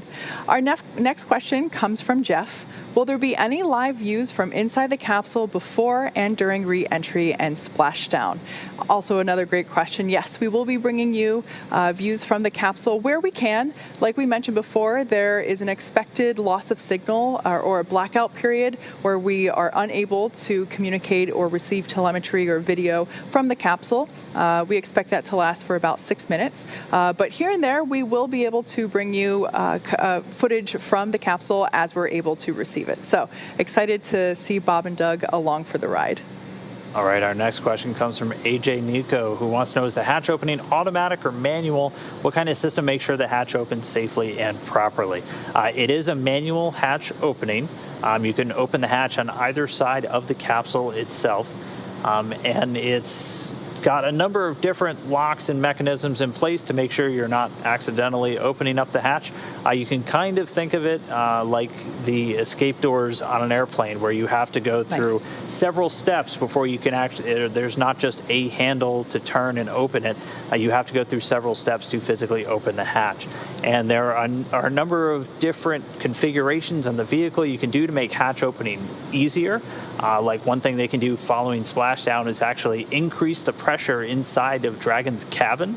So it's at a higher pressure than what is outside of the capsule, and that makes the crew's job of opening the capsule hatch outward much easier. So it's kind of, there's some little things that you don't necessarily think about, but it is always a manual process. Next question comes to us from Klaus. Question is, what is the difference between the capsule suits and the ones used for EVA or extravehicular activity? Yeah, so those EVA suits used on the International Space Station are famously used for spacewalks. Personally, one of my favorite things to watch on NASA TV are those spacewalks. Those suits are designed to operate in the vacuum of space, whereas our flight suits for inside Crew Dragon are not. So we won't be performing any EVA suits in these ones. However, they are designed to protect the crew in the event of a depressurization event. The face shields are able to come down and lock, and we are able to pressurize the suits themselves in order to protect the crew in the unlikely event of a depressurization. That being said, that's the primary difference why, while they're both white and they're both pretty good looking in their own ways, one is much bulkier, and that is because, you know, those EVA suits are designed to essentially do that hard exterior work on the ISS external in the vacuum of space. Yeah, they're also kind of carrying their atmosphere with them. Yeah. With the Dragon suit, you have an umbilical to plug it into the seats. And we have a great video that we've showed a couple of times tonight where a SpaceX suit engineer describes it as kind of a suit seat system where the suit's able to plug in and draw all of that breathing gas and cooling air, whereas those big bulky EMUs, it's all in their backpack where they bring out all of their breathing gas, their water, which is not only used for drinking for the astronauts, but also for keeping them cool while they're working outside in space. Our next question comes from Max, who wanted to know, do they control the landing location of the ship in any way? If so, how?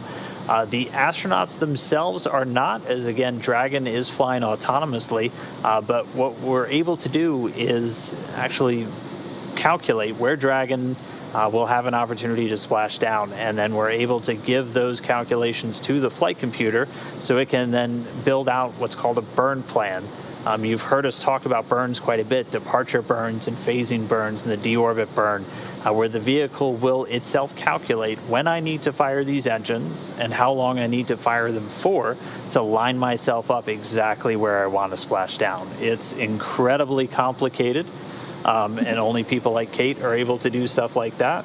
But the crew is largely out of the loop for those. It's mostly done with a lot of support here down on the ground and the Dragon spacecraft itself. Exactly. Yeah, Bob and Doug's primary role during the re-entry phase will simply to be monitoring the status and the telemetry that is being displayed on their heads-up display there, which I love that view that we get inside of the capsule where we can actually see the screens that they're looking at. Yeah. I think it's pretty cool. Those screens are touch screen, and kind of going back to the question of the suits, our flight suits for inside Crew Dragon are capable of interacting with that touch screen. They are capacitive, so Bob and Doug are able to utilize a really high-tech and easy-to-use screen, as opposed to, if you think back to if you've ever seen like the flight deck of an airplane, or if you think back to the flight deck, the control panels in the space shuttle, where there were a lot of buttons and switches. Now that screen is flat, and we're also able to simply rotate the data that's being displayed depending on what phase of the mission that we're in. So it also cuts down on the bulkiness, the bulkiness of the display itself, because we're able to configure and specialize exactly what's being shown depending on what's going on. Yeah. All right, we'll get to a couple more questions in just a second. If you're just tuning in, though, welcome. We're about to bring Bob Behnken and Doug Hurley home from their stay on board the International Space Station. They're flying in Crew Dragon Endeavour.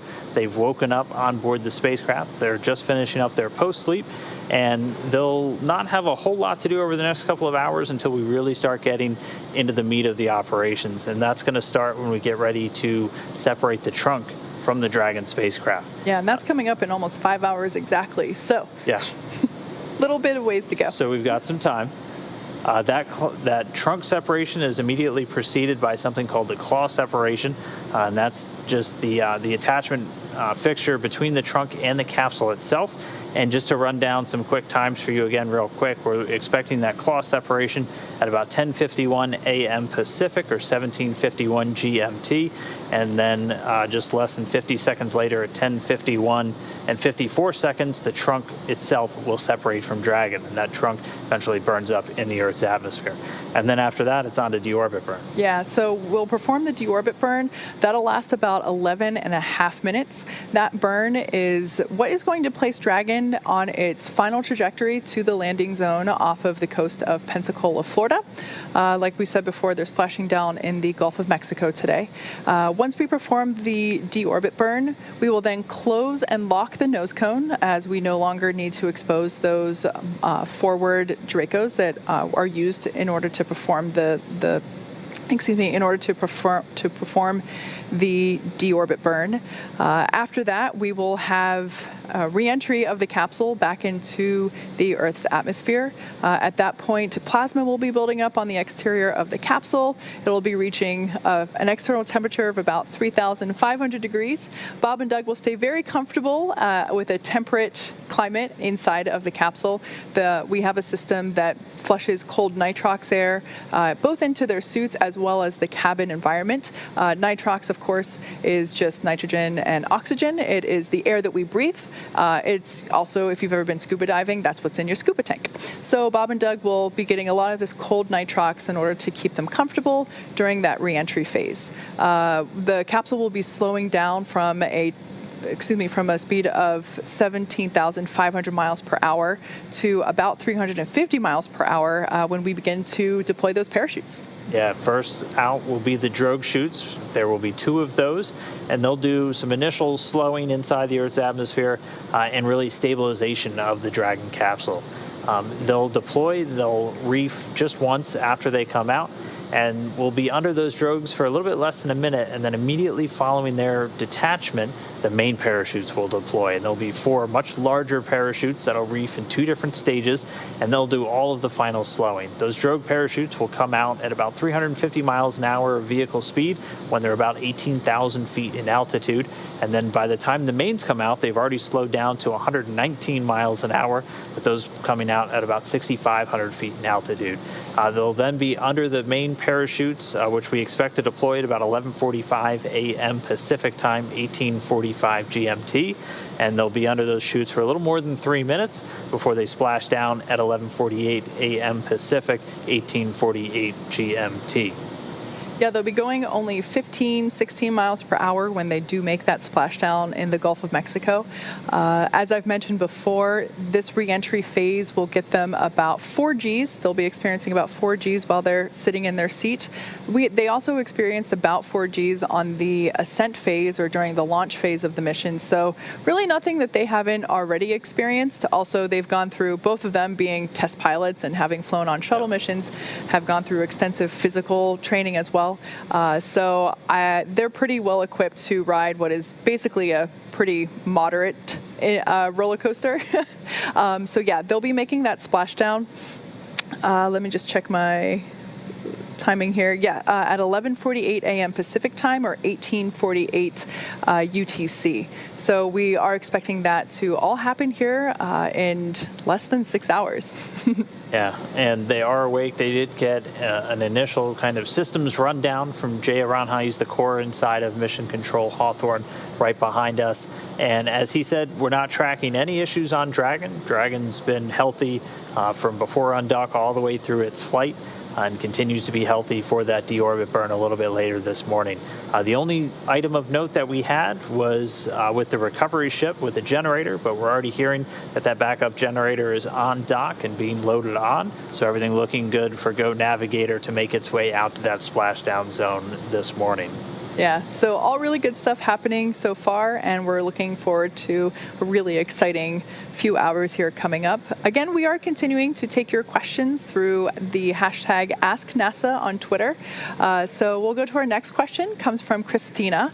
How long will it take for Bob and Doug to be able to walk normally after floating for so long in space? It definitely varies from astronaut to astronaut.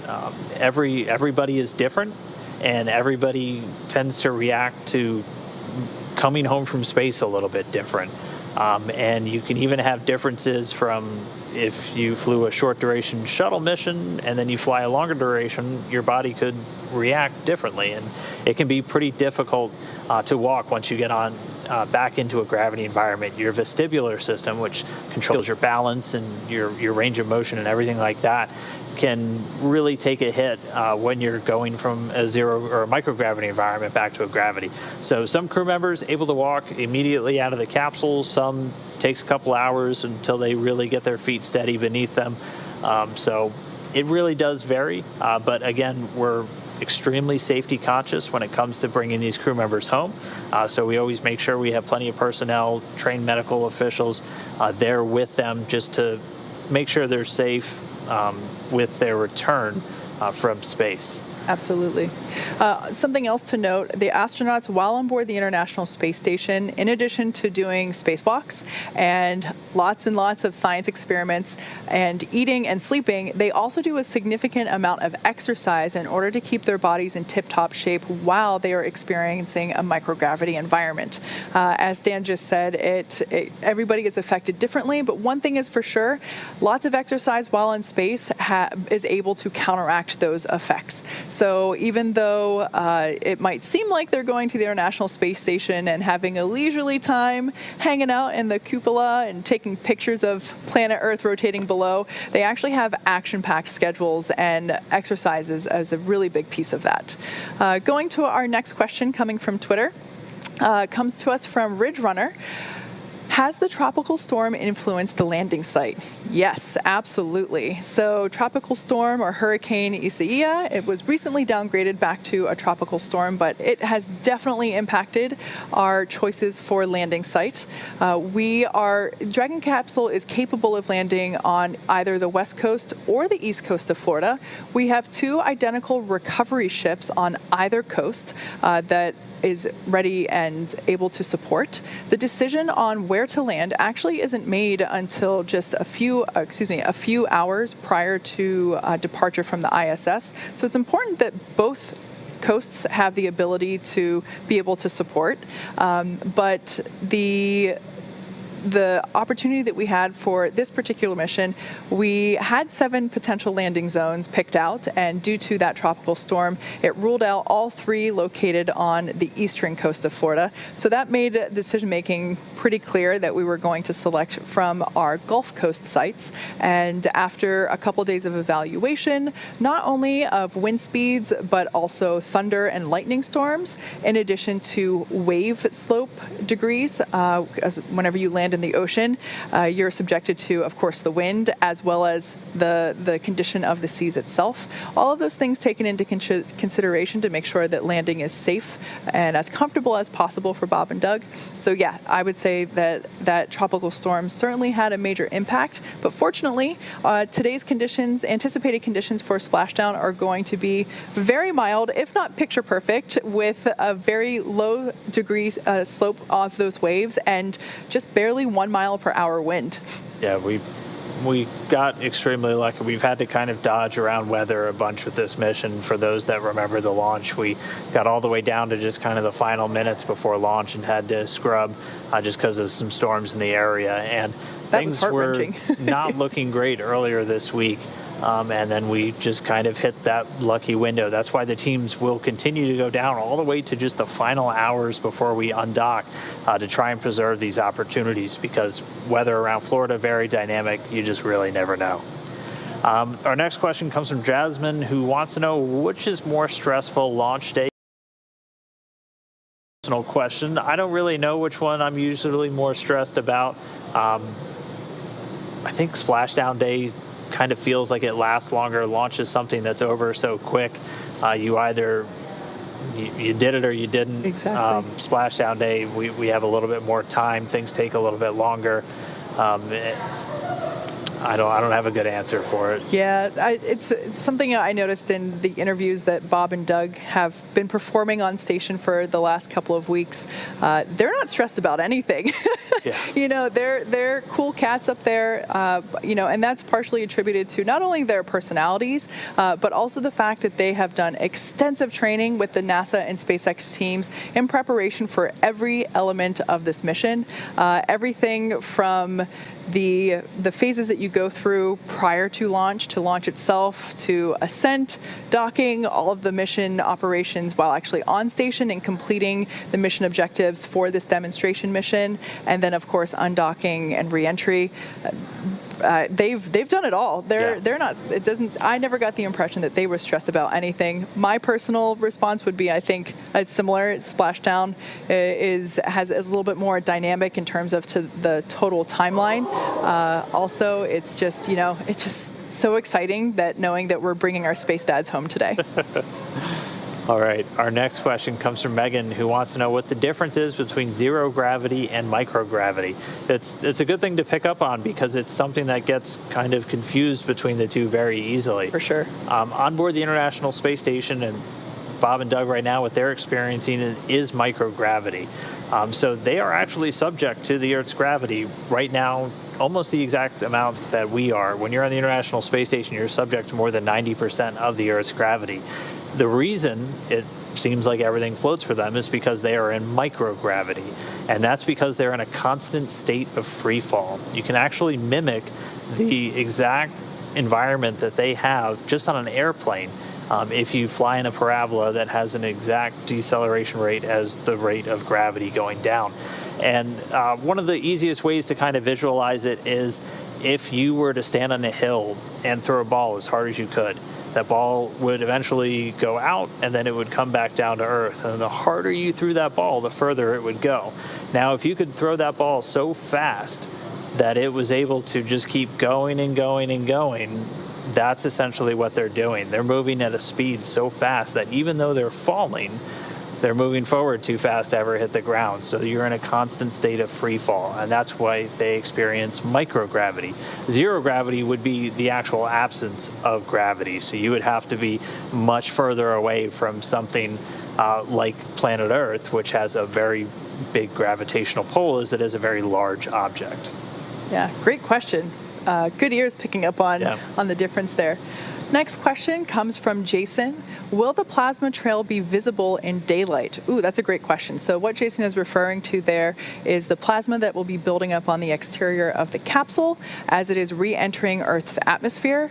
I'm actually not sure if it will be visible to the naked eye because it will be some distance away from the coast of Florida. So I'm not sure if folks on land will be able to see it.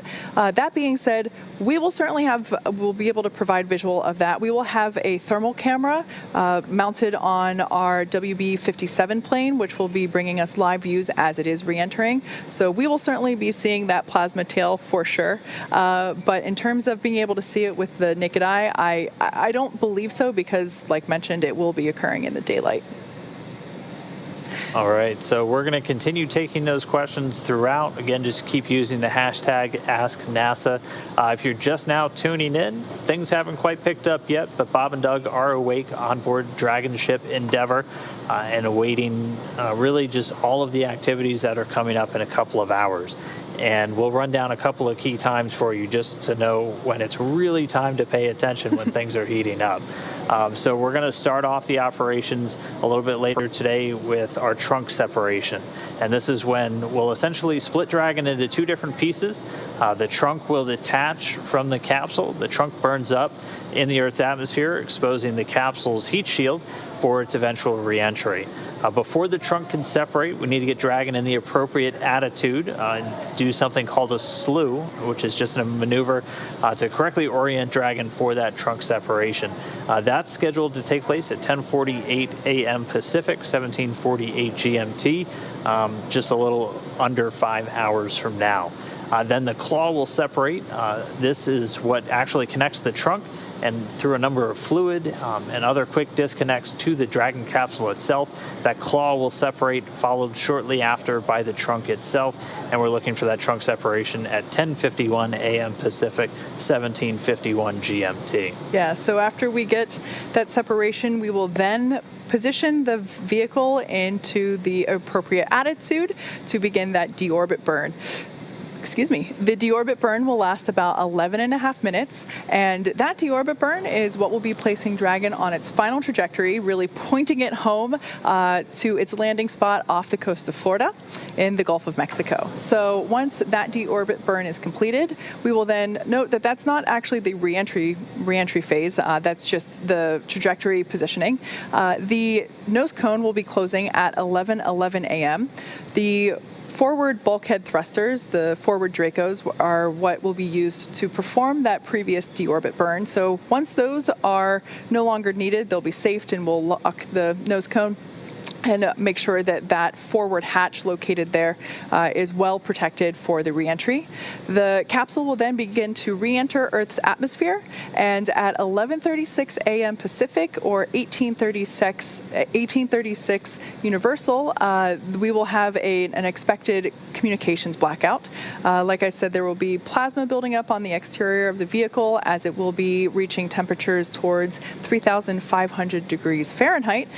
So we will have a communications blackout period or loss of signal, and that will last about 6 minutes. During that time, we won't be able to command the vehicle or receive telemetry. That being said, Dragon is designed to be fully autonomous, so it's driving itself anyway. At 11:36 a.m. in the middle of that communications blackout, we will have entry interface. This is when the capsule is essentially beginning to feel the aerodynamic forces of the Earth's atmosphere. We'll get those communications back at 11:42 a.m. Pacific or 18:42 Universal. We'll get those communications back, and we'll do a comms check with Bob and Doug, make sure that they're doing good and feeling okay. And then at 11:44 a.m. Pacific, we will begin the parachute deployment. So we'll deploy the drogue parachutes, those 3 parachutes that are designed to initially continue to slow the vehicle down. They will also stabilize the vehicle so that we are prepared for the main parachute deploy. Those main chutes will come out at 11:45 a.m. Pacific on the dot, or 18:45 Universal. Those main parachutes will further decelerate the vehicle down to about 15 or 16 miles per hour, and at that point we'll have splashdown, and we'll be looking to confirm that at 11:48 a.m. Pacific. So once splashdown occurs, the recovery team will move into place and really have the moment where we get to pull our space dads and welcome them back to Earth. Yeah, it's only expected to take about an hour from the moment of splashdown until we have them out of the capsule on the boat. A number of things have to happen before that takes place. Within about the first 1.5 to 2 minutes, Mission Control Hawthorne, so the flight controllers right behind us, will give the recovery teams the go to proceed. As they're still getting telemetry or data from the spacecraft even after it splashes down, they're able to make sure that we don't have any fuel leaks or anything like that, and just make sure things are as safe as possible before additional personnel approach the capsule. There will be 2 boats that go in, 2 fast approach boats. The first one will get there and do a sniff around the capsule for what's called hypergolic fuel that's used to power the Draco thrusters around the Dragon spacecraft. After they're done with that sniffing, the second boat will be able to move in. It acts as a redundant boat for that first fast approach boat and is also responsible for getting the parachutes out of the water. Following all of that work, they'll give the go for the main recovery vessel to move in. It'll be waiting just about 3 nautical miles away from the splashdown point. It'll take about 30 minutes for it to arrive at the capsule. Then it'll be time for the hoisting maneuvers. So while the boat is approaching, SpaceX professional will climb on top of Dragon and affix some rigging structure to the very top of the capsule, which is going to be grappled by a crane, a hydraulic crane on the very back of the recovery ship Go Navigator, to lift Dragon out of the water and put it in the nest. And then it's time to move the nest underneath the helipad and get the crew out. Yeah, so a number of individuals will be helping to position the Dragon capsule, and will open the side hatch. Our flight surgeon will check in with Bob and Doug before they even unstrap or anything like that, make sure they're feeling all right. And then we will have Bob and Doug egress from the capsule, and then we will cart them into the medical tent. So it's going to be a really exciting morning. Just a quick note about what you saw on your screen there a couple minutes ago. We just had a shift handover here at Mission Control Headquarters in Hawthorne, California. So our phasing shift team is now allowed to go home, rest. They deserve it, that's for sure. And now our entry team is in position and ready to support the reentry and splashdown phase here from Mission Control. And we've still got a couple of hours until we get into all of that. Right now, though, Bob and Doug are awake on board Crew Dragon Endeavor. They were woken up at 4:40 a.m. Pacific time from a really special message from their young boys, who I know are excited to get them back. And they'll be reunited with them once they make their way back to Ellington Airfield in Houston following a successful splashdown today. There's been quite a bit of activity down here on the ground, though. I know we just had some teams changing out inside of Mission Control Hawthorne behind us, which is why you can see a few more people in there. Just like control rooms around the world, the teams here operate in these different shifts, as when you have crew members in outer space, you're responsible for watching over them and the systems of your spacecraft 24 hours a day, 7 days a week. And so they're going to be operating in 3 different shifts, typically about 8.5 to 9 hours each. So you have a bit of overlap where you're doing what we call handover, where you're just kind of going over what occurred in the shift before you, what you need to really be looking out for, what's coming up, what is on your schedule as I hand you my console and it's your turn to take over. Exactly. Like we mentioned before, in terms of scheduling operations, in particular for the crew, sleep is really important for more dynamic aspects of the mission, like splashdown and recovery. We want them to be really alert and awake. So scheduling sleep is really important for the crew schedule, equally as important for our Dragon controllers and operators here in Mission Control. So that's what you just saw on your screen there, was the handing of the baton, if you will, as the 2 different shifts now are getting into place and working to get ready to support the rest of the events for today. And we'll have plenty to come up for us in a couple of hours. Again, we're just really counting down until we get to deorbit burn. There will be a couple of steps before that with trunk jettison and everything like that. But for now, Dragon continuing to fly in orbit over planet Earth. We are just a little over 5 hours away, 5.5 hours away from our anticipated splashdown. Yeah, that first event that we have coming up will be claw separation. That is in preparation to jettison the trunk, and we are 4 hours and 38 minutes away from that. So we hope you stick with us as we continue to bring coverage of everything going on so far. Like Dan said, Bob and Doug are awake, and they are completing their post-sleep phase, although I guess they're probably out of it by now since it's been more than an hour since they've been woken up. But yeah, so they are getting ready to come on home, and we're looking forward to having them. All right, and we are continuing to take your questions on Twitter using the hashtag AskNASA. I think we can get through a couple more real quick right now. This one comes from Ganga Prabha, who wants to know, will Dragon take more than 2 astronauts in the future? It absolutely will. In fact, in the very near future. We're already counting down the days once this mission is complete to Crew 1. That'll be the first operational flight in a Crew Dragon spacecraft, and there will be 4 crew members on board. And it'll be our first multinational crew to fly on this new capable vehicle. We'll have to do some work between the end of Demo 2 and that flight just to get everything certified and ready to go. But that crew has already been in training for several months, even years now for a couple of them.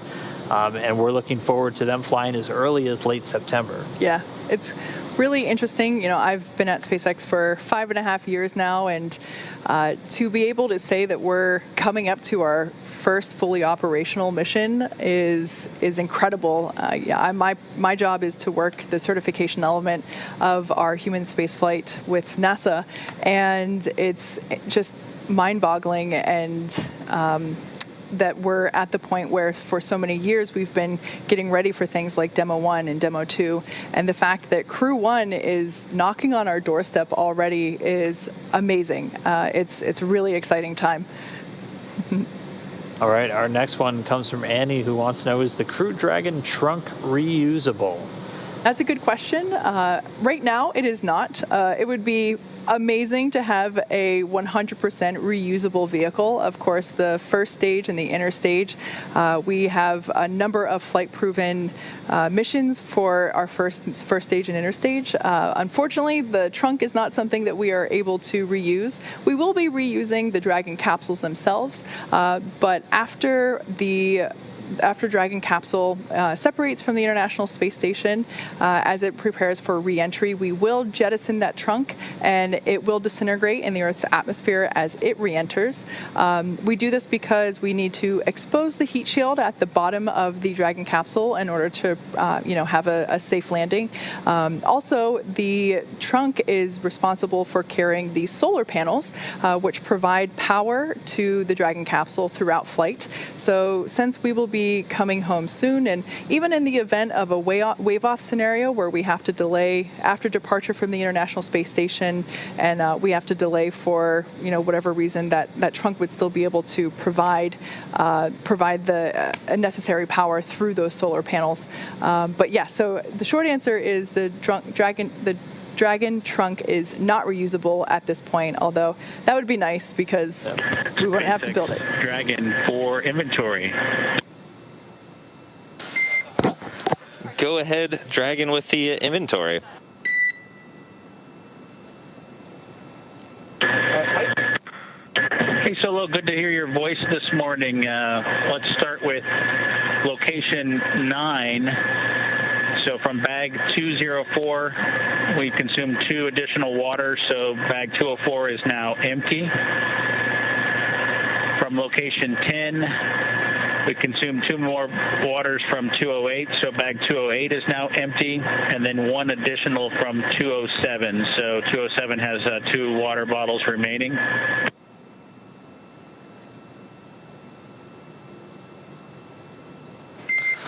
Okay, SpaceX copies. Bag 204 took away 2 waters, which is now empty. Bag 208, 2 waters down, now empty. And bag 207, 1 water down and 2 remaining.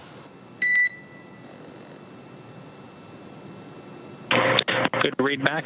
For location 12, from bag 315, 1 breakfast. I'm sorry, from location 11, bag 315, 1 breakfast. And then from location 12, bag 319, 1 breakfast.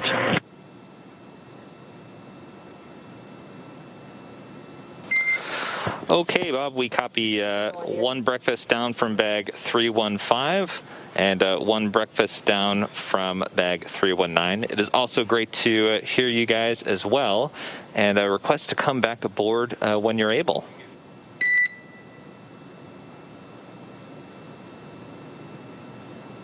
Okay, so we'll give you a call here in just a couple minutes to come back on board. Okay, fantastic. Thanks, Bob.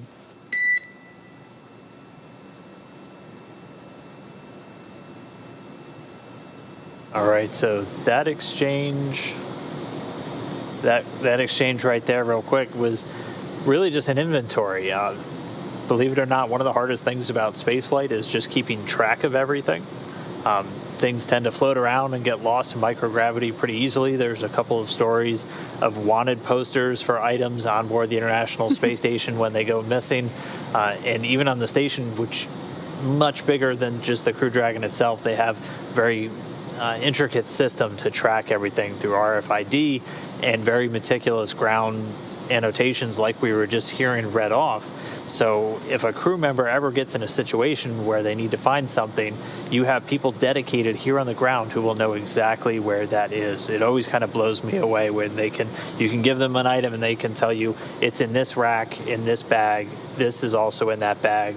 This is exactly where you will find it. Yeah, that would be a very extensive list, especially for the items on board the International Space Station. What they were reporting there was essentially what they've consumed, both liquid and food, over the last couple of hours, just documenting their fluid intake and the meal consumption.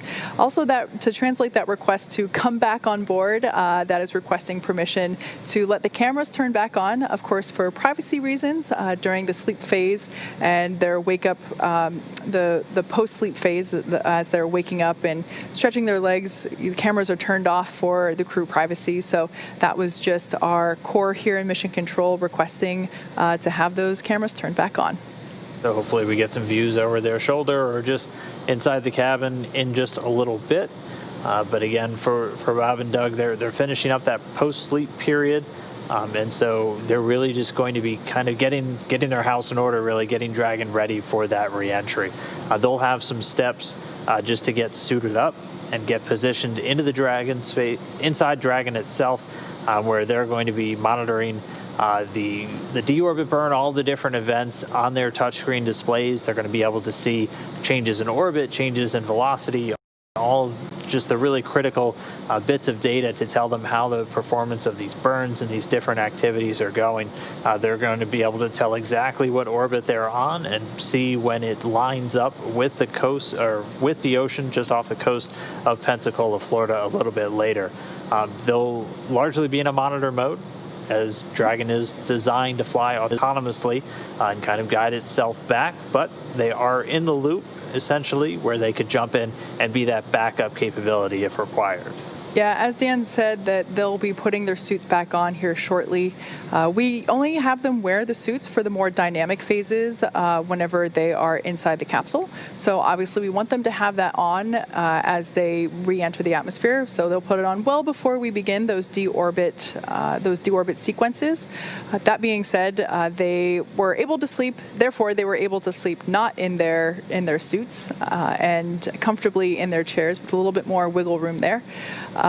Something else to note that we have coming up, hopefully, like Dan said, we'll get some of those camera views coming from inside the cabin. And we'll, like I mentioned before, something that I really like being able to see is the shot between the two of them looking at the actual display panels themselves. We'll actually be able to see what they're seeing on their screens as they are monitoring all the telemetry and data and attitude information as the capsule is re-entering the atmosphere. So we are going to continue to take your questions through hashtag AskNASA on Twitter. Our next question comes from Christian. What ensures that the capsule does not melt upon re-entry? Please explain the thermal protection. Yeah, that's a great question. One of my personal favorite pieces of hardware on our Dragon capsules is the heat shield. Part of my job is to work with NASA to certify the heat shield, and so I am very lucky that I get to work. SpaceX Dragon, you're cleared to come aboard anytime. All right. All right. Okay, Doug, copy. Welcome aboard. We should get that in work shortly. In addition, as able, when you're ready, request your game plan for fluid loading water. This corresponds to section 3 of 4.700.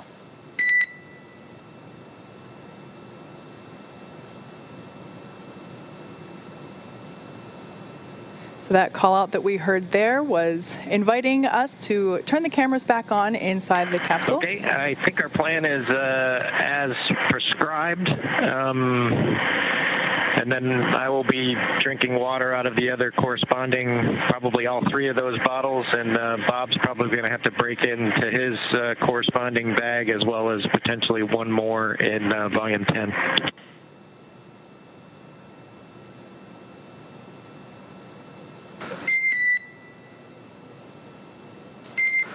Okay, copy, Doug. So basically, what you're saying, the bottles you expect to remove are the ones you just spoke about during breakfast, as well as one additional one from volume 10. Is that an accurate statement? negative. I think it's going to be one more bag full from each side. Okay, copy. We'll probably tag up with you after fluid loading complete just to verify. Thank you. Yeah, that sounds good, Mike. I think that's probably best because it might be somewhat variable, but I think it's pretty accurate. Okay, copy. Thank you.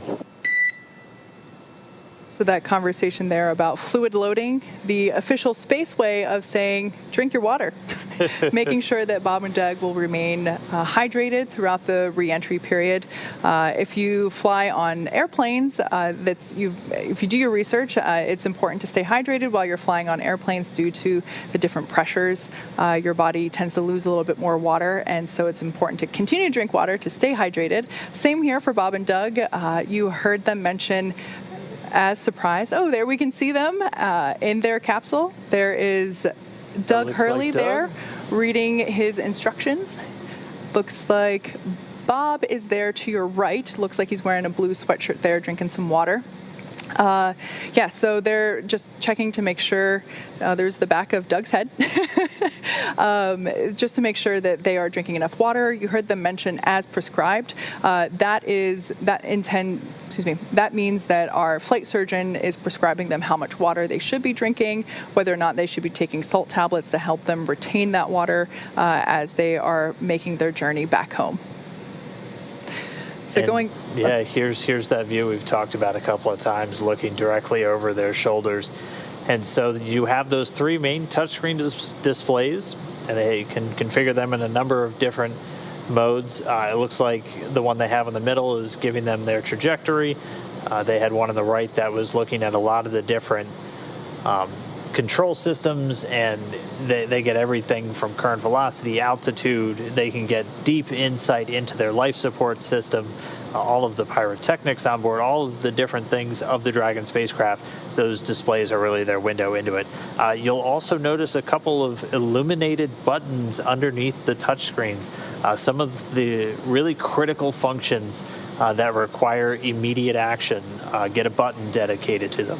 For example, they have buttons for a number of the pyro events on board the Dragon spacecraft, like parachute deploy, or the ability to cut those parachutes once they splash down in the water. And so they're going to get these configured, and this is going to be how they track the progress of their flight home today. Yeah, if we get that view back between their heads, on the left-hand side of the screen, there we go. The left-hand side of your screen there is actually the control display that they'll be using for the re-entry, for the deorbit burn. There's a bunch of information that'll be displayed there, like trajectory details, such as entry angle and capsule perigee, and how much distance is remaining between the current time and whenever that deorbit burn is terminated. So yeah, a lot of really important information there for them. They'll also be able to see which of the 4 Draco thrusters are firing at any given time during that deorbit burn. So that's we'll probably see that particular screen on both of their screens during that phase of the mission. So going back to the previous question that we had from #AskNASA, came to us from Christian. He asked, what ensures that the capsule does not melt upon re-entry? Please explain thermal protection. I was just saying that my job here as a SpaceX engineer, I have the awesome opportunity to work with our heat shield experts, both on the SpaceX side and NASA's heat shield experts, and really get the stamp of approval to use the hardware for flight. It is, you can think of it kind of like a pizza. There is the base of the heat shield, or the shape, the structure, and that's made out of carbon fiber. And that you can think of that as the crust. We then apply a coating to it that allows the individual heat shields, the individual tiles of the heat shield themselves, to stick to the structure itself. So what we use to adhere it, you can think of as the sauce, and you can think of those tiles as the pepperoni pieces on your pizza. So it's kind of a different way to explain it, but that's how I like to think of it. The heat shield, again, is responsible for really really protecting the capsule. Those temperatures will get up to 3,500 degrees Fahrenheit, so pretty toasty. We will, I'm sure, have a great shot of our toasted marshmallow back on the recovery vessel once it splashes down. But yeah, so that heat shield does the bulk of the thermal protective work. There are, of course, panels on the exterior of the Dragon capsule. I mentioned toasted marshmallow. Those white panels that are on the exterior will also become brown as it re-enters the atmosphere and begins to char due to all of the heat and the plasma buildup. So really good question. Of course, with all those external temperatures getting so hot, it is important to keep Bob and Doug comfortable in their return. There will be cool nitrox purging through the cabin of the capsule itself, as well as through their suits. Anytime the suits detect that the internal suit temperature is getting too high, I think the threshold is 85 degrees Fahrenheit, it'll purge the suit with some cold air. So Bob and Doug will remain comfortable throughout their journey back through the Earth's atmosphere. Pizza and marshmallows. Now I'm hungry. Thank you, Kate. All right, our next question comes from Kevin, who wanted to know, when does Dragon start its deorbit burn? And we can give you the exact time down to the second of when it's targeted. Right now, it's at 10:56 and 45 seconds Pacific. And then if you convert that over to Greenwich Mean Time, 17:56 and 45 seconds. Yeah, so we're just under 4.5 hours until we begin that deorbit burn. So, Kevin, if you're looking to take a little bit of a nap between now and deorbit, you've got a little bit of time. Our next question comes to us from W. Stelmack. The question is, can you become taller after spending a long time in space? Great question. The answer is yes. Due to the lack of strong gravity pull on the human body, we have found that astronauts actually report growing in length due to the fact that their body isn't being compressed in this direction, vertically, according to our orientation on the Earth's surface. Because there's lack of gravity compressing the body, we do see reports of the astronauts saying that they got a little taller in space. Yeah, you can kind of think about it where you've been told you're the tallest when you first wake up because you've been horizontal the whole time. And it is a temporary getting taller. Once they return back to Earth, they shrink back down pretty quick. But keep sending in your questions using the hashtag AskNASA. As Kate just said, we still have a few more hours until we get to the deorbit burn, which is when things really start to pick up. Just to run down a couple of those milestones again for you, prior to the deorbit burn, we have to get rid of Dragon's trunk. And so what we'll be doing is first doing a slew or a maneuver to alter Dragon's attitude, and then just get it ready for this trunk separation. That's scheduled to happen right at about 10:48 a.m. Pacific, 17:48 GMT. After Dragon's in the correct attitude, it'll first separate the claw, which is the connecting point between the trunk and the capsule itself, followed shortly after by the trunk. The trunk's scheduled to separate at 10:51 a.m. Pacific, 17:51 GMT. And then after the trunk has been separated, we get into the proper deorbit burn for that final burn that's going to be sending them on home. Yeah, that burn will last about 11.5 minutes, and we'll be using the forward bulkhead Draco thrusters. Once the deorbit burn completes, we'll no longer need to utilize or fire those particular thrusters, so we will close the nose cone, protecting them as well as the forward hatch from reentry conditions.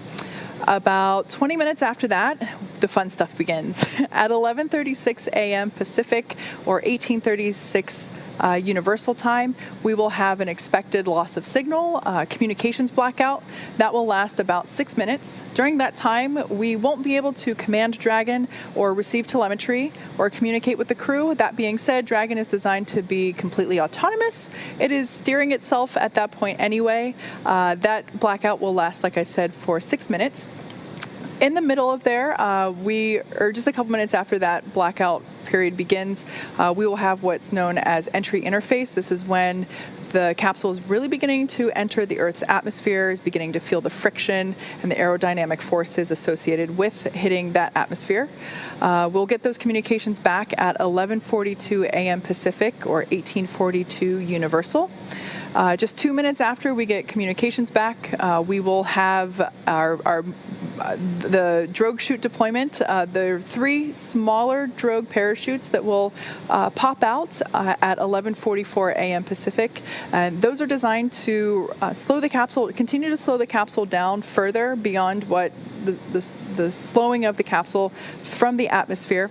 Those drogue chutes will continue to slow it down.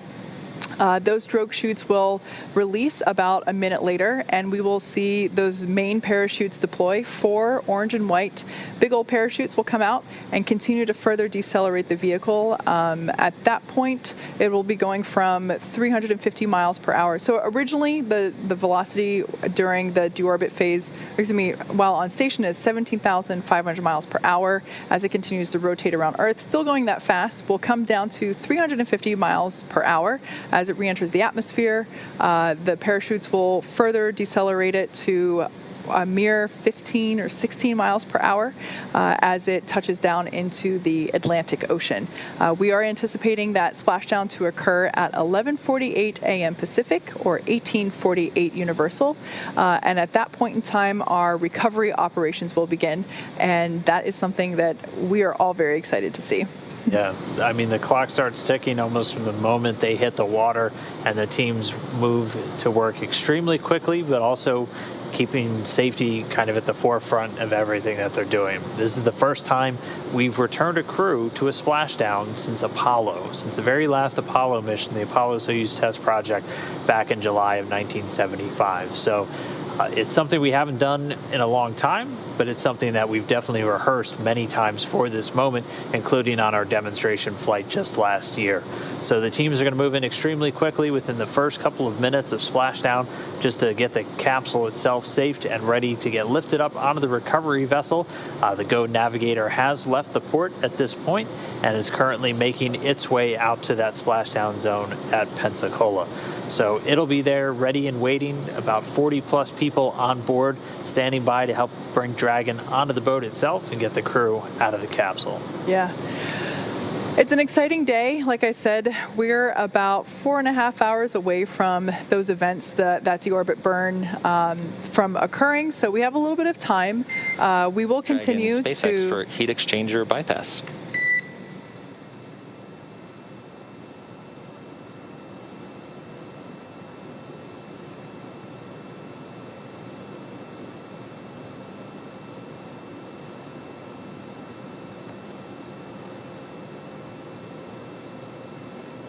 Go ahead, SpaceX. Okay, in preparation for entry, we'll be commanding the heat exchanger bypass close, so this will mean that manual control of cabin temperature will be disallowed. That commanding should come in shortly.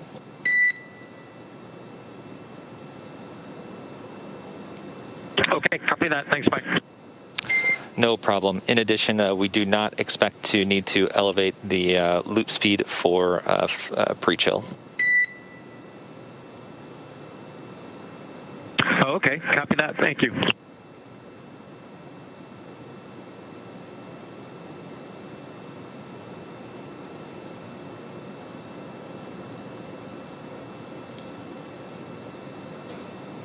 And so right there, they're just doing a couple of housekeeping steps as, again, they're going to be conditioning the inside of the cabin and Doug and Bob's suits for that actual reentry. They're going to be cooling down the inside of the cabin and doing what's known as a suit purge. So once Bob and Doug are suited up and in their seats, they'll do basically a flush with with cooler air, with cooler nitrox flowing into their suits. They're not pressurized while they're suited up. They'll just leave a zipper open a little bit. They will do suit leak checks, which will see them pressurize the suits completely, as, again, those suits designed to protect them in the event of a cabin depressurization, any contaminants in the atmosphere, things like that. But they will be wearing them for this dynamic phase, which I know we have a question here from Nick, who had wanted to know, do the seats recline to allow them to lie flat during sleep, or do they sleep upright? And the suits and the seats, kind of an integrated system. The seats themselves, as Kate described a little bit earlier, are rigid carbon fiber. So the seats do move, as we saw on launch day, where they're able to both recline and decline, but the seats themselves don't move. And really, when you're in outer space, you can't get the sensation of laying down. So the seats reclining don't really do much for you when you're in microgravity. Pretty much any surface on the Dragon spacecraft will serve as a bed. The same thing kind of true on board the International Space Station, where if we have more crew members than we have crew accommodations at times, crew members can just camp out. And if you've ever seen any of the photos from back in the shuttle days, when we would have 7 people in a relatively small enclosure, you can just essentially strap your sleeping bag to the wall, and that's your bed for the evening. Yeah, so essentially in space, your body doesn't really have a reference to determine what is up and what is down, aside from what you can determine visually. So in the case of whenever they're sleeping, their body can't really feel laying down. They just feel being in their seat. So while, like Dan said, the seats do actuate so that they're in launch position or landing position where the entire seat is basically moving 40 degrees this way or that way, they don't necessarily recline out like a recliner chair would. So, although I'm sure that would also be very comfortable. Our next question coming to us again from Twitter using the hashtag #AskNASA. Can you talk about the recovery ship? Absolutely, Rose. Like I mentioned before, this is the second opportunity that we've had to highlight the recovery team, given the fact that our water landings and needing to retrieve a crew is very new to our company here. We're very excited to be able to highlight that team now for the second time on our webcast. The recovery team, the recovery ship is, there are actually 2 of them. We have one that is capable of assisting recoveries on the west coast of Florida, and that's the Go Navigator. That's what we will be using for today's recovery. There's also the Go Searcher, which is located on the east coast for east coast landings. They are identical, and they are able to be staffed, fully staffed, not only for recovery operations, but for medical as well. SpaceX Dragon, we're putting the grab sample container collection in work. Okay, SpaceX copies. Grab sample container collection in work. Good luck. And that right there, they'll occasionally... And so it'll be serial number 2088. Okay, SpaceX copies serial number 2088.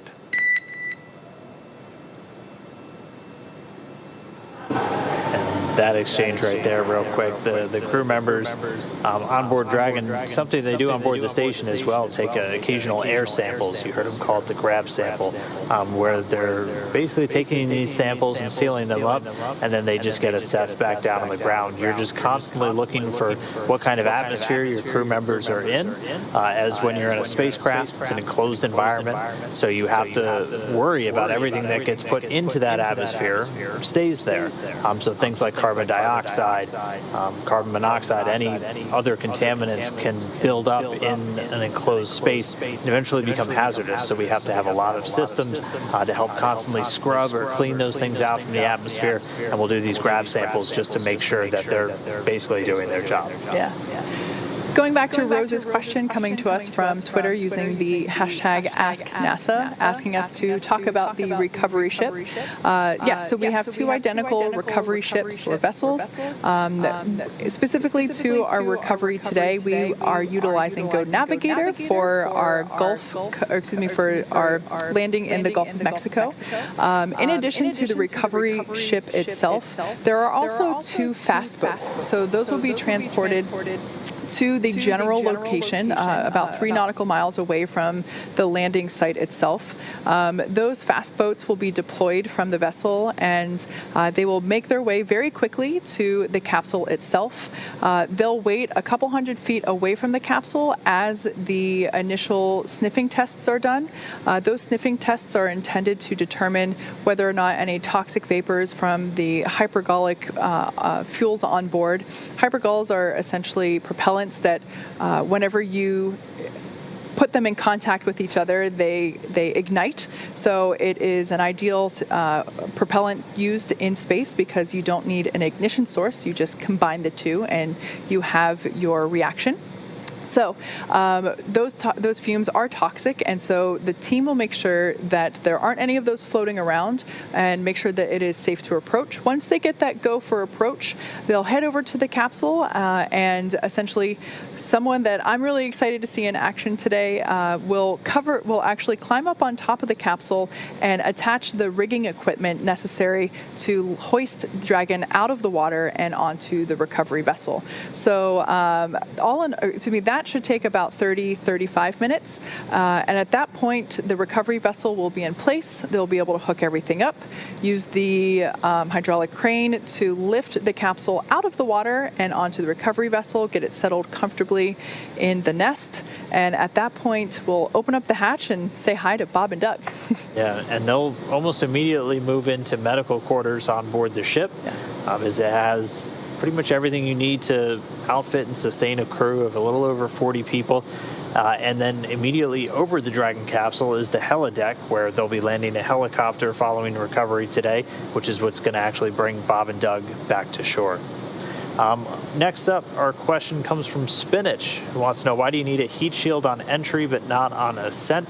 Speed relative to atmosphere must be roughly equal in both cases. Yeah, so that is a really good question.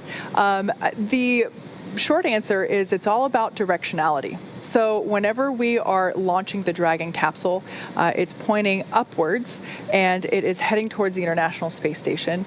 So the heat shield, or rather the bottom of the capsule, is not exposed and is not encountering any thermal differences or temperatures.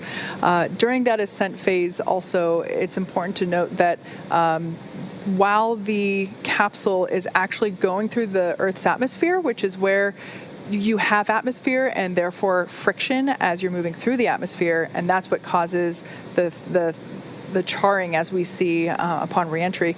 The amount of friction that the capsule is experiencing as it is leaving the atmosphere to go to the International Space Station is a fraction of what it will encounter as it is re-entering. Also to note, the shape of the Dragon capsule is more aerodynamic at the top. So again, allowing it to cut through the atmosphere with minimal friction. So after the capsule detaches, and as we will see today, comes back down, that flat end is designed to encounter the atmosphere and slow it down. So it's kind of by intention the opposite effect. Yeah. We use the atmosphere to help slow us down safely, as opposed to wanting to escape Earth's gravity as efficiently as possible. So we want to cut through it as much as possible. All right, next up is a question from Casey, who wants to know, what will the crew be able to see out of the window upon re-entry? I think it was Bob who actually answered this a little bit earlier this week, where he recalled what he saw during his re-entries on the space shuttle, where when astronauts look out the window, they can see the ablative material of the heat shield. So the heat shield is designed so as parts really start to heat up, they actually kind of peel off, and that helps dissipate the heat, or the most intense part of the heat during re-entry. And for a crew member, it looks like just red bits of glowing material flying past your window. And for them in particular, there will be plasma building up around the spacecraft as it heats up to about 3,500 degrees Fahrenheit. And so out their window, they'll be able to see essentially some really bright orange, not quite flames, but definitely something that looks energetic. And that'll be their main view out of the window, which they'll have those windows open and uncovered during the re-entry. Our next question comes from Jeff, who wants to know, what's the longest someone has been in space?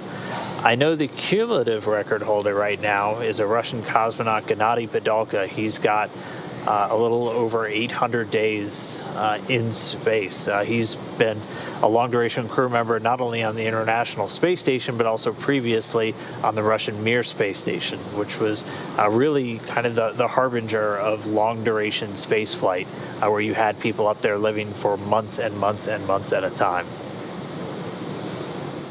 I believe the current record holder, is it still Peggy Whitson? Peggy Whitson is the American record holder right now. All right. Our next question comes from Timothy, who wants to know, is this the first splashdown since the Apollo missions? Yes, it is. This is the first U.S. splashdown since the Apollo missions. There was one Russian Soyuz. I'd have to go back and look up exactly which mission it was, but it technically did land in a frozen lake. So it was a splashdown, although unintentional. This is the first time we've splashed down American crew members, or at the very least, this is the first time we've done an ocean-based splashdown since Apollo. The last one being Apollo Soyuz back in July of 1975. Our next question coming to us from Krishna. What wind speed does it take for the splashdown to get scrubbed? Ooh, that is a really good question. I can't recall exactly what it is off the top of my head, but I think it is no more than 15 miles per hour. Or I might be recalling a different It was constraint. about 15 feet per second, which is about 10 miles an hour, was the range that we were looking to be under for this mission, which today we've said a couple of times the weather ended up being almost perfect for the splashdown. We have winds in the splashdown area of only about 1.5 miles per second. So very gentle winds there today, but for this particular mission, our constraint was about 15 feet per second, which is about 10 miles an hour. Our next question coming to us from Danny. Again, this is using the hashtag AskNASA on Twitter. Keep your questions coming. Question is, great stream, guys. Learning so much. Oh, awesome. Glad to hear. Thanks for the feedback. Would it be possible for the SpaceX capsule to be used again in future missions as it is, or would it need a complete overhaul before heading back up? Awesome question. So we absolutely have been aiming to reuse Dragon capsules from the very beginning. Initially, when we started reusing our Dragon cargo capsules, figuring out how to waterproof it was quite the challenge. And once we figured that out, we were actually able to reduce the amount of overhaul or refurbishment required between usage of the capsules. So that being said, things like the heat shield and the TPS or thermal protective system panels on the exterior of the capsule, those things generally, as of right now, would not be reused, but the guts and the brains of the capsule, most definitely. We aim to, and of course this process transforms over time. The more that we do it, we understand more, we learn more from data and tests, and we're able to make the process more efficient. And so eventually we will hopefully be able to get to absolutely no refurbishment required in order to reuse a capsule. All right, our next question comes from Texas Dog Mom. Wants to know, why is it important to know exactly what food and water is consumed during re-entry? It's a good question. And it really comes down to, we have a very set amount of food. And again, Dragon, not the biggest space, so it's probably hard to lose something on Dragon, but we do meticulously track everything in microgravity, just so if we are in a situation, because remember, today was the primary landing opportunity for Bob and Doug. If for some reason we had to wave off, they would still be in space for another 48 hours.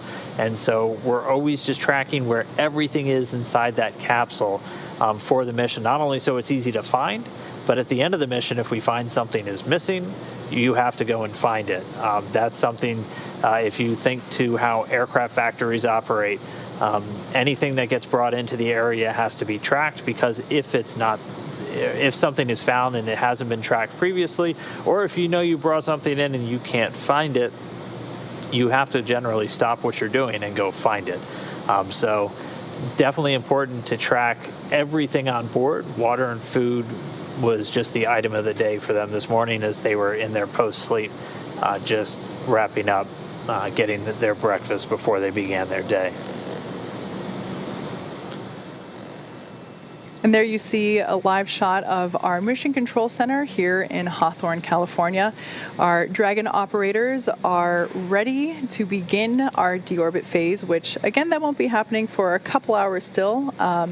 But everyone is in place and ready to monitor Dragon as we approach the final steps of our re-entry phase. At this point, we're going to check in on Dragon, see where it is. It looks like it's about to go over Brazil down there in South America. So enjoy this live view of our ground track.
Dragon SpaceX for procedure 4.700 deorbit preparation.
Dragon SpaceX for procedure 4.700 deorbit preparation.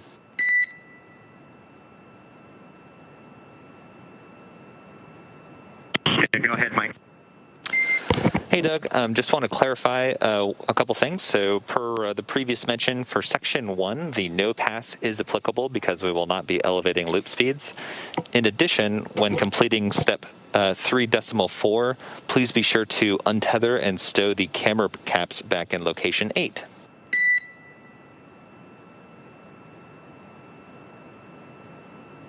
Okay, copy all. And in 3.4, you want us to take all the camera caps, untether them, and put them back in location 8. And I think our suggestion would be that we'll probably just do that now, unless you guys have a reason not to. Hey, we agree with that plan, and that's a good readback. Appreciate it.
All right, well, we are still following along with Bob and Doug's journey back home today. Everything continuing to proceed smoothly with the departure of Dragon from the space station yesterday.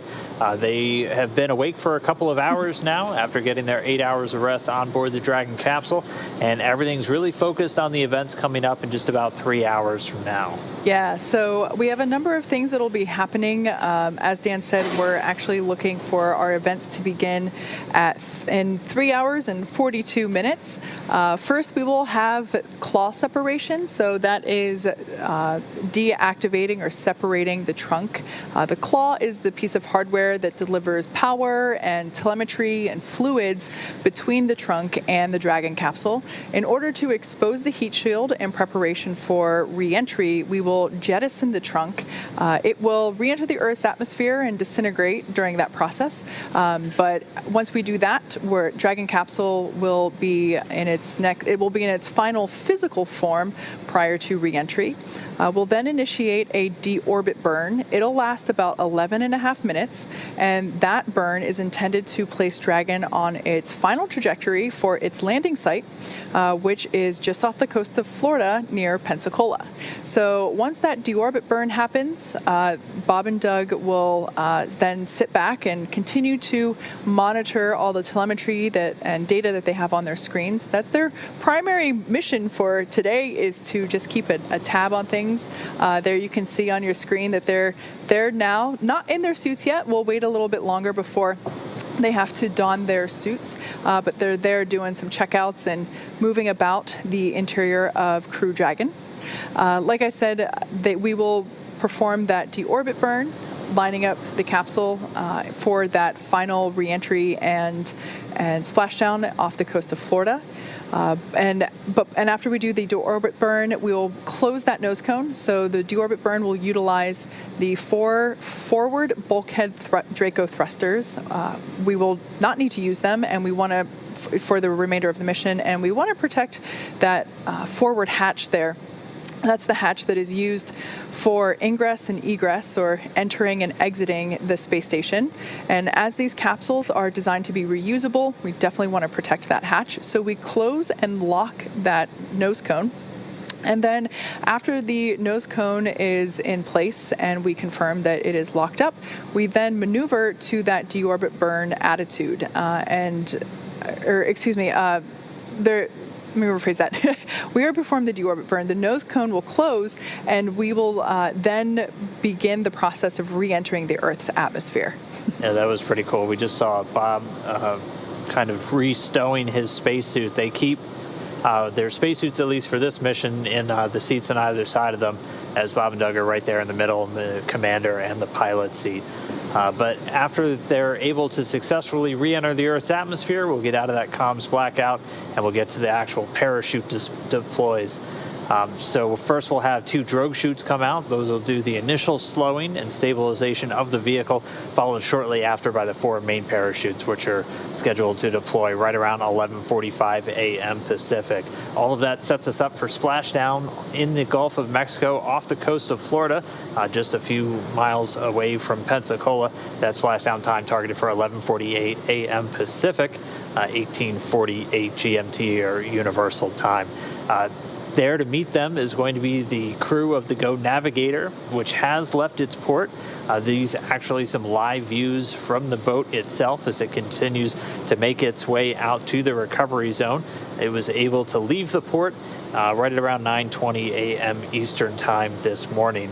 As we talked about a little bit earlier, they were tracking an issue with one of the backup generators on board the Go Navigator. They were working to try and get a replacement for that, but weren't able to get it on board quite in time. But Go Navigator still has a fully functional prime generator on board, and not having that backup is not any constraint on normal recovery options this morning. So Go Navigator steaming full speed ahead, heading to that recovery zone, and they're going to be there several hours before splashdown. They'll maintain a distance of about 3 nautical miles from the anticipated splashdown point and just be ready and on standby for when Bob and Doug are in the water. Yeah, as you may have heard us mention before, it has been, at least over the last week, the recovery team has been really busy with trying to determine where exactly we were going to point Dragon for its return home. In order to allow for multiple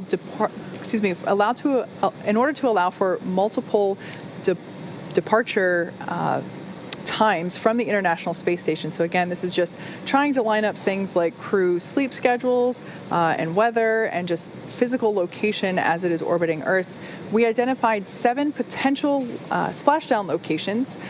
4 on the west coast of Florida and 3 on the east coast. And it has been priority number 1 for the last week for the recovery team to determine which of those 7 locations Bob and Doug would be splashing down at. The weather around Florida is ever-changing, especially when you have something like, as we currently have, a tropical storm rolling through the area.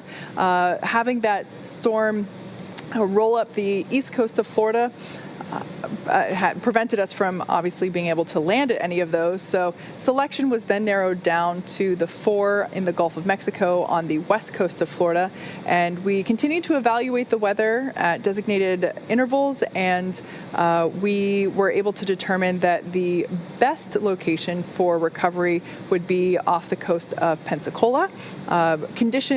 Requirements for these landing zones are essentially that they can't be in the middle of the body of water, because the landing zone has to be close to a medical facility, and it has to be close to a port so that the recovery vessel can actually get to and from the landing site. Yeah, and we've continued to watch the weather. We got pretty lucky with the weather that we're looking at today. We had some weather criteria that we're looking for. We have to meet those criteria in order to get basically a go condition to splash down. One of the main things we were looking at was wind speeds, which we were looking to not exceed 10 miles an hour, and winds in the splashdown zone right now just barely over 1 mile an hour. So getting extremely calm winds and very calm seas for what should be a very stable operation for this recovery today.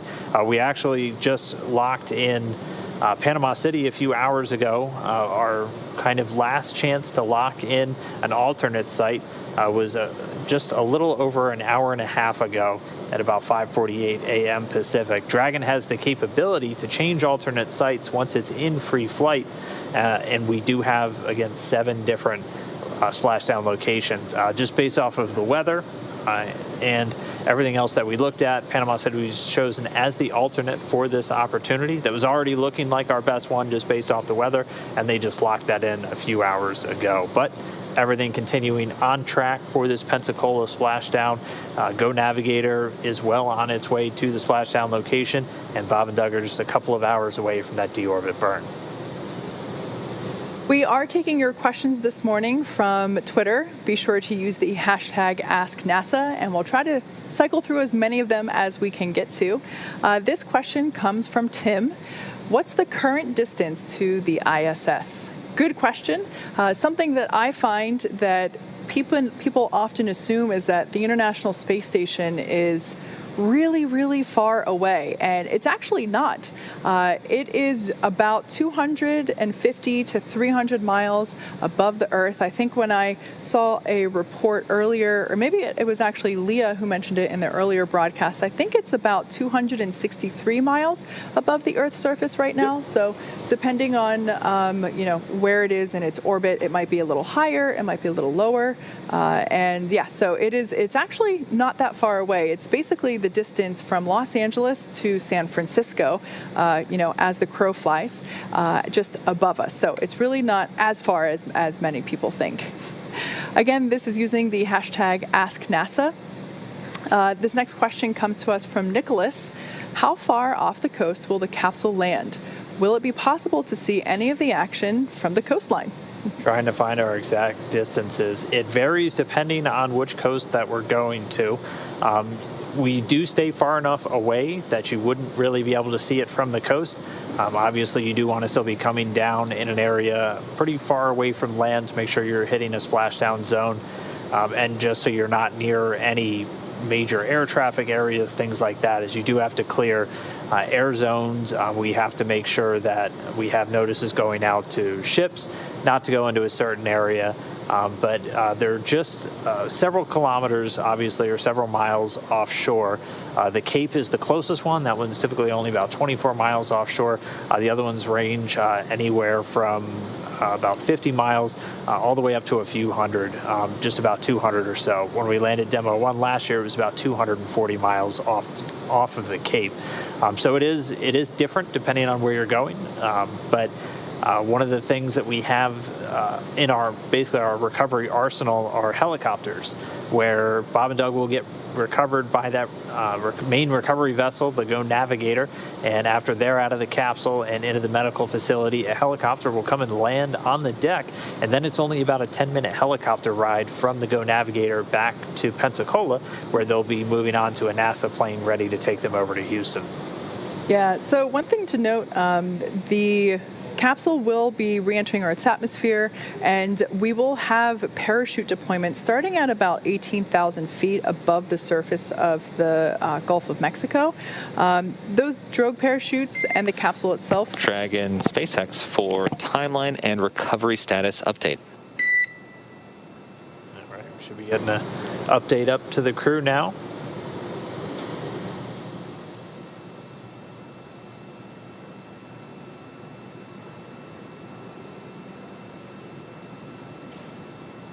Go ahead.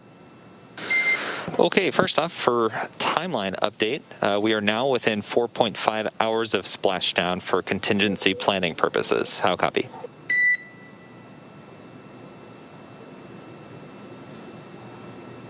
.5 for splashdown. Copy all. Okay, for recovery forces, I believe Jay told you that we were working a backup generator on the recovery vessel.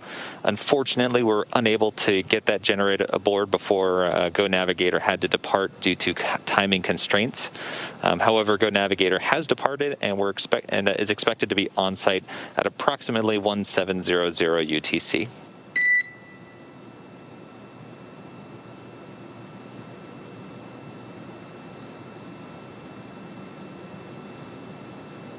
Okay, Go Navigator will be on site in time for splashdown. Yep, good readback. And as Jay mentioned before, we're down to one generator due to the loss of the other one.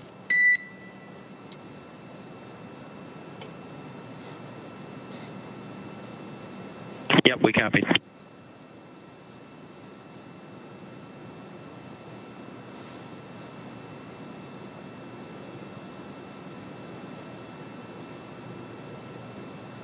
So that was just a real quick update on giving the crew on board Dragon the latest. As you just heard, Go Navigator on its way. It's expected to be in the splashdown zone on time for their descent. Again, we're targeting a splashdown at 11:48 a.m. Pacific, 18:48 GMT or Universal Time. And they talked through the generator issue. The Go Navigator is still fully equipped to safely recover the crew this afternoon or this morning, but they are down one of the generators on board. Still able to use that hydraulic lift, get Dragon up out of the water and on board.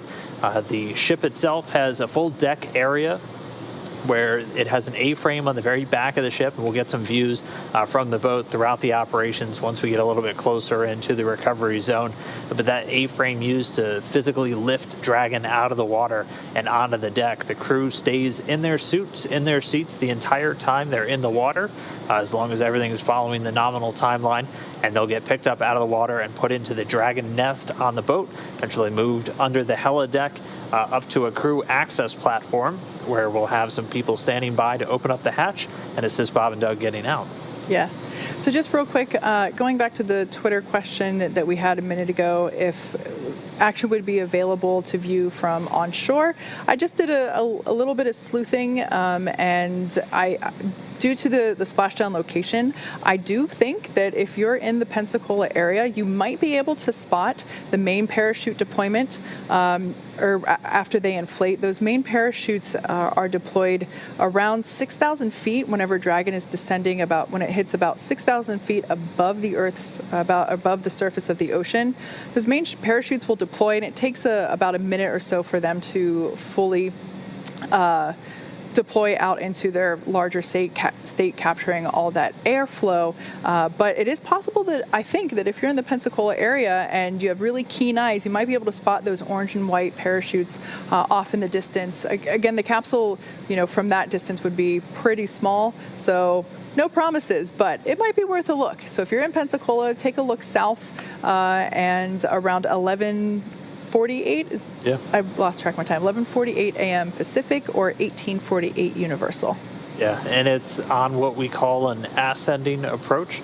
So if you're at Pensacola looking south, the capsule will be heading towards you from the south. It's going to be moving from southeast to southwest to northeast across the Gulf of Mexico as it makes this approach. There are also what we call descending orbits. So essentially when Dragon is traveling from the northwest down to the southeast, which would actually bring it over the U.S. before it splashed down, but we are on an ascending one today, so it's largely going to be over the Gulf the whole way in during that final descent. Yeah. So again, we are taking your questions through Twitter this morning. Be sure to use the hashtag AskNASA, and we're going to try to get to as many of them as we can this morning. The next question comes to us from Andrew. He asks, why can't Dragon make... Dragon for interior cameras. Go for SpaceX.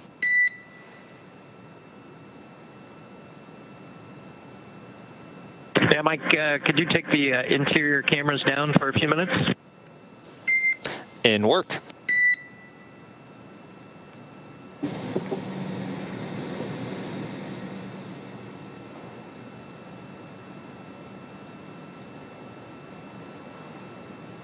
So the crew just making a quick ask, having those interior cameras brought down. They work with the teams on the ground, a lot like those on space station. They have cameras in there just so they're able to get kind of rapid response to any questions that they have, any help that they need. But then obviously the astronauts getting the privacy they need when they're doing suit up or just kind of anything else where you don't need people checking in on you. Yeah. So again, going back to this question from Andrew coming to us from the hashtag AskNASA on Twitter, why can't Dragon make a straight downward descent instead of orbiting around the world? That is a great question. You have to keep in mind that when Dragon is at the International Space Station, it is at the same velocity. It is going 17,500 miles per hour, and it is orbiting the Earth. In order to have it perform a landing of straight down, you would have to have some sort of force to stop it going from that fast. And that's really not possible due to constraints like having enough fuel and size of the capsule and all that good stuff. So Dragon SpaceX, we should be external cameras at this time.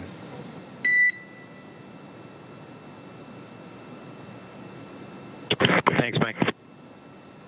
So there was that confirmation from SpaceX Core that the internal cabin cameras have been shut off. So Dragon's reentry can't be straight down because you would need some sort of force in order to stop it, thanks to, I think it's Newton's second law. That being said, an orbital reentry like we do use is highly calculable. We are able to have very precise details in terms of where it's going to land and at what time. So there's no downside to doing it in the way that we do it, other than the fact that from a physics standpoint, the straight down approach isn't really possible. All right, so our next question from Elaine, what difference is there in the route map from the red and the yellow line? I think Kate touched on this a little bit earlier. That's showing you where Dragon is essentially in sunlight or in eclipse. We don't have shades on this map, but if you look at the red parts, that's where Dragon is essentially on the dark side of the planet at that point in the orbit. And then the yellow line in the orbit is where it's in sunlight. So obviously matching up with the sunlight for all of us down on planet Earth, the sun, I think it's up here in California. There are many windows, but that's all that line is signaling. And you might wonder, why are there two lines, it kind of looks like. It's actually just one continuous line. And just to run you down real quick, again, Dragon is in kind of the top right portion of your screen right now. There's a little circle with the Dragon icon. It's currently just to the north of India, flying over China. It's going to continue on this southeasterly path over Southeast Asia. It's about to head into an orbital nighttime, which means things will get dark for the spacecraft and the crew on board. And that also means it's about to cross what's known as the Terminator line. That is the line between night and day on the Earth's surface. And when you're on board the International Space Station, or in this case, on board Dragon, you can get some pretty spectacular views as the Earth goes from night to almost pitch black beneath you. Yeah, one of my favorite views that we get from the International Space Station is as they are transitioning from day to night and night to day, you get to see the sunrises and sunset from their perspective, and I just absolutely love it when we actually get to see the lightning as well. It's just such a cool phenomenon to view from above. So we'll hang out for a few minutes here and watch Dragon's track as they continue to circle the globe. We're still about 3 hours away from things really starting to pick up when we get into trunk separation and deorbit burn, but we're going to continue to stick with it as we get ready to welcome Bob and Doug home a little bit later this morning.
All right, if you're just now tuning in, we're still following Bob and Doug's journey back home on the conclusion of our Demo 2 mission. Just to walk you through how we got here, everything started back on Saturday when they made their way into the Dragon spacecraft, where they had been living on board the International Space Station for about 62 days, and by the time they splashed down, they'll be just shy of 64 total days spent in space. Everything started with hatch close after Bob and Doug made their way into the Dragon spacecraft, closing up the hatch on their side. After that, they were able to get the hatch closed on the station side, closing what's known as the APAS hatch. It also had a docking target affixed to it, but that created an area between the two known as the vestibule. That vestibule gets exposed to the vacuum of space following the undocking, so we first have to depressurize it, or basically draw all of the air out. After that, and some leak checks are completed, the crew gets ready for their actual departure from the International Space Station.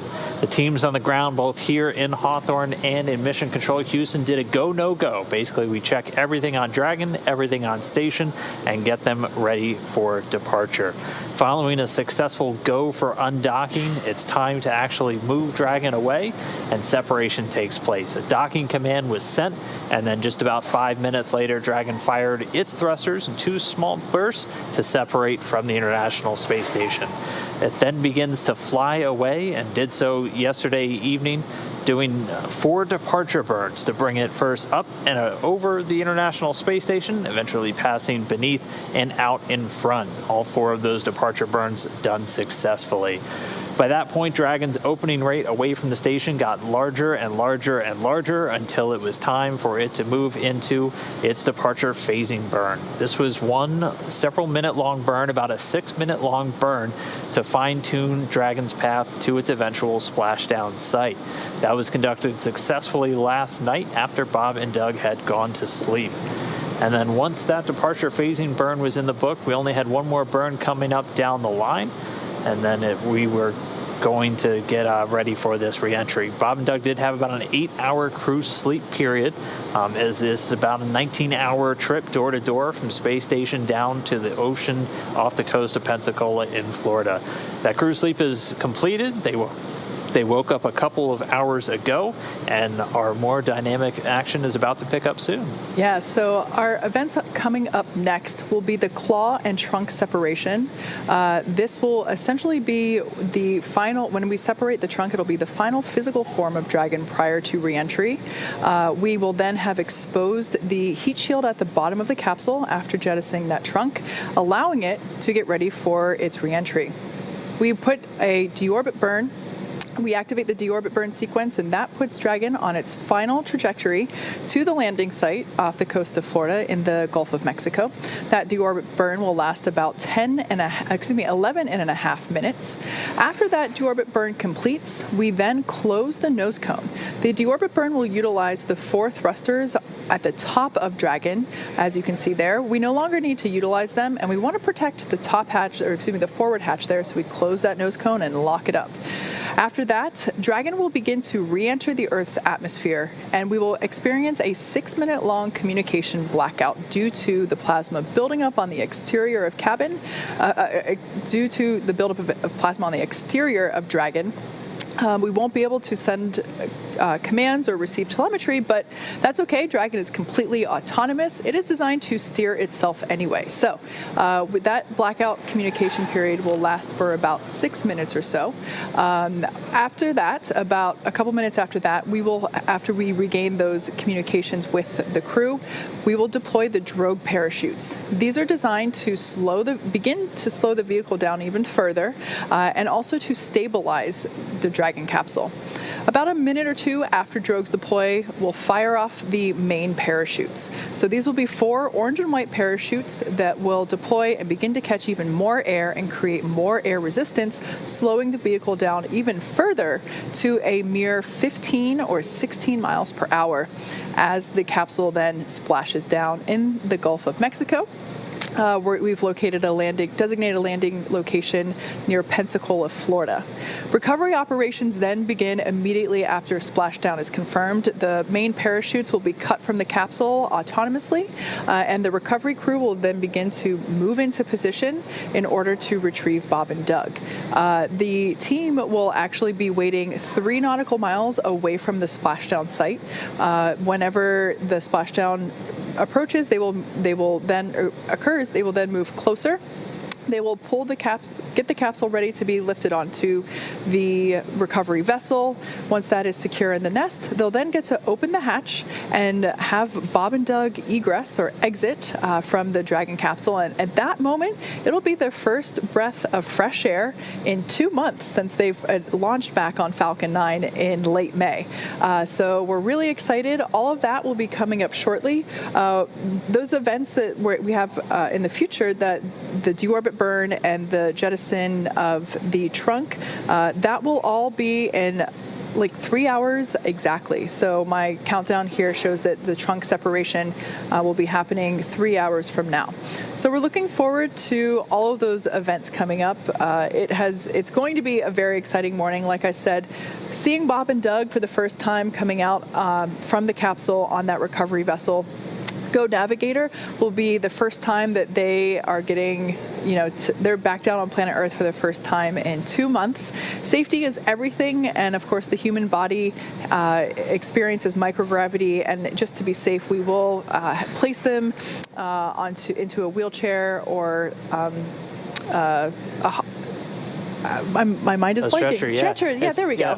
Essentially, we'll be helping Bob and Doug as they get out of the capsule. Anybody who's familiar with our long-duration crew members returning to Earth, if you've ever seen a Soyuz landing, you've seen the crew members get physically lifted out of the capsule typically and immediately carried over to chairs where we're able to do quick medical checks, take things like pulse, a number of other items, and just really give them a moment to rest, as it can be pretty jarring on the body when you re-enter into a gravity environment after living in space for several months.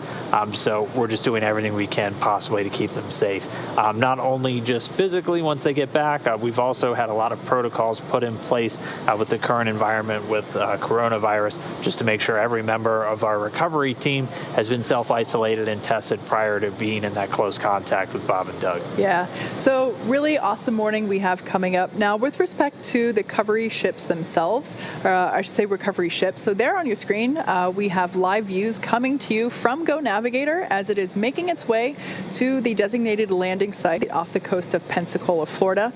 In the lower right-hand side of your screen, what you see there is the hydraulic lift that will be used to hoist Dragon out of the water and into the nest, which is just barely out of view there. But that nest is what the capsule will sit on and then be pulled more towards the interior of the deck, and that's where we'll open the hatch and have Bob and Doug come out. So as you can see, we got some blue skies with a couple of clouds. It's a picture-perfect day. Those seas look really calm. Earlier, the most recent weather report indicated that we were looking at about 1 mile per hour for winds, which is fantastic. So it's great to see those live views coming to us from Go Navigator as it is making its way towards the Pensacola, Florida recovery zone. Yeah, you really couldn't have asked for better weather than we got today. Weather was the one thing we were really keeping a close eye on as we marched towards this splashdown today. We had a number of different checkpoints throughout the week where NASA and SpaceX were meeting, assessing the weather and our conditions, where we had to have not only our prime site with go weather conditions, but our alternate site, at least one alternate site as well. Dragon does have the capability to download to different alternate sites once it's in free flight. So we just passed a checkpoint a few hours ago where they locked in Panama City as the alternate site, and we have 7 different landing zones around Florida. 3 of them on the Atlantic side, Jacksonville, Daytona, and the Cape, were not in consideration for this weekend as they are still dealing with the tropical weather system. But we're able to get great weather at Pensacola, and they're set up for that splashdown today. And Go Navigator is on its way. It left the port just about an hour and a half ago, and we've been following its progress. It had one of its backup generators was failed, and they were working to replace it with another one, but weren't able to get it there in time. But that is not a constraint to do the recovery operations. Go Navigator still perfectly capable of effectively and safely recovering the capsule and Bob and Doug from the ocean in its current state. Yeah.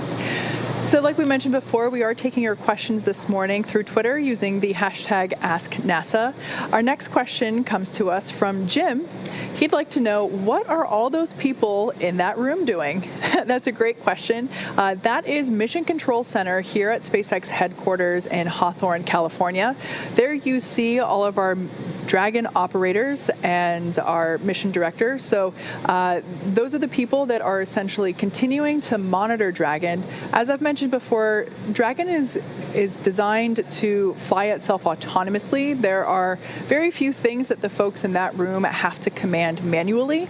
But for those things, it's a lot of data review and verifying that the conditions that need to be in place before sending said commands are achieved. But those people are essentially responsible for monitoring the health and safety and telemetry of our crew and capsule. Yeah, mission controls are just a part of human spaceflight. This one has been in the game ever since Dragon launched. While Dragon was docked to the International Space Station, it was powered down for a lot of its time there, but they would still come in occasionally to wake Dragon up, do a bunch of checkouts, and we did a number of different tests while Dragon was docked to the International Space Station. This was just another chance to see how it integrated into the overall station system as we were passing both energy, electrical power, and data to and from Dragon while it was docked. Bob and Doug and a couple of their Expedition 63 crew members also doing a habitability study. As again, this is a test flight, so we did a bunch of demonstration flights on the way up to the station with Bob and Doug manually controlling the Dragon spacecraft. And this habitability study was something that they did while they were on board. It was largely kind of just some spatial tests where they were inside Dragon. They practiced getting in and out of their suits and doing leak checks, and they had two of their Expedition 63 crew members come and join them so they could test out sleeping arrangements. 4 people in microgravity in a Dragon capsule. So they're able to do that just, again, to give teams some real tangible, this is how we're going to do this when we're flying these full operational crews, with our first one, Crew 1, coming up as early as the end of September. Yeah, pretty exciting stuff. Our next question comes to us from Ibrox Baby. How do they get the hatch open once Dragon has splashed down, and who will be doing it? That is a good question. So we won't be opening the hatch until Dragon is lifted out of the water and placed onto the recovery vessel. That hatch will be manually opened. The flight surgeon will actually be the first person to pop his head in and say hi to Bob and Doug while they're still strapped in, make sure they're feeling okay, that everything went well, and then we will have them unstrap and we'll help them exit from the vehicle, and then we'll have them go into their medical tent for full medical evaluation. So really good question. All right, our next one comes from For the Love of Tennis. Said, when the shuttle returned from space, you could hear a sonic boom. Will that happen with Dragon?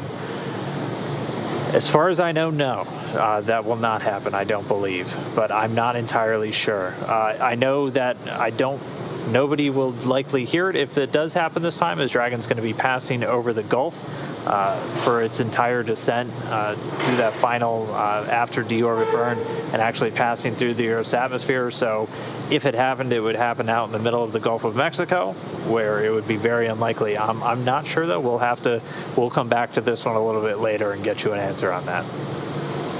Our next one comes from Lakin, who wants to know, will Bob and Doug be able to feel splashdown or feel the capsule rocking in the water? I think the answer to this is an unequivocal yes. Yeah. They'll be touching down at about 16 miles an hour, which is vastly slower than that 17,500 miles an hour they're going right now in orbit, but still enough that they'll feel a bit of a jolt. Some of the Soyuz landings, which might be a little bit rougher, but those use soft landing engines, and a lot of astronauts kind of compare those to being almost like a minor car crash, because you are still strapped into a seat. And then you're kind of hitting into something. So they'll definitely feel that. And they have been talking about their expectations for rocking in the water. They've been a little graphic at times at what they think they might experience with seasickness once they get down. But as they've told us, there's only one way to find out, but they're prepared for it nonetheless. Yeah. Given the fact that they have both flown on shuttle missions previously and they are both test pilots, Bob and Doug have gone through extensive physical training for all of their missions, including this one. I have mentioned before that the Gs that we're expecting to encounter during re-entry is around 4 Gs. We also saw about 4 Gs during the launch portion of the mission.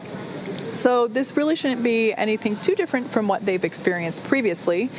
For a point of reference to those of us that haven't been to space, there are many roller coasters across the world that deliver 4 Gs or more throughout the ride or at one point or another. So it's safe to say that 4 Gs might sound like a lot for those of us that haven't been to space. It's actually just kind of a moderately intense roller coaster. So we can expect that they will feel the splashdown and they will feel the rocking a little bit. If there are waves, the most recent weather report indicated that the waves weren't going to be too bad.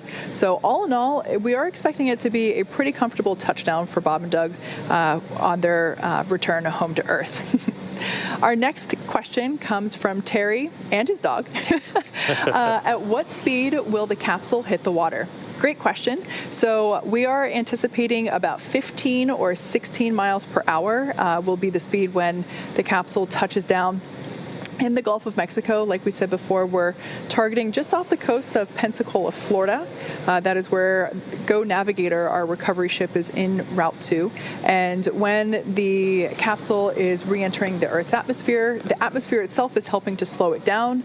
We will deploy parachutes to help further slow it down. And by the time it hits the top of the ocean, it's only going 15 or 16 miles per hour.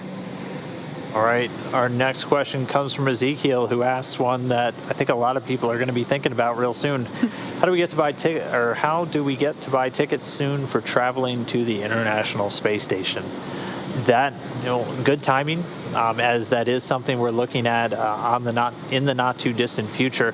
NASA recently committed to supporting at least 2 private astronaut missions a year to the International Space Station. There are a number of companies, SpaceX included, that have been working to kind of develop the capability to fly private citizens, non-government astronauts into space and potentially to the International Space Station. So I would say definitely follow the industry, keep an eye out. The prices will likely be a little bit high at first, especially for most of us, but that really is a major goal right now of a lot of space travel, is to try and open it up to those who aren't necessarily just governments.